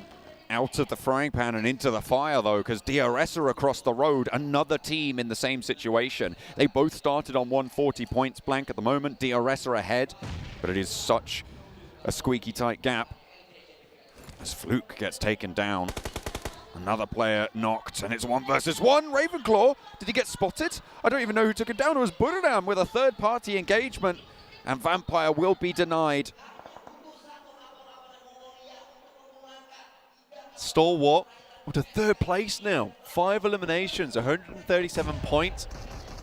With that 5 at 142 now, just behind DRS in 2nd place. S2G still going strong though. No eliminations as of yet, but I think they're starting to encircle a lot of these teams down towards that south side, concocting a trap in this area for anyone to fall into, and already it's this ditch that S2G didn't quite push up towards, and 4AM has been forced to find themselves in. And S2G look to be more and more confirming their championship title as these matches go on. Who will challenge them? Will anyone challenge them? DRS really the only team now that can really have a shot here. Alpha 7, they do have an outside chance, but S2G take a knock to a nade. It's actually going to DRS as well. Silas might be resible here. The last player from 4AM is just over this ridge from Hamzy. Spots the backpack, and that should be curtains for 4 Angry Men. Shuts them down on 140 points, and in comes a push. Buradam and IHC going head-to-head. Kengzo close by. Look at a maybe look for a heal. Try and get something done. Tiger is there as well. Does manage to pop the heal from Kengzo, but the burn from Alex sees Tiger low. Last player standing needs to confirm that heal. Kengzo wants the reses as well. IHC so around the side. Kengzo, oh no, doesn't even want to take a moment to breathe, and that might just be curtains for Buradam. That moment of unbridled aggression coming through from Kengzo spelt their downfall. Fireflux still going nicely on the edge at the moment, but they will have to move further in towards that circle. Vitali in the mess. Further ahead of them. There's a foothold there. Solke moving closer to the position for S2G. As time goes on, S2G don't even need to get too many more points. The placements will start to add up from them, and they had that 19-point buffer to play with. 10 points a game. If they can reach that margin, nobody can catch them. Turkish team that has been 7th place, 2 eliminations. It's not the biggest points total, and could open a window for DRS to try and pry their way in. DRS has 4 right now. On the southeast side, Hamzy G falls. Will be confirmed, and now the turkey sandwich closer than ever here. A bit worried about this though. I mean, this could be Turkey almost ruining Turkey's chances. You'd hate to see it. I'm sure both of these teams would love to have a defending Turkish champion in Turkey next year. Razy nails the shot over to Lutz. They'll be aware of who it is now, certainly. Nades keep on going in long. That is right on the money, but just finds some cover, I think, around the edge of that buggy wheel. Somehow, doesn't do too much there. And Razy continues the bombardment, continues that pressure. Fireflux have slowed it down quite a lot. Solus has broken out quite wide as well, and a line has been established, but they do have to go further. The zone will push them in. 3 players active, live and kicking for S2G. Solus rolls forward into Kelsey's crosshairs, and shut down with the M4. The reload is good as well, and no one there to refrag. Ketch and Lutz may be lining up here as Razy swings out around the side of the smoke. Could be caught out to a cheeky little stand-up by Solke, but he's biding his time with the smoke on the cover. Kelsey. How is he still alive? Have they not spotted him? Solke either way steps up, and Razy takes him down, and 1 player left for S2G. They will fall to Fireflux. 5 eliminations for DRS. 2 eliminations for S2G, a 6th place finish. It's not going to be a massive points game for them. And that 19-point buffer will be eaten into now. DRS can definitely take this even further, with the circle not shutting them out just yet. It's getting a little bit terrifying. Law, last remaining for Influence Kevin, will be taken down by Alpha 7 here. A Brazilian team looking to get back on form towards that top side, have a chance in that final game of today.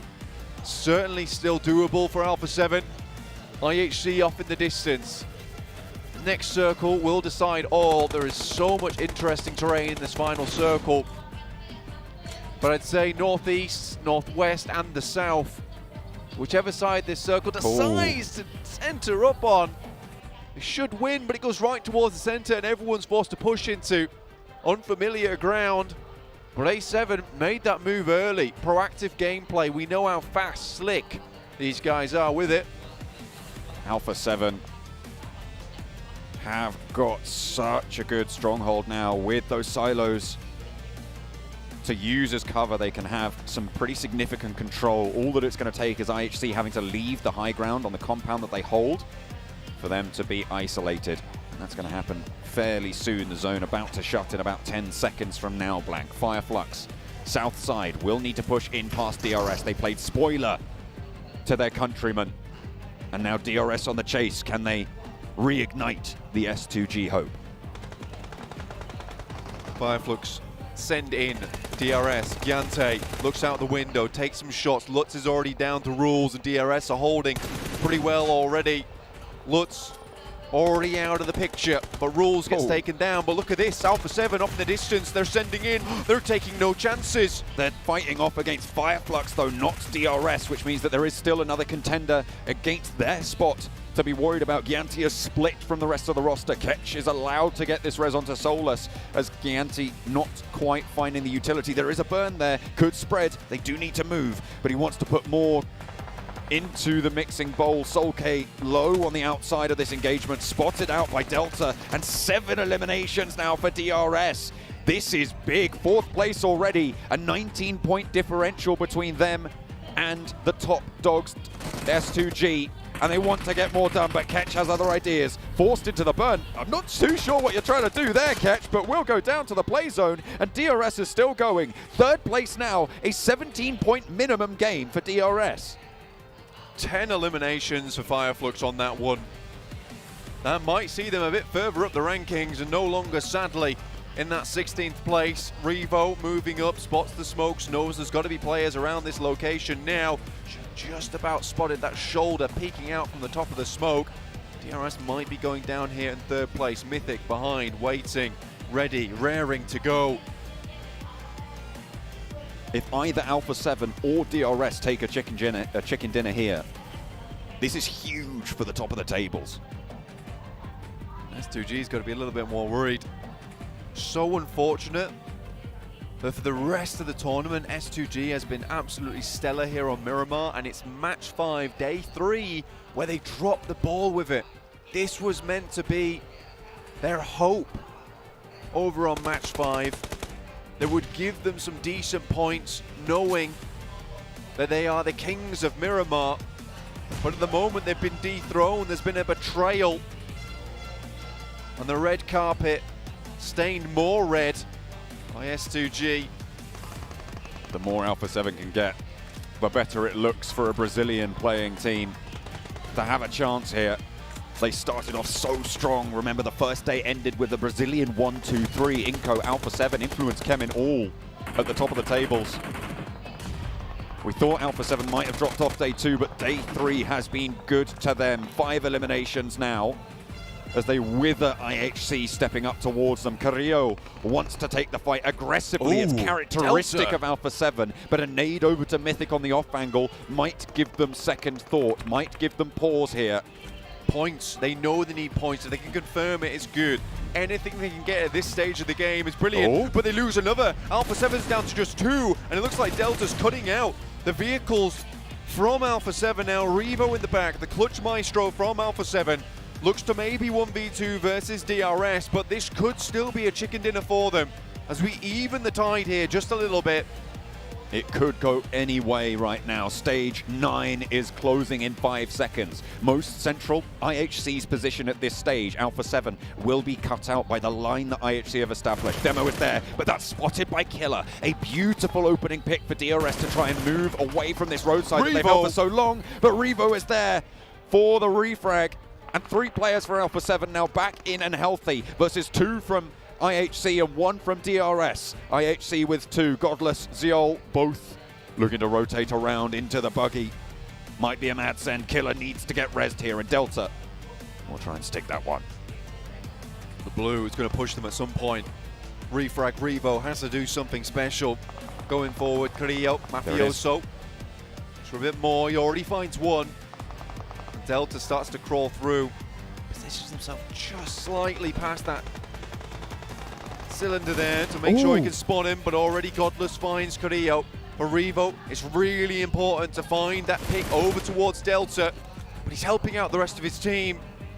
How much further can DRS get?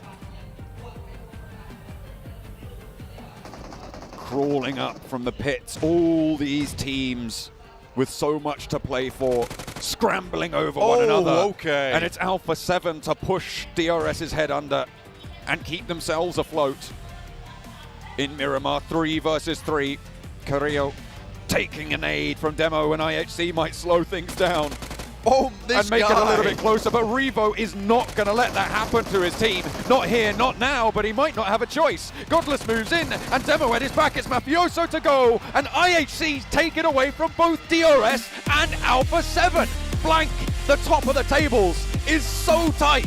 It is unbelievable right now. Tighter than a yoga store. I can't believe what I'm seeing at the moment. But I'm ready to watch some more over in match 6. Oh my goodness me. It's going to be a disgusting ending to this tournament. I mean, I am not sure who is going to win, but I'm sure it's going to be absolutely electric when we get to that last game. So many teams with a chance here, Blank. It's got to be at least 5 teams in one game who can win this out. At least that trophy sat Everyone's in got between tips. every single team at this stage here in Jakarta. It's so close. What we do know is that the 3P is not on the line. It's going to be a new champion this year. And what better year to have a new champion than the year of improvements, of evolving throughout the entirety of the scene, throughout all the countries, all the regions. Everyone's getting better.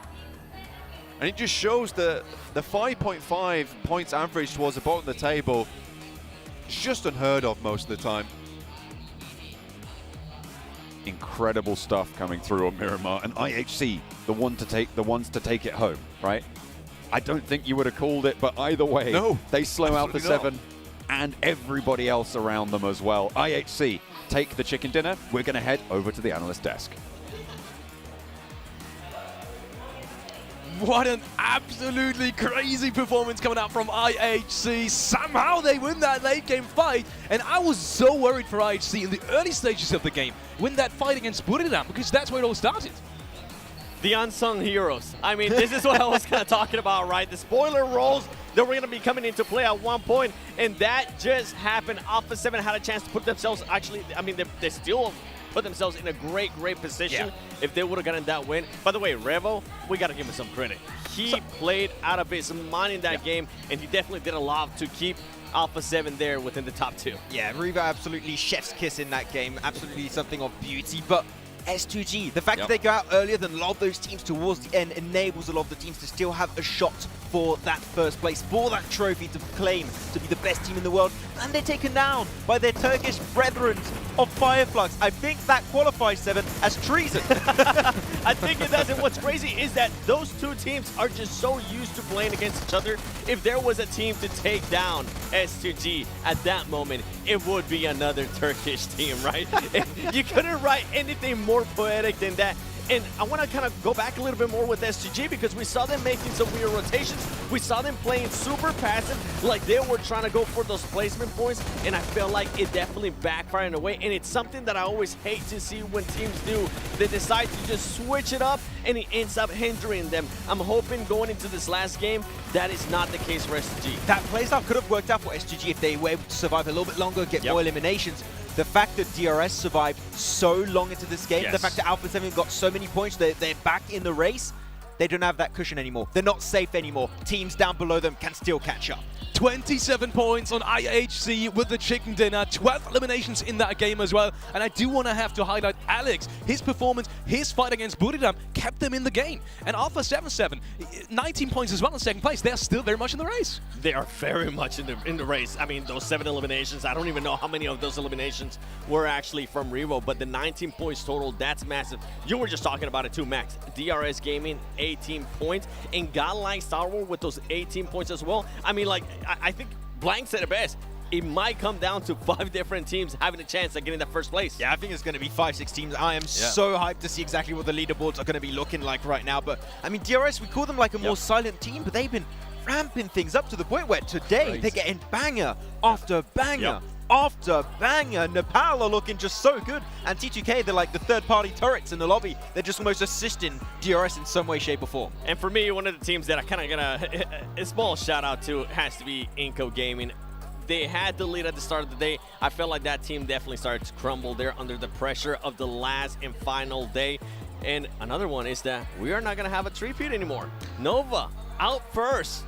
Well, yeah, that was a heavy fight to watch, honestly. My heart was bleeding just a little bit there because that was the point where everyone realized it's not going to happen again. It's not going to be a 3P. Coming back to one of the teams that I also want to talk about, which is the fight from SG against Fireflies. You just talked about it. They just took themselves out. SG still took home 6 points, though. So they are probably still in the lead. And we only have one more game to go. Does that mean we might see a little bit of a hot drop scenario? Maybe some teams looking out for them in the kill feed? We're going to see some tactic switch-ups? We do like to speculate about hot drops happening in, like, you know, your PMPL finals and your championships in your PMWI. Now. We are talking about a PMGC Grand Finals here. Do you want to play it all on a hot drop? That's too much for me to answer. I'll tell you after I see this overall with... Oh, okay. It is close. S2G, 165 points, DRS Gaming. 7 teams. Okay, I would say 7 teams. 7? Right down to IHG. Like, of course, going to need a chicken dinner and teams at the top to get nothing, but that is going to be my limit. 7 teams currently in the race. Okay, IHG is definitely off for me. For Angry Man, I can definitely see a chance from there. Everybody from up there, I can definitely see them going for that first place. For SG, I said it earlier, I don't want to see them trying to play it differently than how they've been doing. Keep doing what you were doing there when you were getting those wins, when you were getting those great placements, when you were getting those eliminations that put you currently where you are in that first place. With DRS, I mean, you couldn't ask for anything better for DRS. A team that 2 of their chicken dinners are coming from Erangel as we go into the last Erangel.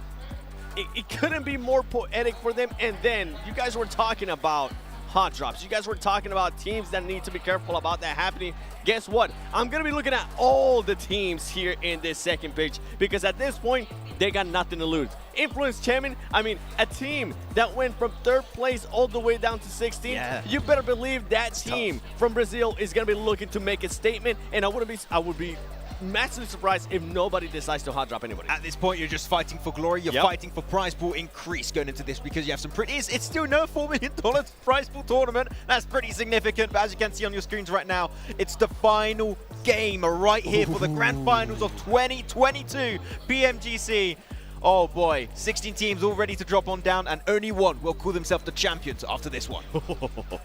It is absolutely crazy. Let's look at some of the expected drop locations. And meanwhile, we have the last couple of minutes to maybe talk about the overall situation. I know you said top 7 is maybe, you know, it's a stretch. It is really a stretch. That would mean IHC really does have the opportunity. IHC, isn't that one of the teams? Well, coming back to the hot drop scenario, they would need to have everyone in that top scenario to do incredibly bad.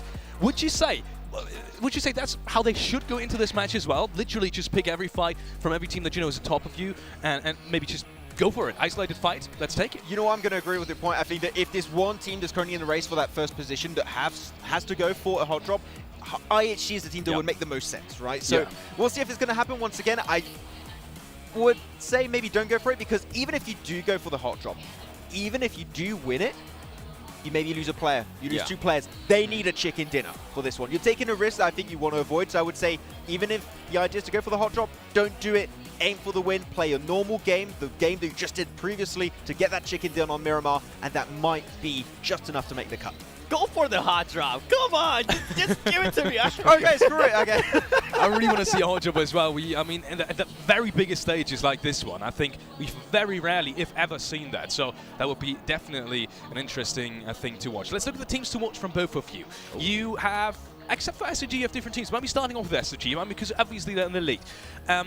Maybe I want to put you on the spot, actually. Give me some percentage of how likely it is that you think they're going to take home this PMG Grand Final. How sure are you? Right now, I would say, I mean, with the amount of competition, you got DRS that's been looking super consistent, you got Godlike Stalwart not being too far away, so many top contenders. I would say we have a 33.333 repeating 3% Really? chance. 1/3. Okay. All right. I actually have like a solid 69 to 70%. I was going to say nice, but then you went 70%, so not anymore. Unfortunate. Nice try. Going over, Godlike Stalwart though for you, Max, man. I mean, you just talked about that consistency. Anything else? I'm still wearing the jersey. Okay, it's keeping me warm. Okay, it's still keeping me warm right now. I appreciate it. Godlike Stalwart, please sponsor me. But I want to see them be on top right now. They had the Grand Finals curse happening for the longest time, Seven. Okay, stop laughing at me. Stop it. I want to see them take themselves the win right here. If they take the chicken dinner, they had no chicken dinners the entire event. It would be something of pure beauty for them to not only get himself a chicken dinner on the last game, but also claim the trophy towards the very end of the Grand Finals. It would be. I mean, for me, it's going to have to be Alpha 7. Just like you are with Godlike Stalwart. I would have to pick Alpha 7 too. I mean, they just showed up what they were able to do, especially Rebel after that last game. If he's not going to pop off in the next game, then it's definitely going to be over for that team. But S2G, I said it earlier, I'm going to say it again, just because I don't want to see it. I don't want to see them playing differently than how they usually play. I don't want them to be overthinking this scenario of what are the other teams going to be doing. I do wish, though, that they change where they land, and I do hope that they change where they usually tend to rotate, because I'm pretty sure some of the other teams might be trying to play that spoiler role. Yeah, I mean, I like what you just said right there. Just play your typical, good old, basic PUBG Mobile that you've been doing so far, that's been giving you so much success in these games. When you start overthinking things, well, look at that knockoff effect. That previous game got obliterated. Unfortunately, it's 5 flux, but he got obliterated, right? So just play a typical game, play what you do best, which is going for good rotations and now getting those eliminations when you're in strong positions. That's what allowed them to stand out, and that might be the reason why they can call themselves the world champions. And for DRS, I said it too, you couldn't ask for anything better. Going into the last game, going into Erangel, going into a map that you have been able to, in a way, dominate. Today they have had semi-good performances there too. If they can just put themselves in a position where they can strike at the end. We saw some great 2-2 splits there too in Miramar that were wonderful. This team has what it takes, and that's why I wasn't going to be giving the 100% to STG for them to be able to take it home, because I definitely think if it's going to be DRS, then it's going to be Alpha 7 that can maybe take this. Talking about good rotations and consistency, something that we hadn't touched on, and we won up before we get into the last game. 4 Angry Man, because they have been popping off today as well. They got their first chicken dinner, and they do have a chance at being PMGC final winners as well. Any thoughts on 4AM? Do they just have to continue like this? Or on that previous game, I felt like they were a little bit desperate. Like, they really wanted to get in circle. They really wanted to get in a really strong position, which I fully understand. But unfortunately, in a lot of times, especially for PUBG Mobile esports, desperation can cause a lot of issues, can cause a lot of mistakes. And in that case, that's what did cause their demise over there on Miramar. Just go in with a calm, paused mind. You might be able to make it work out. We know what this team can do, especially with the knowledge of Svan. This team is pure gold when it comes to their peak performances. You've got to be careful, man. You cannot overthink your situation. You need to be calm, cool, and collected. Yeah, sadly for them, Asman has been getting knocked a lot in the past couple of games, so hopefully that's going to be changing. Hopefully he can stay alive and put up a performance that he was able to put up when they actually got the chicken dinner earlier today, because he was a massive reason why they ended up with that win. And Godlike Stalwart, I got to bring him in a little bit too, because I feel like this is a team that has been struggling with indecisiveness, whether they're going to be able to be aggressive or not be aggressive. We've seen what they are able to do now with the aggressiveness that they have showcased. And I kind of want to put you on the spot, Max, a little bit here, since you are the #1 fan of Godlike Star Wars. You are. Come on. That's true. I am. Their Twitter page knows. Would you want to see Godlike Star Wars continue with the aggressiveness that they've been playing, or a little bit more passiveness? I think Star Wars is at their best when they're aggressive, so that's a big yes. I want to see them keep fragging out. Keep on going, boys. Yes. Ladies and gentlemen, it is time. We have the last game of PMGC 2022 Finals in our hands, and it is once again time to also hand it over to the commentary desk, John Allen and Blank. It's been an absolute pleasure. Take this away. Thank you so much, Alex, and the rest of the desk. I'm so excited for this last game. Match 18 is just around the corner with less than a minute to go before the plane flies for the last time of the 2022 PUBG Mobile season. Oh, it's all to play for. It could not be tighter.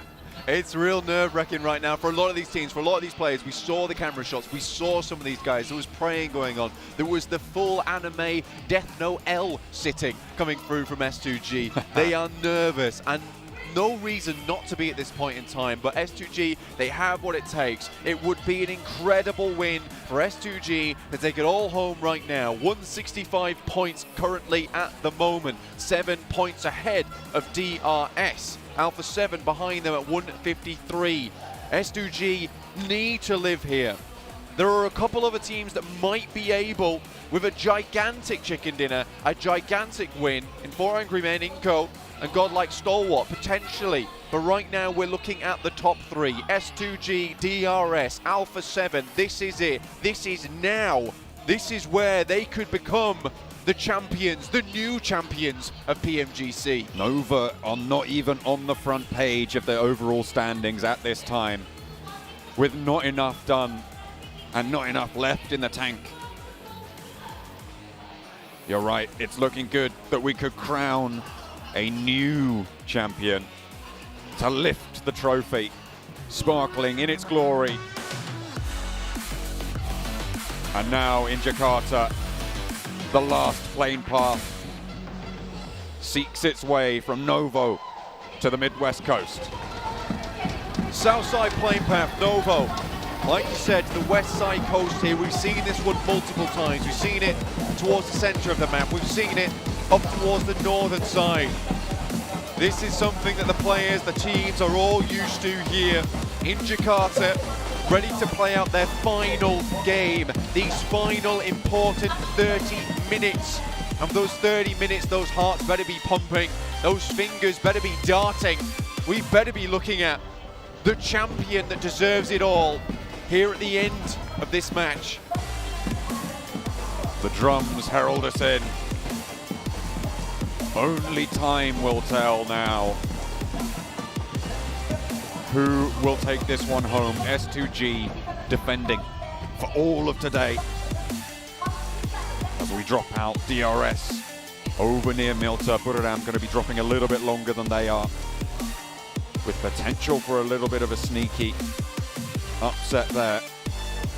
Inco, they've dropped the ball, but they're not completely out of it just yet. You said they've got more to worry about in those top 3 spots. Inco, though, this plane path, it really ruins their chances so many times. We've seen a few times now where they've been dropped upon, and it looks like they've gone for a bit of a lineup over on this south coast as opposed to trying to drop all in one spot. I like that, I respect that. And then Abete is even further behind at the moment. No one seems to be dropping close to them. On the other hand, T2K, S2G, very close together. Wolves will be dropping towards Pachinki though. I think for S2G, they've got a little bit of a lone soldier out towards that western side, just the south of 4 AM. Alpha 7 in their drop spot down towards Milta Power, their backup as opposed to North George. They've been forced to play this one a fair few many times here on Erangel, having to switch up from the normality of themselves. For S2G, on the other hand, this seems pretty easy for them because they drop towards the center of the map. They're pretty used to playing this type of game outwards. It doesn't really change too much on this plane path for this team. It's just a bit of a longer drop, but for everyone, it's the same deal.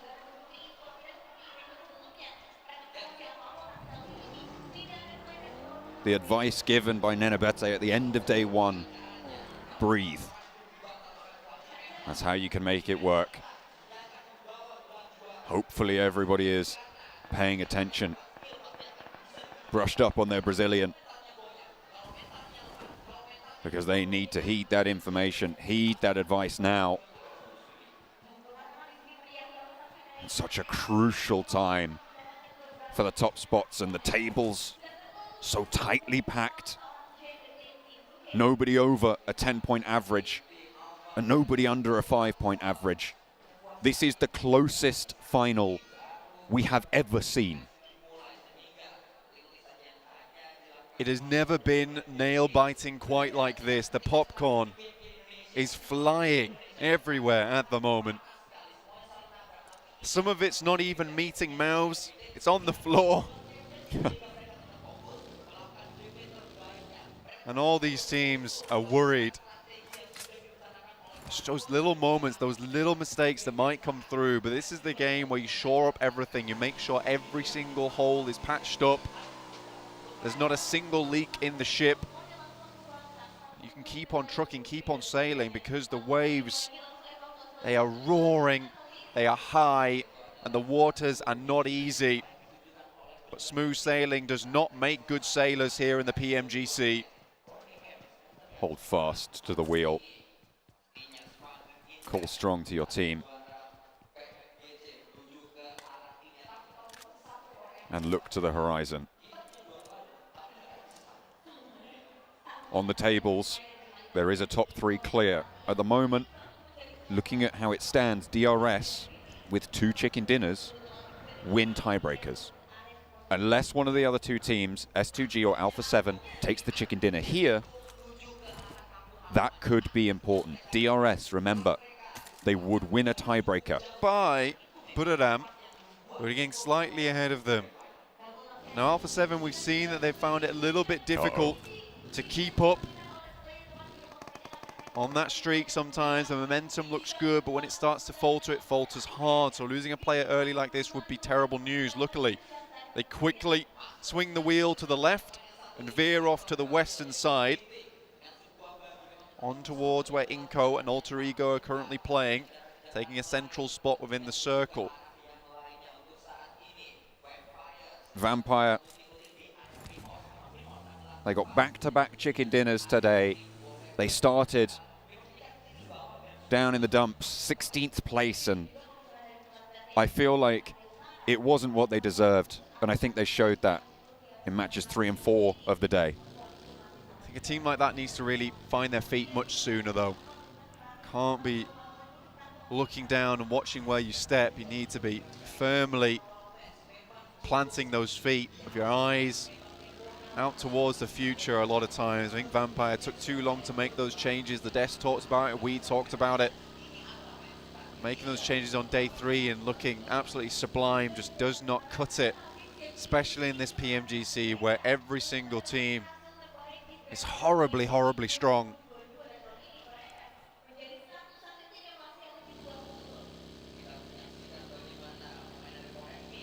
This is the best quality gameplay we have seen. So much improvement, strides have been made this year. And such excitement for next. But who will be that defending champion? Who will be able to mount that honor, to raise the trophy here in Jakarta? S2G so desperately would love it, to take the trophy to Turkey and scream to the world, come and get it. But the pressure's on now, and it's debilitating, especially being in first place at the moment. Looking down on the rest of the teams, seeing how close they are, how quick they are climbing, and how gritted their teeth are in the process. That is when you can become quite terrified. When you can just look towards the top of the mountain, it becomes a little bit easier, knowing that all you have to do is continue to move those hands up, to keep gripping those handholds and pulling yourself further up that leaderboard. But for S2G, kicking down and trying to keep those assailants away from them becomes quite tricky, because not only that, you're also trying to keep a handhold yourself. Circle over towards this eastern side now. Looking at some of these positions on the map, S2G have moved across. IHC are behind them on that western side. After a good chicken dinner, they obviously are feeling quite good about themselves, and I think S2G may have to worry about that. Surrounded by Nova on the southwest. Influence came into the north. In the meantime, Alpha 7 moved down to a compound just on the south side of the Yasnaya fields. Next circle should be popping soon, one of our hardest shifts out of all the circles in this game, and this will determine a lot of where these players will have to move and where they'll have to go. A lot of times we have seen quite a clear position either on the north or south side of the river. This time we'll go all the way over towards the east, towards Yaz. Very bare and empty position on the map. Not a lot of places available. A lot of these teams already in though, but again, S2G looking for those big points, big numbers. They're all the way on this western edge. A northern rotation could work here, John.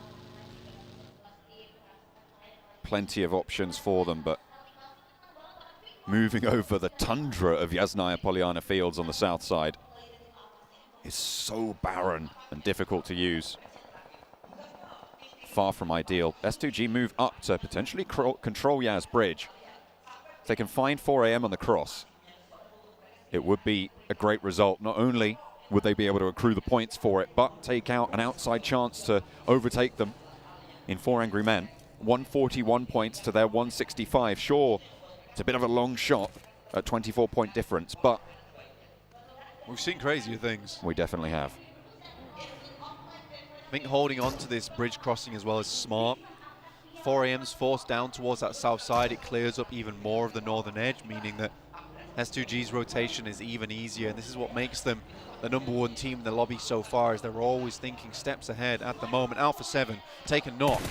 Disastrous start of this game. Luckily, there should be a res onto this one. Carrillo drops the smoke, but out in the open currently Alpha 7 is. Influence came in. Shouldn't be able to capitalize on this one too much. Send a couple of shots through. Carrillo will position the buggy in front to ensure that this res does happen, and then maybe just dip out of there. Carrillo looking for the res over onto Mafioso. Super important for them to stay as a team. Back over to the buggy, staying alive. Godlike Stalwart clashing with Geek Fam. As S2G do not stop 4 Angry Men from moving south, as the bridge that they chose was a different one.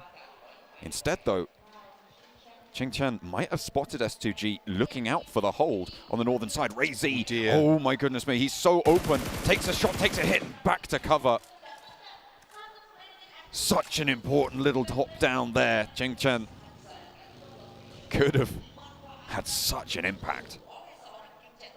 Very quick reactions. Razy was all on his lonesome because Silas is currently scouting down towards that middle, scouts towards Alpha 7's position, makes sure that that is in fact taken. And now they have a little bit more information to play around with. Could head towards Yasnaya. Next circle soon. This game is going quickly now, John. Much quicker than you might have thought it would. That's just what happens when the excitement builds to a crescendo now and boils over the top. Lil Boy will take down T2K Jane on the cross. And looks like we will be heading to this horrific area of the map, to that north side, the fielded area. Not many playable spots there, but Alpha 7 super happy with this one. Still has a decent position on the map towards the center to play around. S2G also still in, but will have to regroup.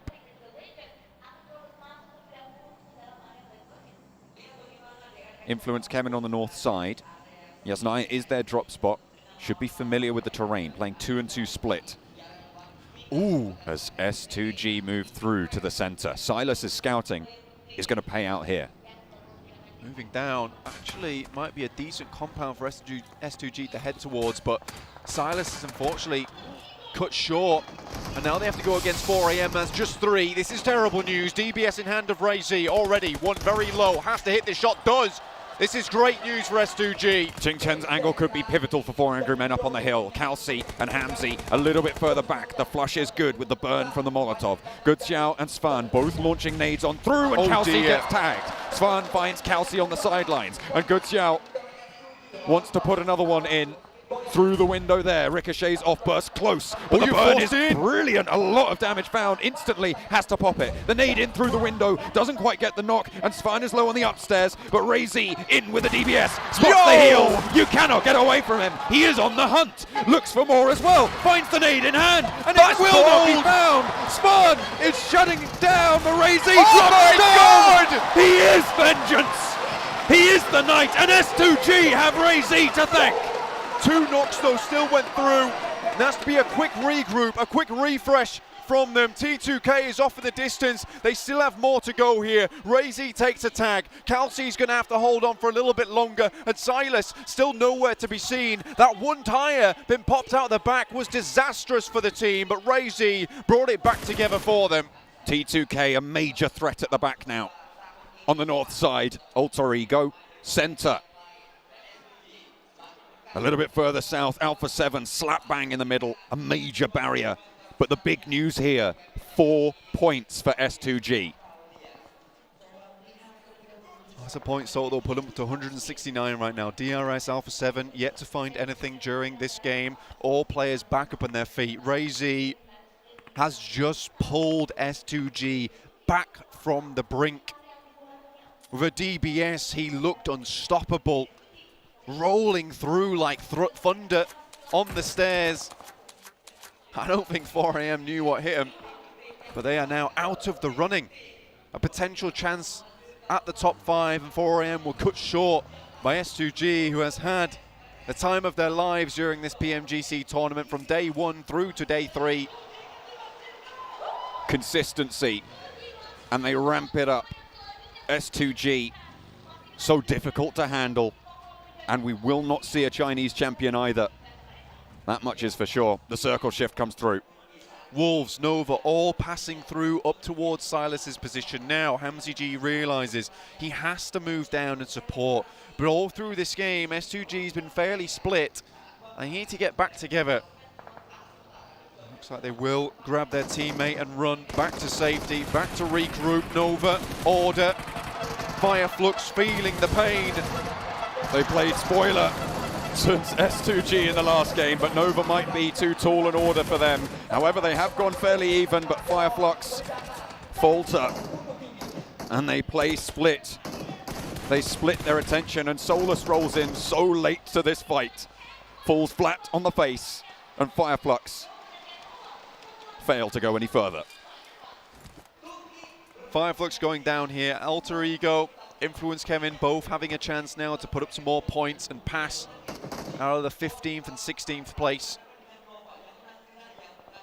But all eyes right now on Alpha 7, S2G and DRS. Outside on the east, Inco still have to move from a compound that they thought was strong down towards the southeast.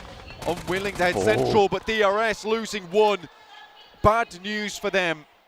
Playing with 3, not ideal at this stage in the game. Zone 4, it's too early. DRS diminished. In the face of it all, a team that I don't think anyone really at the start of this would have called to be here in second place with a chance to take the top spot in the final match. But here they stand, and Nepal behind them. Exactly, they've really shown the strength of Nepal, but Inco taking horrible casualties as they move through, cut apart by Stalwart. Nenabete hits the deck. There's still players available for Inco, but Stalwart decides to try and get ahead of the pack, try and get ahead of the movement, and Nenabete will fall as Pika quickly makes that movement. Becca now tries to support from up high, but it looks like Inco is going to have an even worse time. There must be trouble ahead for Inco. And indicative of their performance here in the finals.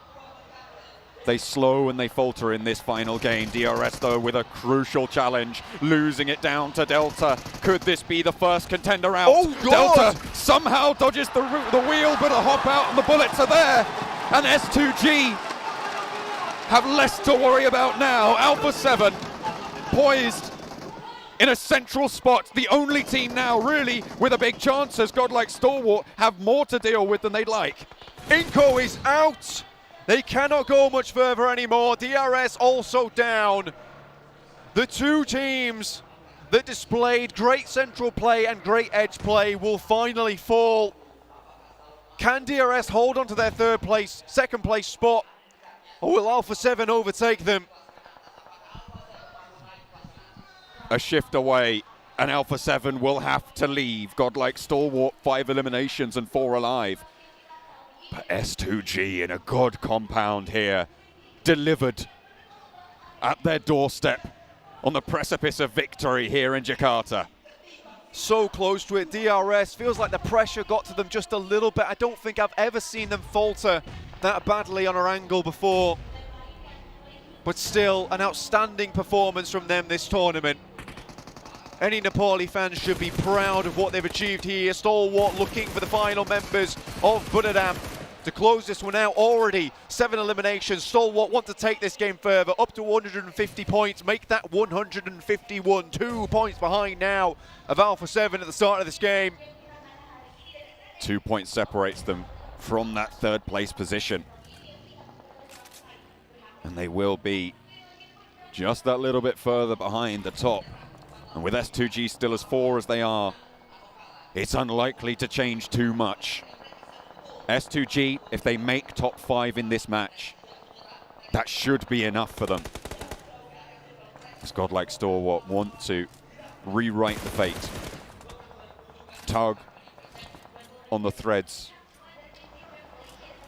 and try and control whatever they can. Alter Ego on the west side of the circle.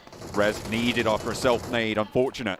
IHC wanting to push in. 3 players active, 3 players alive. With the Res still going through, it is even, but it immediately comes back up. But once more shut down, the lineup is good. Another player was knocked on the inside, and Alter Ego fall down to 1. And the last will find no more room to play. S2G picking up a bunch of these points. Stealing them from on far as well. GeekFam will also fall, unfortunately for the home crowd. Now Alter Ego and GeekFam out. Stalwart lose a player here.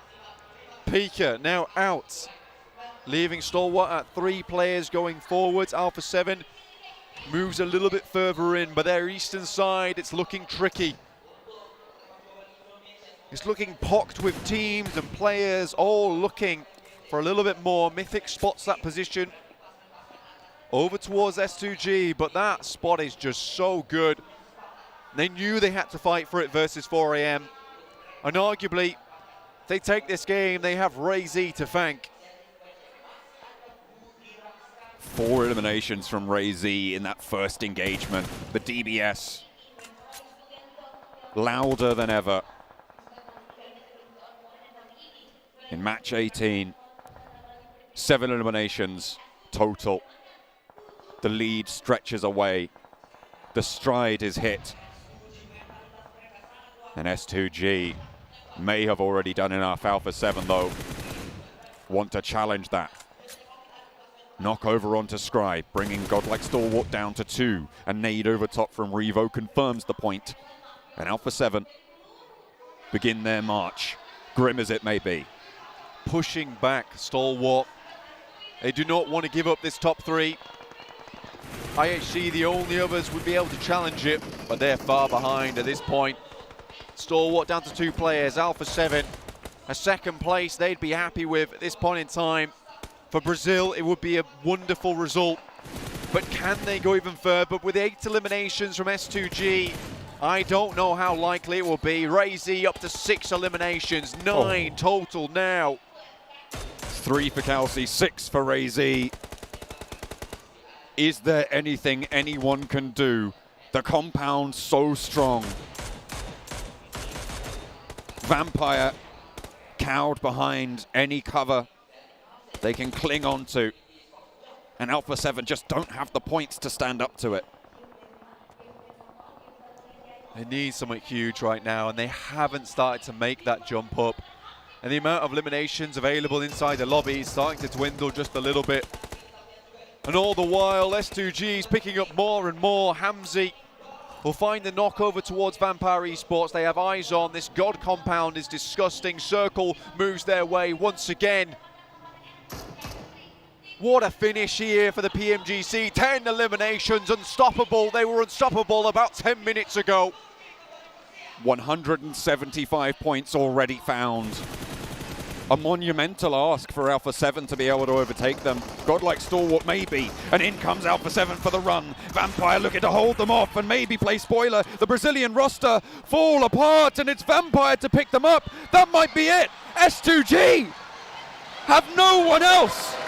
Is there no one else? Will no one else challenge this team? I think not at this point in time. Stalwart with 2 players remaining. The Turkish casters, the Turkish analysts, they're waving flags on this side. They know it's all but over. The top spot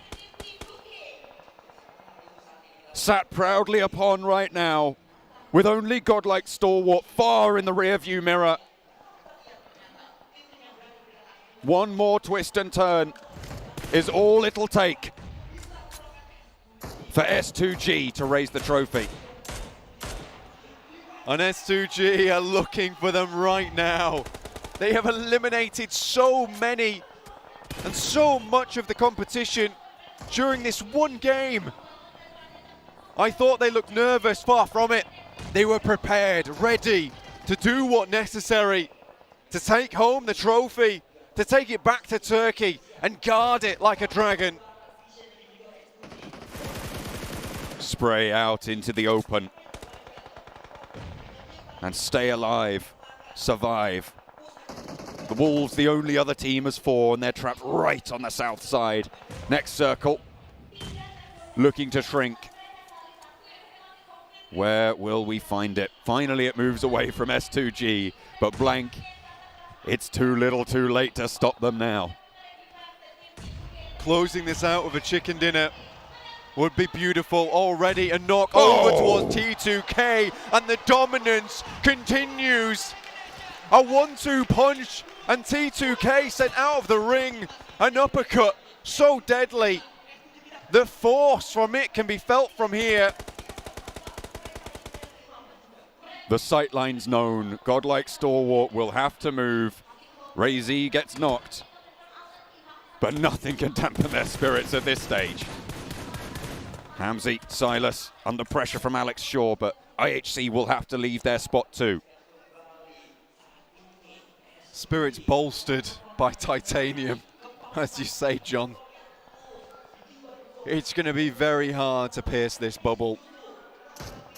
S2G are living the high life now, and they just want to close this game out for fun.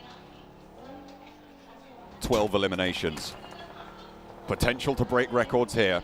And the run from Silas and Kelsey to lead the charge to IHC. They want to take this fight. They want to move through. Like sharks, they will not stop. Kelsey with the nade. Wants to heal before the fight. And the rest of S2G regroup on the ridgeline with cover. They even brought motorbikes for the end game. They knew what they were doing. Spots action, Hamzy. They turn their attention back to the backstab. Everybody else is on this south side, so it is only Godlike Stalwart out there, out in the open. As the Wolves take a fight with Vampire. Over the wall they go, into the breach once more. Silas inside, Ray-Z to follow. Ziol on the top rope, Godless and Alex outside. 3 players from IHC are here and around the ground floor of the building. They will find their fight. Will it be the final one? Only time will tell. Alex puts Kelsey to bed, but Alex is traded off. Will not be flushed just yet. Godless last standing, and S2G have one more to deal with. They stay alive. All 4 of them go, and it is not going to stop here. The Terminators from Turkey. Crunch down on IHC. Nova up to bat. Is it the last? Is this what S2G are looking to find to take on the reigning champions, the defenders? Already out of it. S2G want more. One knock on the inside. Order in to play spoiler. It's big, but is it big enough? 2 players now stand for S2G, and Vampire are in the wings. Hamzy G takes an insane spot there. Silas down, Ray-Z extremely low. It looks like that might just be it. For S2G, how much further can they go? Only 1 player up in Hamzy G. He has to take it all the way versus Nova's 2. 10 eliminations for them. And now just down to 1. But S2G, what a run they've had of it here. No nades left for Hamzy. They have spent all they have. And with it, they are rewarded. A clash between vampires and wolves. A tale as old as time. And this time around, the vampires reign on. Nova turn their attention away. And Hamzy, he's been spotted by Order. The leg peeking out. Under the vehicle, is there an angle? Is there a bullet to be found? The needle looking to pierce. And that will be it. S2G, 15 eliminations to close it down. A champion's performance in match number 18. And look at that. Elation for S2G. Emotion coursing through their veins.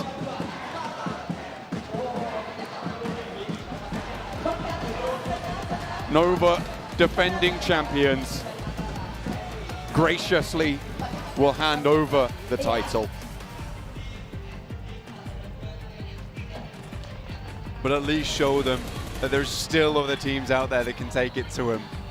Despite that, S2G went through the ringer to even get to that stage, and 15 eliminations. Zone 9, Vampire looking for the turkey today, but we've already found our turkey right at the top. And now Nova looks to close this one out. That's another one down. Vampire looking for the third. Paraboy is extremely low. Schweppes just has to find a little bit more. Pushed in by the smoke, and that will be it. Vampire take their third chicken of the day. In the year of improvement, Vampire surge up the tables in the final day, but the title at the top for Turkey. The brass still hot on their path to victory. The boxes litter behind them. It is their time. You cannot quite believe what you've seen here. These boys will be taking that trophy home with them, and there it will stay, there it will remain until it's placed back on the stage again, and they will defend the title. Razy has to be proud of this moment. He was vengeance in those last moments of the game, in the first moments of the game. DBS2G here. What a way to finish it. Up the stairs towards the trophy. Turkey sings the praises of S2G. The champions here in Jakarta. Who will challenge them next year? It is the Turkish team, the Terminators, S2G!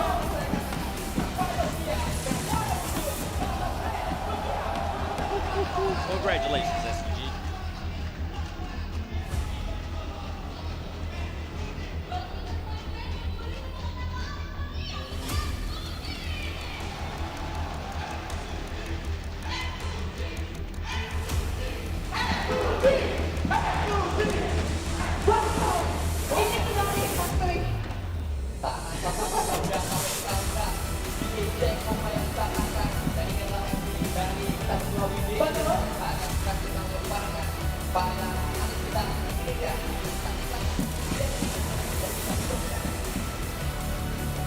S2G have done it, and they are your new PMGC champions. The crowd is going wild. The Turkish casters, I think things just flew around. I think we've got some bottles over here. It is madness, and congratulations to the Turkey region. What a phenomenal final. I don't have the words right now.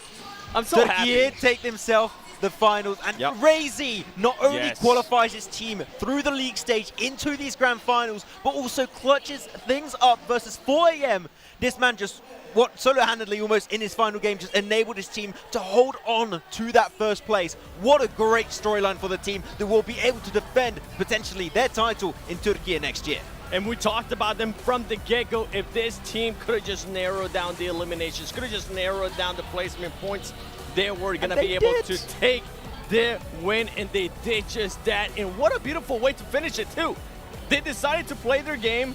They ended up getting some amazing, amazing circles to themselves. And not only that, they positioned themselves perfectly to be able to take it to the other teams, to be able to get those eliminations that were risky when they needed to be risky. It paid off, especially against 4 Angry Man. We were in this...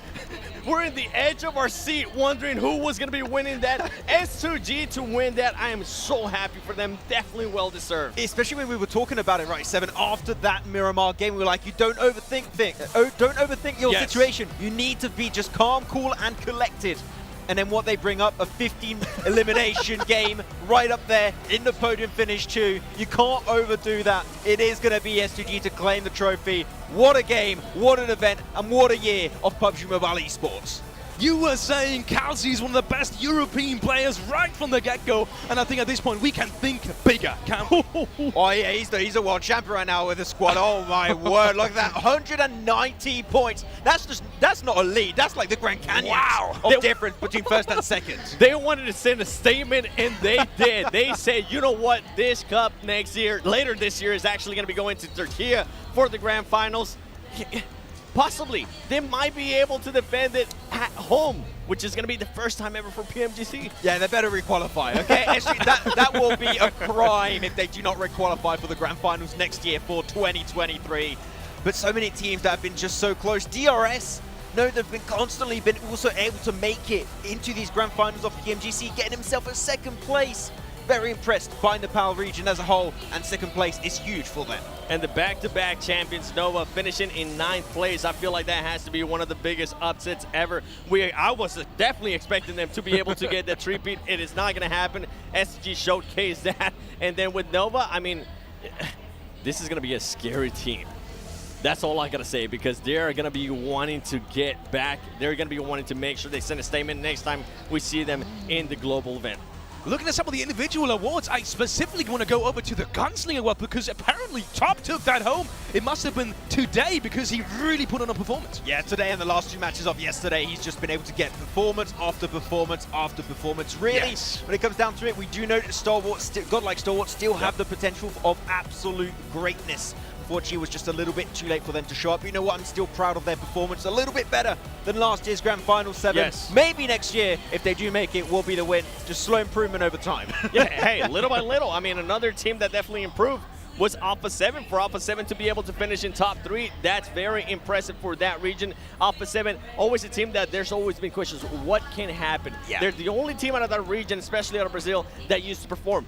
At one point, we had 3 teams from Brazil region. 1, 2, 3. So it's good to see that everybody's level is just starting to rise, not just towards the west, not just towards the east, also in the Americas. Yeah, I mean, you're talking about improvements, right? There's going to be one team we have to talk about in this final day. It was Vampire. Yes. Back-to-back chicken dinner, and a third one to finish off the entirety, not only of the day, but also of the Grand Finals. Vampire, we had so many questions. We thought they're not the team we saw in PMWI, but boom, they showed up in the last day, gave themselves some nice improvements on the rankings.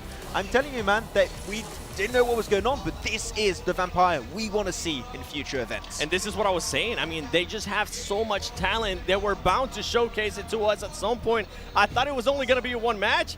Boy, was I wrong. Oh, you were. Way wrong. Not only them, but also talking about different regions really showing up. DRS throughout that tournament continuously. Pretty much every single day, they had their moments. They were fabulous. Yeah, it was a slow ramp up. They started off a little bit slow compared to some teams, but they just keep getting consistent point after consistent point, game after game after game. And it feels so good because the Nepali region's got such a massive fan base when it comes to PUBG Mobile esports, and seeing that fan base being rewarded with these teams, get himself a second place. And we're talking about DRS, but TGK, for their first time playing here, Sandesh in particular, I think he was, the top damage dealer right there for his team and for the entire event. Man, I'm impressed with their first appearance. I'm definitely impressed with the Nepali region. I mean, another region, we're talking about regions that are definitely stepping it up. Another region that has definitely stepped it up in a big, big way here. For DRS, you said it perfectly. They were consistent, they were quiet, and I think at the end of the day, that's ultimately what ended up hurting them a little bit, that they were just too quiet. I'm pretty sure this team is going to go back to the drawing board. They were within an arm's reach, and you can see what this means to these players. You can see they've been working for this for years, some of them. They've been working for this for a whole year, and for finally to be able to go back home as a champion. I mean, it's not even that to build up S2G to the point where they are today. It took about 2 years 2 years of so much work, effort, Silas able to play in the past with class digital athletics, being able to give all of that knowledge to the rest of his team, and it just pays off so heavily today in that final match. I'm loving it, man. It's just fantastic to see it just come and conclude the way it has today. Yep. Absolutely crazy. So S2G will be taking home the lion's share of the 1.5 million US dollars that we have in the grand final, Lil. I cannot imagine the feeling that these players must be going through right now. We will be having a quick ceremony, I think, in just a couple of minutes over there as well. But man, coming back to the overall ranking, what happened to the Brazilian teams? Because in the middle of the tournament, it really did look like they were going to just take over. Now Alpha 7, they had the chance in that match as well, but they kind of just threw it away. There was this one breach in the dip. I mean, for Alpha 7, they were just too passive. You saw them going into the middle of the circle, and then at one point, at one point we saw a split where just it made absolutely no sense to the point that they actually almost ended up losing Mafiosi, if I'm not mistaken. He ended up getting knocked. Luckily, he got revived, but they were just too passive. They weren't aggressive. They weren't willing to take on fights. They decided to take the compound and wait for the longest time. If you're gonna try to take first place from SGG the way they were playing, you had to go for it. I have the impression that what we saw from Alpha 7 a lot of the time, especially today, is that they were trying to do too much at the same time. Yes. They're trying to hold center circle, holding splits to get information, controlling too much space. And when you're trying to do too much, unfortunately, teams will punish you for doing those kind of mistakes. And well, that's what happened to Alpha 7. You lose one player, lose 2 players, and at that point, your chances of a chicken dinner right down the drain. And you're talking about Brazilian teams. I mean, Inco Gaming, I was talking about them earlier. A team that played for 5 months together. I'm hoping they stay together because they have a lot of potential. Absolutely. With that being said, we're heading to the stage. I've had the utmost pleasure of hosting this desk with you two amazing people. We are going over to the stage to Banks and Dona Visca. Enjoy your evening and continue us next year on the PMGC Survey. Stage for the 2022 PMGC Awards ceremony, and we are joined on the main stage by 2 very special guests. First up, we have the producer of PUBG Mobile Tencent Games, Rick Lee, and also the head of publishing for PUBG Mobile Tencent Games, Vincent Wang. Selamat datang kembali teman-teman semuanya di main stage. Kali ini kita akan melihat award ceremony dari 2022 PMGC Grand Final, dan kita sudah kedatangan 2 tamu yang sangat istimewa, yaitu producer of PUBG Mobile Tencent Games Rick Lee, and also the head of publishing at PUBG Mobile Tencent Games Vincent Wang. Now we would like to welcome to the main stage your 3rd place squad in the 2022 PMGC Grand Finals, Alpha 7. Mari kita sambut Alpha 7.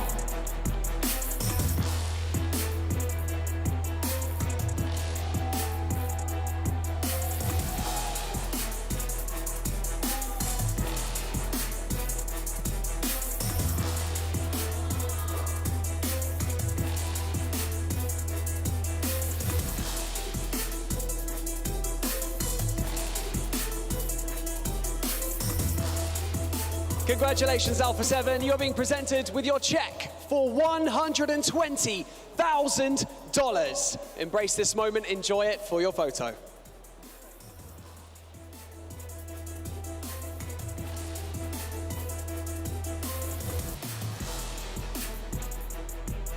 Thank you so much, Alpha 7. If you could please stand to the left of the trophy for us as we introduce our next team.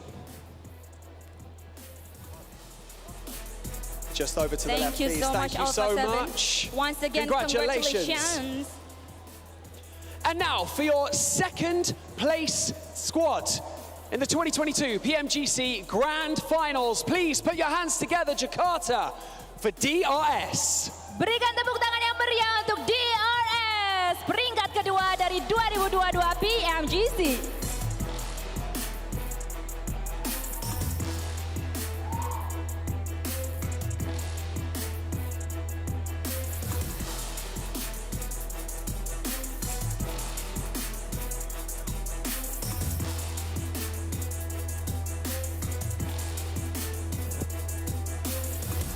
Congratulations, DRS, for placing 2nd. You have received your check for $200,000.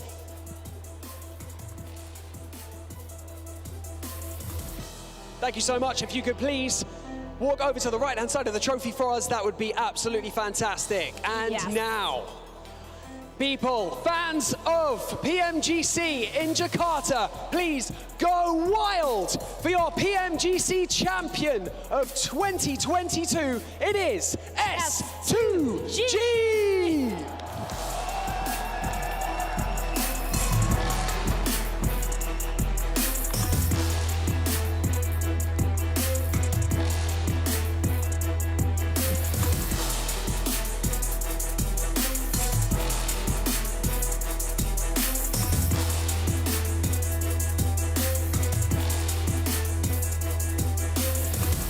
Congratulations, S2G. You will receive your check for $400,000. And you are the 2022 PMGC champions.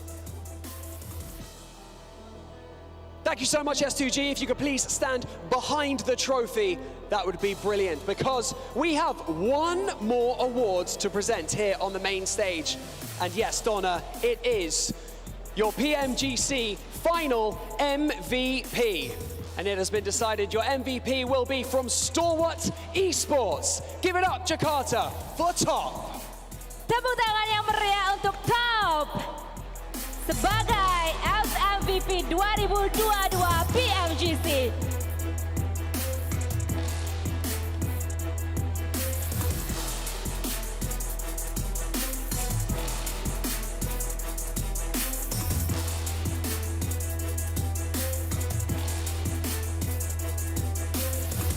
Congratulations, Top, for your absolutely outstanding performance throughout all 3 days of the PMGC Grand Finals of 2022. Thank you so much, Top. If you could stand behind the trophy, that would be brilliant. Thank you, thank you.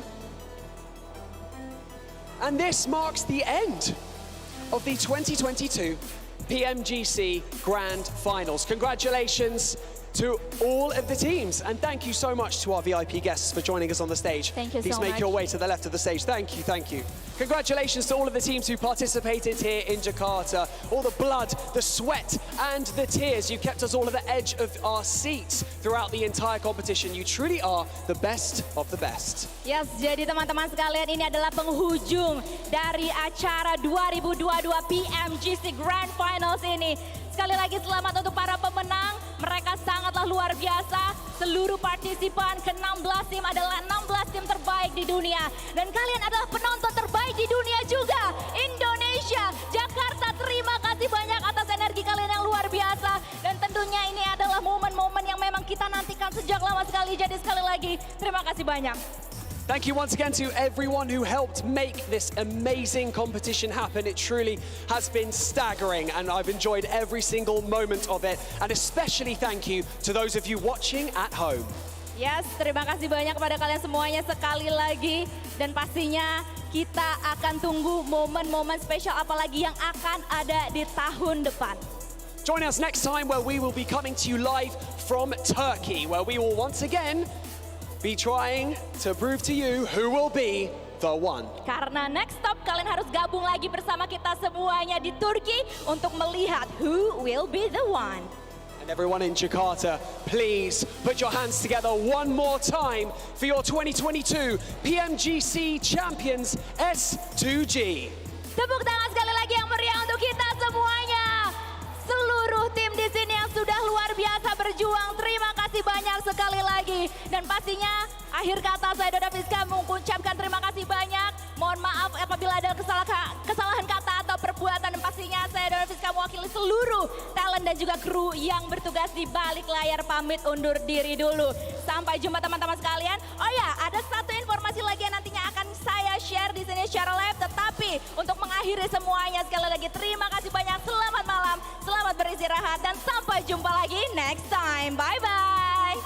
And for one final time, please, S2G, come into the middle and celebrate in the middle of the stage. And we have been your hosts. And for one final time, my name is Banks. This is Donna Visca. Good night. Good night.